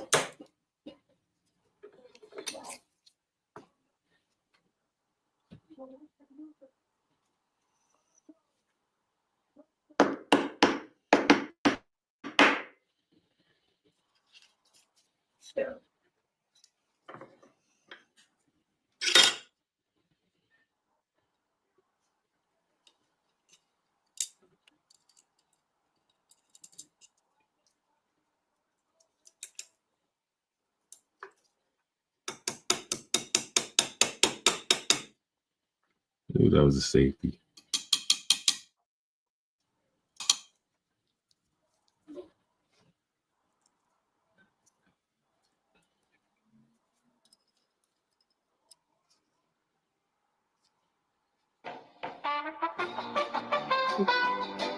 What the hell? He ain't know what he was doing.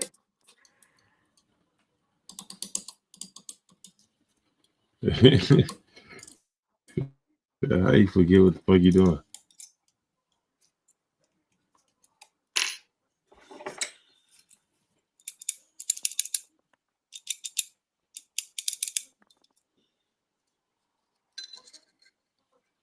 Look kind of delayed. Huh? I said that gun when he was shooting, it looked kind of delayed. Yeah.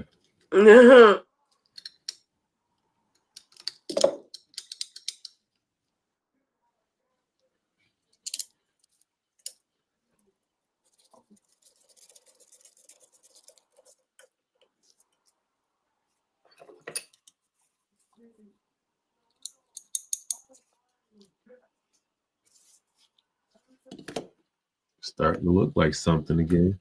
Mm-hmm.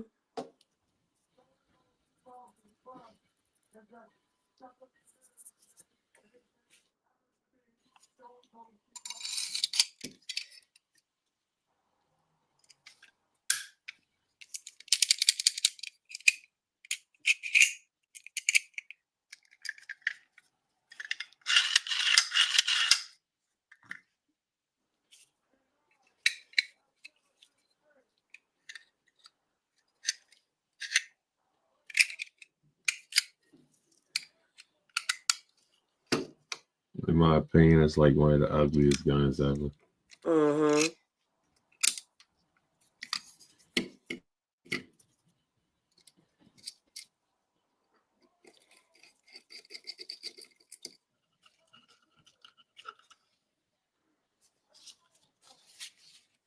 And there you have it.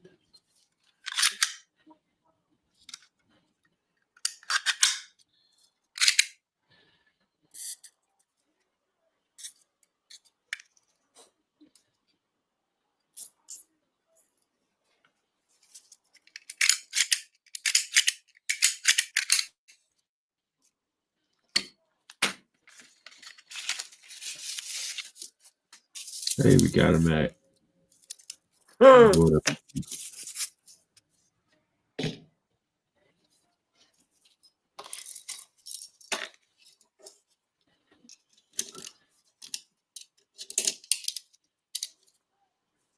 Really?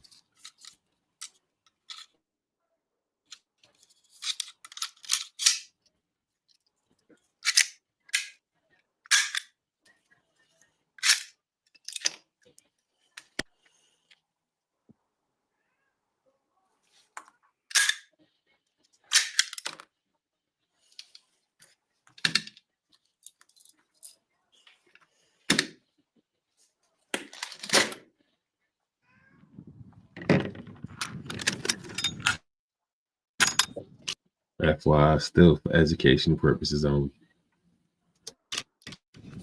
Like, share, follow, subscribe.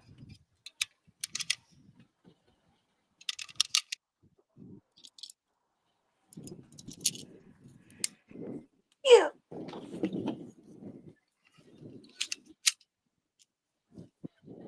Bless you. Thanks.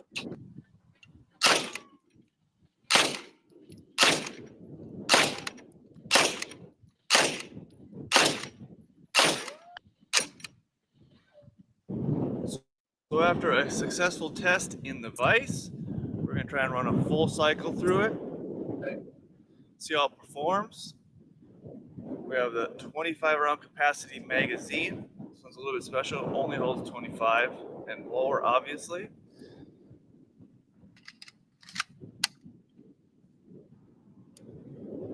Put it off safety, pull the bolt back, and we'll be ready to go.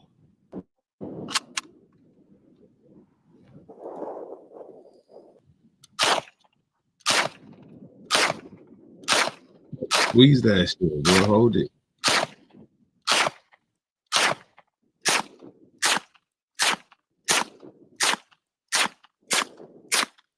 But it goes fast as you can move your finger.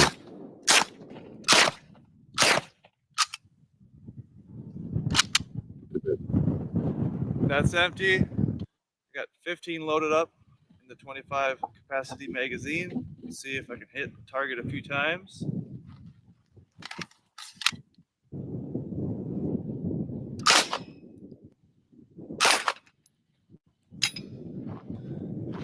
One shot is all it took. She went down. Even though you shot twice. We don't have the stakes pounded in because there's still frost in the ground because it's up in North Dakota. So I have to go set it back up real quick here. All right, bro, we get it. We get it. You restored it. You're just gonna restore it. Shut the hell up. Ooh. SMG. Damn.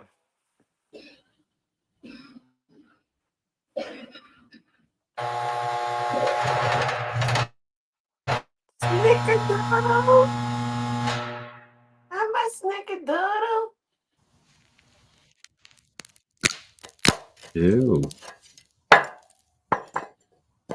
That's Russ. It's Woody. He got a butt. Hey, he got Woody. 3 hands.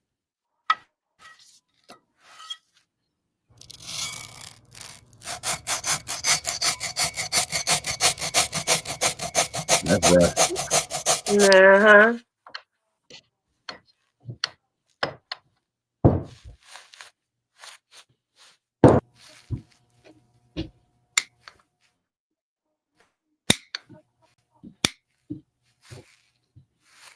Cobwebs and shit.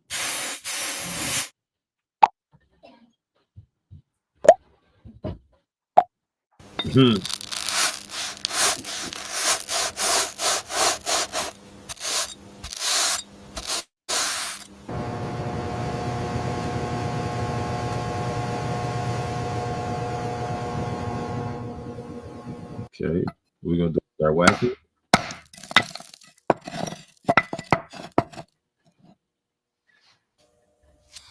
So he's gonna start breaking stuff.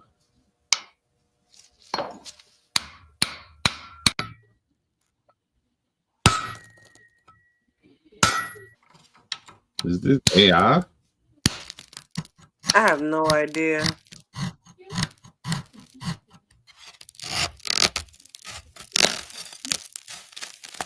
It looks AI-ish.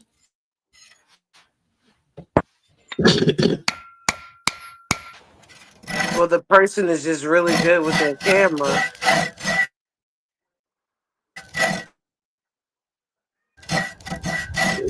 And the gun. All right, I'll let it run. It's like all these slow-mo cuts. AI lookalike shit. I don't mind that with the rest of it. But then again, it could have.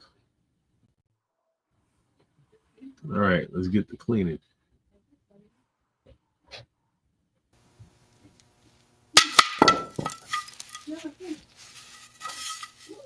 He didn't even hit the shit. Yeah. Not doing AI.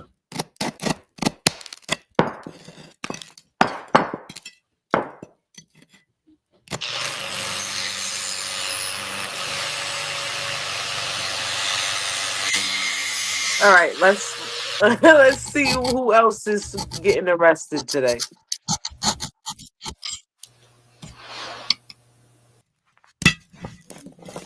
Because this AI shit pissing me off. Yeah, same. All right, let's go to her. I want to outsmart the cops. I think I did that one already.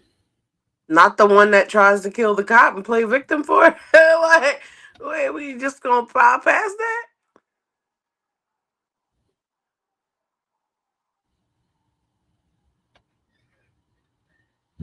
There we go.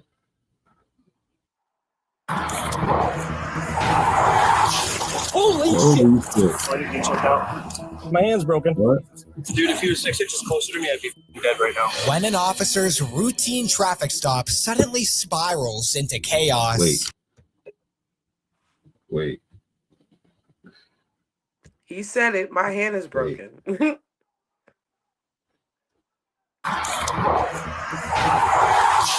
Holy shit. Why did you check out? My hand's broken. Dude, if he was 6 inches closer to me, I'd be dead right now. Yeah, door though.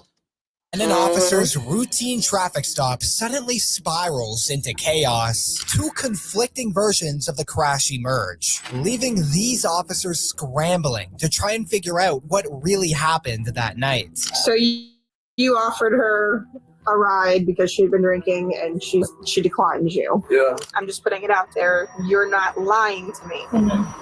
At around 12:51 a.m. on Saturday, January 6th, 2024, a St. Petersburg police officer pulls over a vehicle driving down the highway for driving with its headlights out. The officer is there to check on the driver given the late night hours and potentially issue a citation for the headlights. But what is supposed to be a routine traffic stop quickly spirals into chaos. Hey, good day.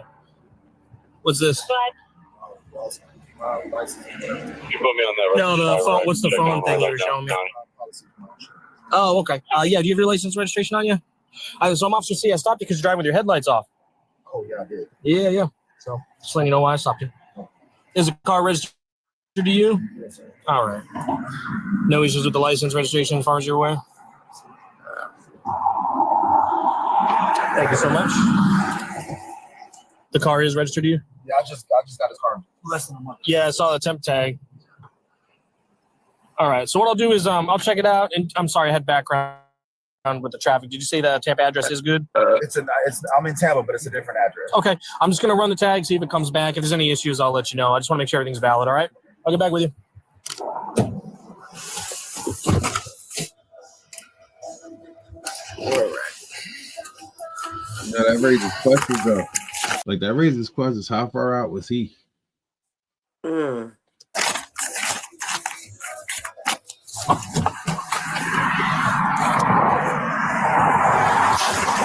shit! Holy shit!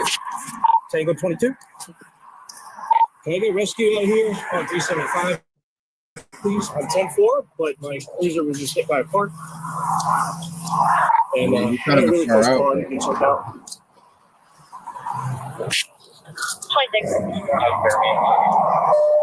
And Tango 22, I did not get a description of that vehicle. I think it was white, possibly an SUV. It didn't stop. It's northbound on, possibly northbound on 275. I can't see the forks. I don't know which way it went. I don't have a tag. 26, I copy a white SUV. Possibly a white SUV. I think it was a white vehicle. Can you let FHP know, please? I think it broke my arm or my hand. It didn't hit your car, right? You're okay. No. Okay. Hey, Ken, you think your dash cam might have got attacked? Yeah, it might have. It was going really fast, but I'll take a look. Just sit tight for me. We're gonna be here for a minute, okay? Just sit tight, all right? Because I got to deal with two things at once now. See, would it have had front end damage? Yeah, I would have just got him out the way. Definitely Just did got a not slow headlight down. sticking out. Definitely did not move over.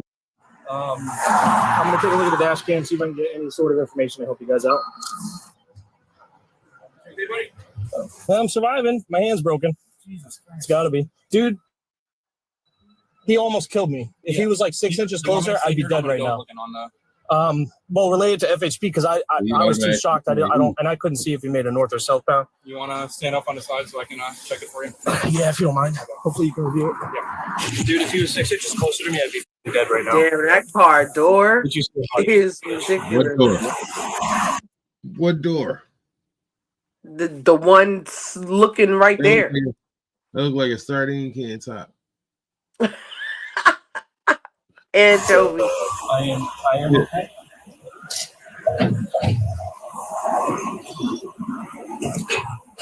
I just want to let you know that I'm in the hospital.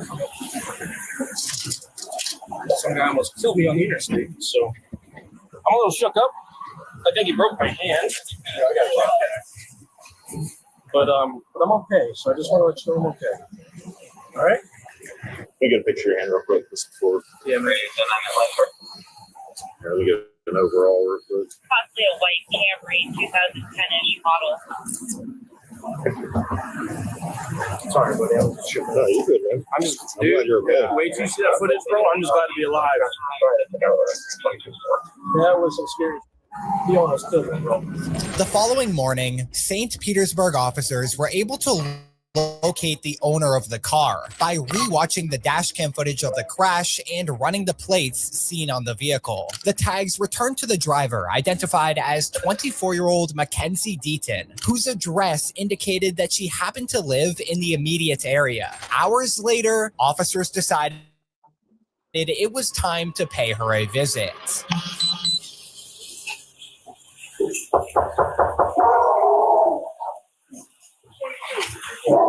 Building 22. Mackenzie?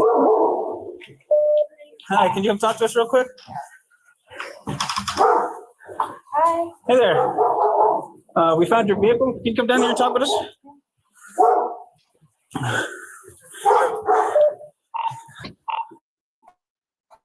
I'm 10-12 with her. vehicle. Right, got Over it. here. Yeah, change the planter back. You're being detained right And now. they found out the license plate of the vehicle. Listen, take a deep breath. We're not here just because we guessed. So think about the last 24 hours, and then we'll. Okay. And straight to our house. There you go. Right here. Yeah, she Then she going gonna to try to jail. say. Okay. Have a seat. Somebody will be by with you in a second to talk to you. Okay. Okay. Like I said, I'm Officer Cox. I'm a crash investigator with the traffic homicide unit, and I'm here to talk to you about a crash that occurred last night. So, is that your vehicle that is being loaded up? So that is your vehicle? Yes, my friend drove me home last night, and he said that he hit a door, but he had a couple drinks, so he didn't want to call anyone. Okay. Did he kill someone? Well, let me ask this: who's your friend? His name is Blaze. Blaze is his name. I don't know his last name. I just work with him. You work with him? Yeah. Do you know where he lives? Where do you work? St. Pete Yacht Club. St. Pete Health Club? Yacht Club. Oh, St. Pete Yacht Club. This is where some privilege gonna come in. She work at a yacht club. She know people. Yep. Entitled little witch. Yep, that entitlement. What do you do there? Barton. Barton? So do you know who my father is? All right, and you're saying that Blaze is the one that was driving your vehicle. Were you with him? Where were you at? I'm the passenger. I had a couple drinks, right. But I wasn't gonna drive. I wasn't driving because I had a couple more. Like I had tequila shots and. Wow. Is that typical for you? Were you working or? No, I was off. You were off. Okay. Yeah, we all went to Locals and hung out for a little bit. And where'd you go to hang out? Locals. Locals?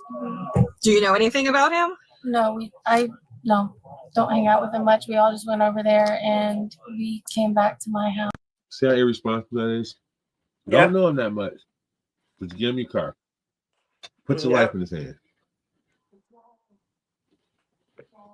House to smoke, and he was just gonna drive me home. And is he still here? No, he went home last night.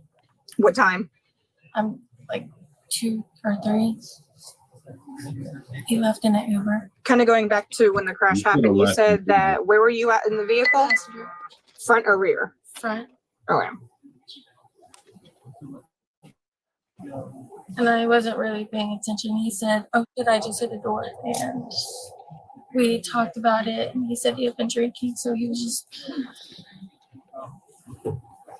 told me to call this morning. You're a fucking responsible. So you guys talked about it. Where did you talk about it at? In the car. Like did you guys stop anywhere, or did he continue driving? Continue driving. Is everyone okay? Can you please tell me that? We'll get there. Right before the crash happened. Oh, just tell her that she broke his Were you hand. guys with any other vehicles? Do you remember anything like that? No, we weren't. Do you remember seeing any like lights on the road or anything like that? Like a cop car's lights or anything like that? No. He might have. I wasn't really paying attention. I was talking and just lollygagging. Okay. I'm just putting it out there. You're not lying to me, are you? Let me find out this nigga was playing Grand Theft Auto for real.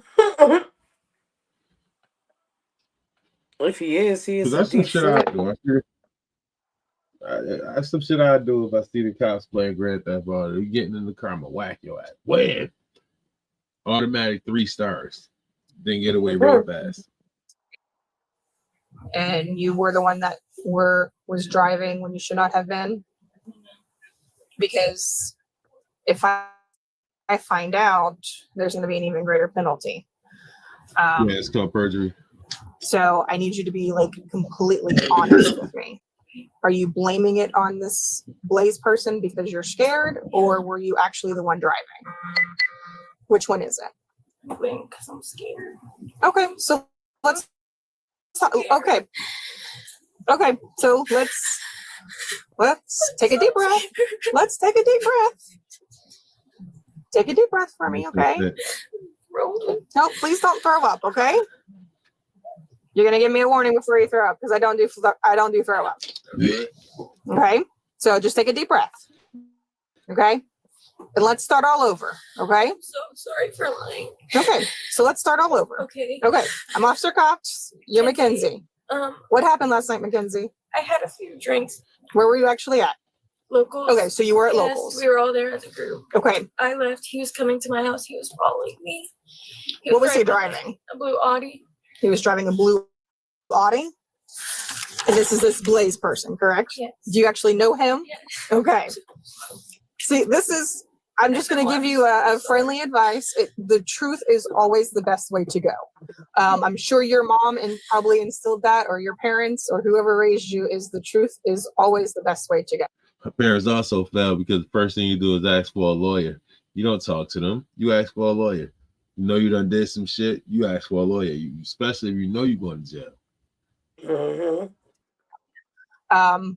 Because I always got more trouble from exactly. You always get in trouble for lying. Okay. So do you... But I did hit the door, and I'm so sorry that I didn't stop.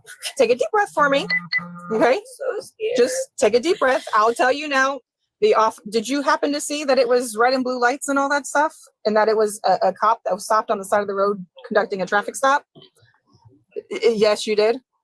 Can you say yes for me? Okay. He is okay. Okay. It could have been a lot worse. Okay. You know, he did sustain injuries because you almost ran him over. So tell me what's going on inside the car when you are, driving.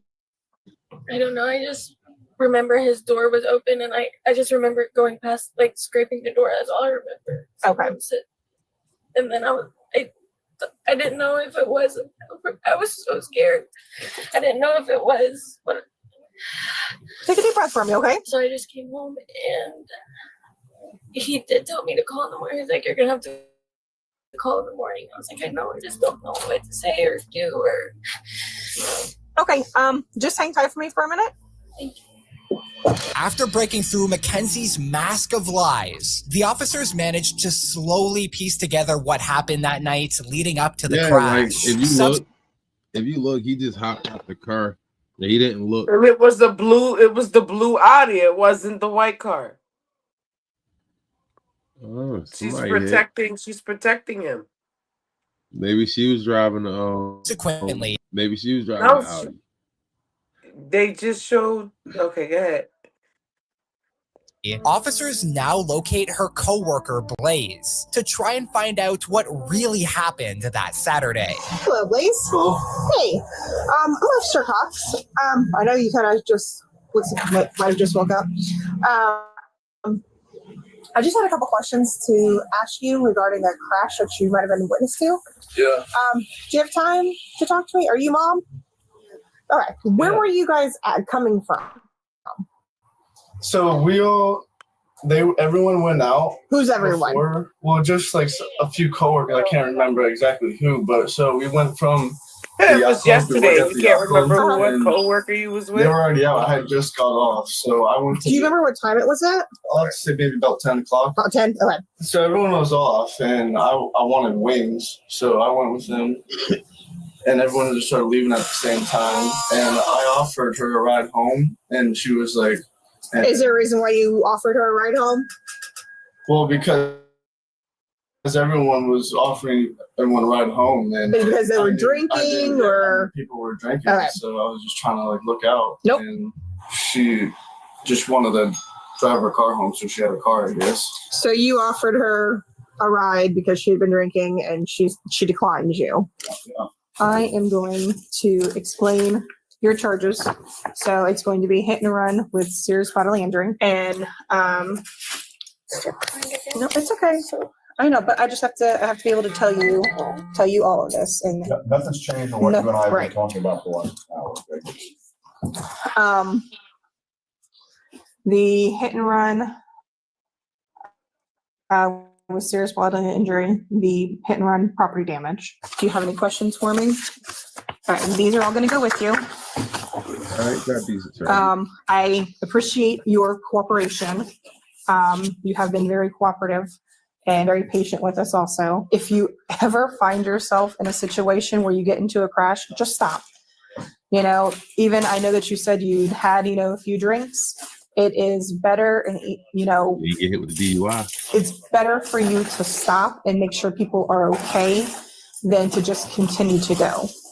And I know that you said you're gonna, you know, call today, but you know, sometimes these things, you know, you are required by law when you get into a crash to stop and provide your information and to render aid if aid needs to be. As a result, 24-year-old Mackenzie Deaton was charged with felony counts of leaving the scene of a crash involving serious bodily harm, tampering with evidence, as well as failure to obtain a Florida driver's license within 30 days. Her bond was set at $7,750, which she posted just 5 days after the incident. Months following the incident on April 30th, 2025, Mackenzie reached a plea deal with prosecutors, where she was found guilty of her first felony count. Meanwhile, the rest of the charges were dropped. Ultimately, Mackenzie was sentenced to 17 months in the Florida Department of Corrections, where she remains at the time of recording this. A year and 2 months. Well, a year and 5 months. Mm-hmm. Probably a year and 4. Probably not even. Video. Probably 9 months.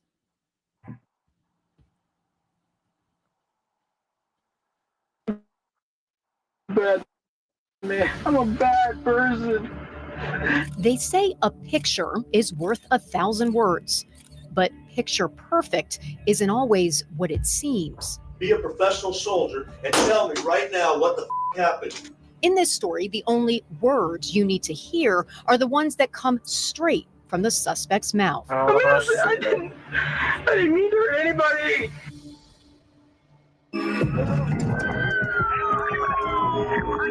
The penalty is death.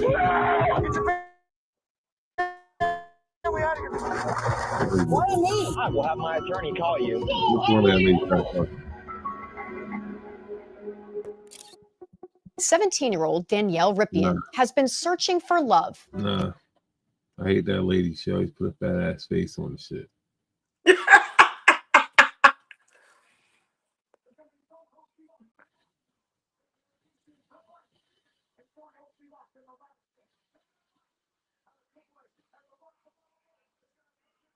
Whoa, hold up, man.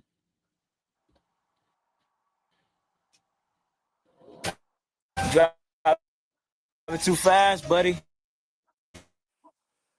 Third time? Yeah, man. That's third time. What's that? This is my dog's cat. I had a couple weeks like that. Okay, that's it. That's my bottle. That's what I said. Okay. Watch how an off-duty deputy gets pulled over for speeding with an open bottle on the front seat and his young daughter in the back. Driving too fast, buddy. Third time? Yeah, man. That's third time. 16 to 45. Yeah, I know. But I'm just sitting there. I just dropped her off. So Stand by. no, you good. You been drinking, man? Not like that. But dropped her on the house. But you know. All right, you got your driver's license on you? Yeah. All right, man. You must be a young deputy. That's yours? Huh? That's yours? What? The bottle. I mean, yeah. I mean, it's in the car. So, I mean, it's just me and my daughter. Go home. Sure, All right, stand by, hers. man. Dumb question. I'm pretty sure they hers.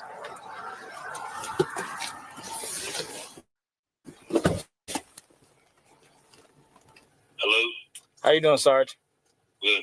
Hey, I'm out with Deputy Rojas. He's got a bottle in the front seat. Appears to be intoxicated. Eyes are...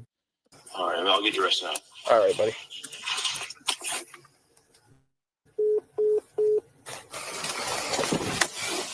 He said arrest him, right? Nah, he said he getting his rest. Can you step out for me, buddy? Yeah. All right. How you doing, man? How much you have to drink tonight, man? Dude, not a lot. All right. Not a lot. Like, you can do whatever you got to do. All Okay. I'm just gonna you stand right there. You gotta wait on Sarge to come. And yeah. You got any firearms? Anything on you? My sidearm is right there. Okay. So where are you drinking at? Miami? Downtown, Key West, Broward? I'm asking you a couple questions. You need you to answer that. Man, I know. Okay. I gotta ask you these questions. Like, where were you drinking at? Like, you say you had a couple drinks. Where at? Well, I didn't say I had a couple drinks like that. Okay. I said that's my bottle. That's what I said. Okay. But when you came out of the car, you told me you had a couple drinks. What you said? You say I'm gonna be honest with you. I've been drinking a little bit. Okay, I'm not gonna be disingenuous with you. Okay. Yeah. So. Right. That's not what he said. You see, he's trying to throw words in his mouth. Wow. That's not what he said at all. It's not.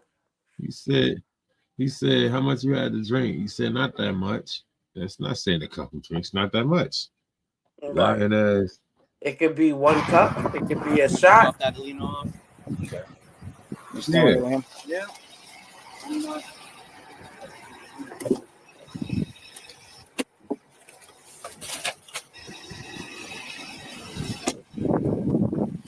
Like I said, what we're gonna do is, since I got him here, we're gonna go ahead and get started. We're gonna do a signal 1 investigation. Are you okay with the field sobriety exercise to smell my belief that you're under influence? Okay. All right. So just let me move my car. He's gonna stand with you right here, and we're gonna just do it. Okay. If I deem that you are not, okay. All right, but he's like, I know. Huh? I know. Or no?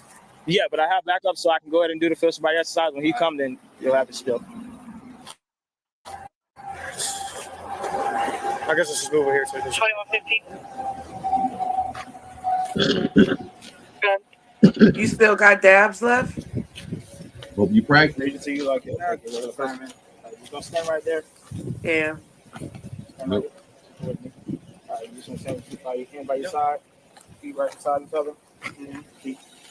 All right. All right. So what we're gonna do is, like I said, we're gonna do some field sobriety exercises to spell my belief that you're under influence.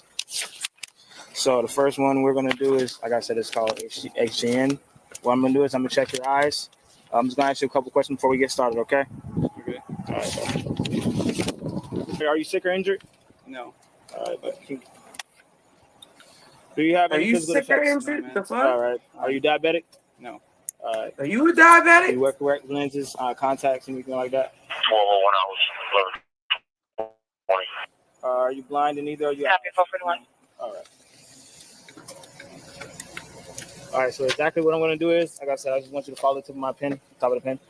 Scoot over a little bit. I'm legally This blind. shit pissed me off. It's pissing me off. This shit pissed me off. You know why? You know why it pisses me off? Why is pissing you off? Because he asking them questions that he already know. You already know the answers to these questions, yet you still choose to ask these questions. It's fucking stupid. Right, and mind you, you can't even be an officer of the law if you're blind. So it's like I get the diabetes part, but you gotta wear glasses. no. If you're blind, Well, I mean, you can't see. Can't the wear light glasses if you're blind. You can't see the light if you're blind. You can't drive if you're blind. Right. To be asking dumbass questions. Follow the tip of the pen with your eyes only, not with your head. The first one I'm going to do, I'm going to move it. Hey, just listen to me. First one I'm going to do, just going to see if your eyes equally track, okay?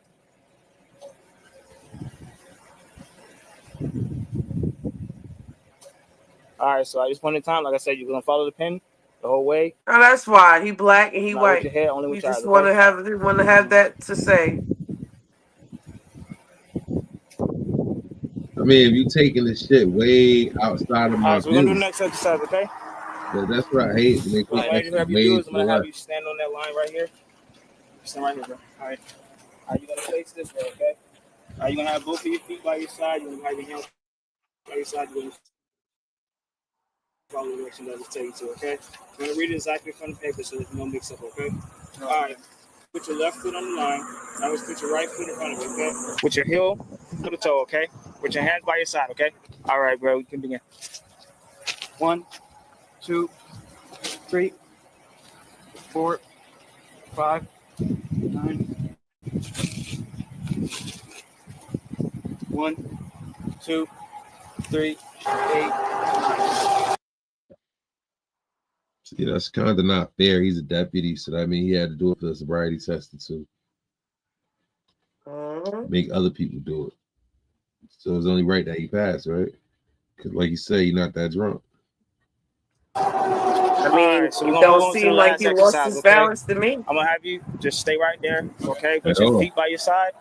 All right, hands by your side, okay? All right, the last exercise is called the one leg stand, okay? When I tell you to, I want you to raise one This one might leg be it. approximately 6 inches above the ground, okay? While you're counting out loud, you only count 1, 1,000, 2, 1,000, 3, 1,000, and so forth, okay? Until I tell you to stop, okay? Do you understand these instructions? I do. All right, do you got a phone on you? At this time, you may go on this side. Yeah. At this time, you may begin. 1,001, 1,002, Got him. 1,003, 1,004, 1,005, 1,006, 1,018, All right, stop. 1,019. All right. You said stop? Yes. Okay. All right, what I'm gonna have you do is the next exercise, you're gonna step to the vehicle, okay? Seriously? Like I said, it's what we have to do. Listen, you're impaired, you're under the influence, you understand that you're an officer yourself. I don't want, listen, I hate to have to do this to you, bro. But I wish you would have made a better decision tonight, bro. I know that. I need you to step to the car. Come on, buddy. Just okay. We're gonna figure out what you're gonna do with your daughter. If you want your girl to come pick her up or whatever. No. Like I said, it's just something that we call my father. Okay, let's get you to the car first. Let's go ahead and get this taken care of. You know the process. Come on now, Ross. I appreciate this officer treating him like you're a regular citizen, because right now you are a regular citizen. Mm-hmm. You, sir, have just lost your qualified immunity. Yep. And you might lose your job. But then again, they might just put him behind the desk. Come on, bro. Yeah. Come on, man. That's fine. It's fine. All right. Okay.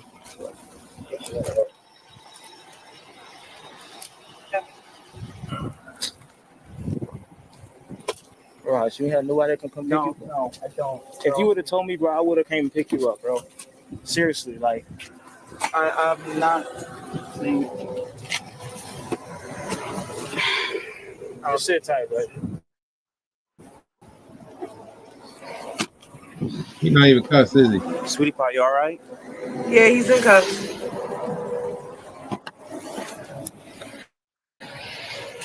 You have any milk or anything? Any snacks? You okay? It's okay. Your daddy's okay. What's your name? It's okay. I'm a police officer like your daddy. It's okay. Do you have like a? You want to play on the phone? Like YouTube?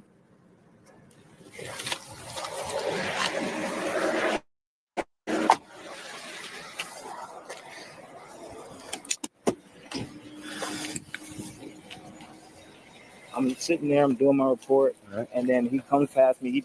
He's going at a high rate of speed. I had to go up like 75 to catch up. So I'm like, okay, this car is going too fast. I stop him. Right.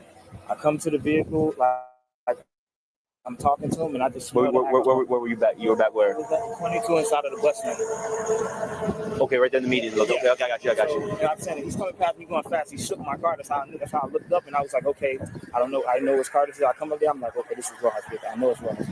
I come up to the car, I see the bottle in the front seat. It smells like how his eyes are like. I'm just like, I got you. So that's when I called you, because I knew he was like.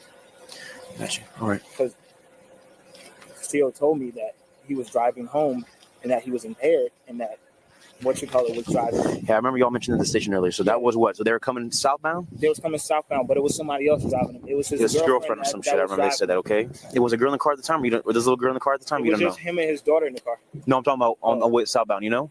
I don't know. Yeah. I got you. I know that's what Castillo told me. I got you. All right, give me a second. That way, get this figured out. If you don't mind. Hey, good job doing your job. You know, it's not no different. Okay. That's right. So let's go. So what that meant was, you shouldn't have did that. Now you're gonna be looked at as a pariah at the station. Mm-hmm. They only talk that, oh, we're gonna bring down the bad cops. They don't mean that shit. They part of the program. And her first. Let's get her taken care of first, and then we'll go from there. So, yeah. Hunter, what's the girl friend's name or whatever it is.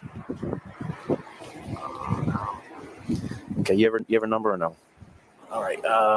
Again, my thing's on, but you're not on speakerphone. What would is she think is she still at the house or where they live at or no? Or you don't even know where she's at? Or tell her to call Rojas and all that stuff. That way I can answer the phone. Okay. Hello. Hey, yes, this is Sergeant Torres, man. How are you? Good. Well, we got Rojas here. He's going to go to jail for DUI, but we have your daughter in the car. Is there a way you can come get her or no? Have you been drinking as well or no? You're good? Okay. I'm at the 22, but the problem, how long is it going to take you to get to Cudjoe Key?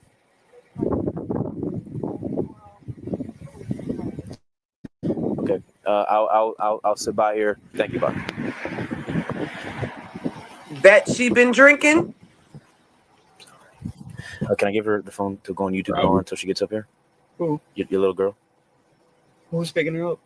Adelina? That's fine. Who else is there? My parents, but they're sleeping, and they're probably. So do I give her the phone and go play, or what do you want to do? Can I have my wallet and just take the phone with me too? If that's what you. I'm sorry, I can't hear you right. I know, I understand. Like I said, I just want her to go and have something to be occupied with. But I know you want to go take it with you, so I'm just going to go and I'll take care of her here. Is there like a bottle or formula or anything like that, or no? No, she's almost 5. Well, it's 4.5. She'll be fine. She's gonna pick her up and. Yeah.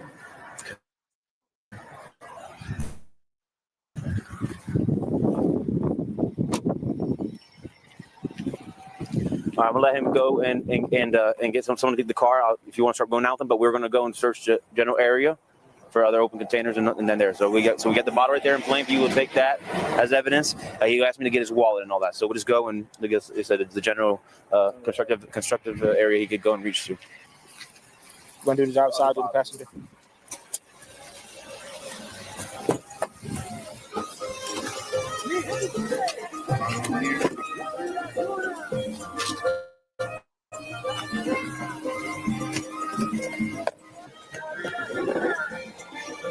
I do not own the copyrights to that music.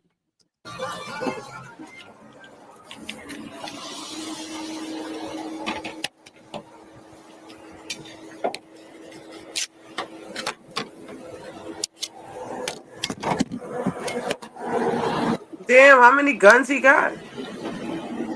Just the one. Oh. I'm gonna stop, Brennan.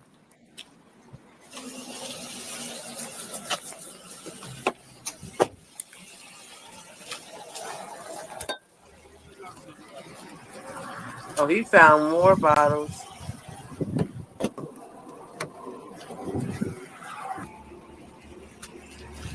Yeah, he's just sitting in the front playing you. Huh? Gotcha. There's a plastic cup I can took it out. No, I just seen the shot cup was in the front. You got the bottle, of course, and we'll just take a picture of this stuff. You got an evidence bag in your car? Yeah, you want to grab it? Yeah. All right.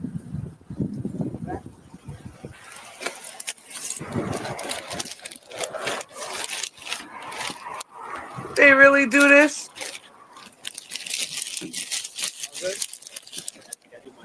I had never seen them put. All right. I'll go to Cudjoe now with that, or you.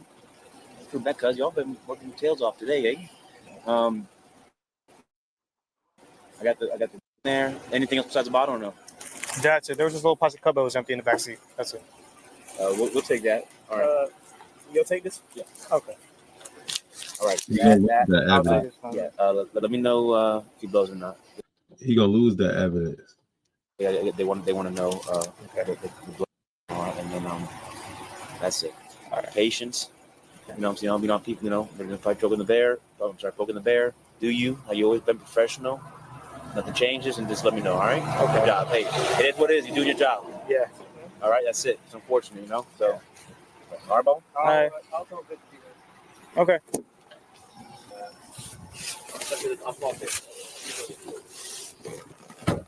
All right, so they got your daughter and everything situated, okay, buddy? Yeah, her.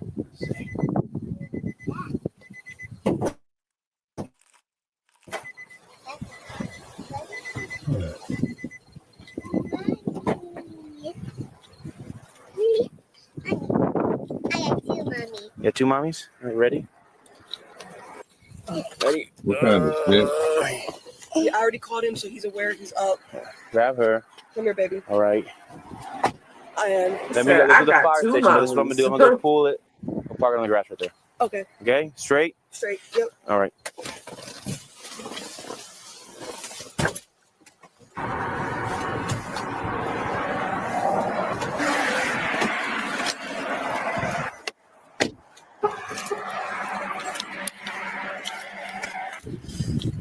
He's got he's low on gas too, so make sure y'all keep that in mind. Yes, sir. I'm doing that, okay? Thank you. All right. Have a better night.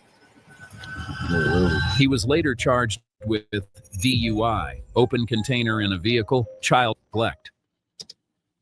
Damn. All right. Yeah, he got fucked over. Try to get away with it.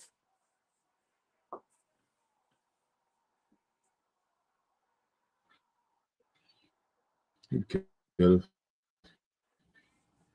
He could have. Yeah, but he had snitches.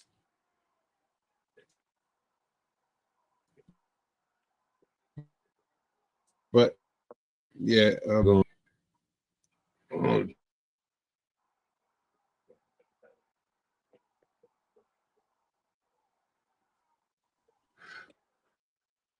right.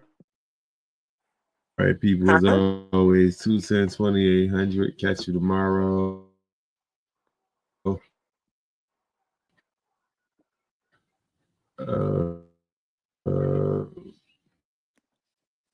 Yeah, I'll catch you tomorrow. Might have something special for the morning if you up. I might. 210 2800, everybody.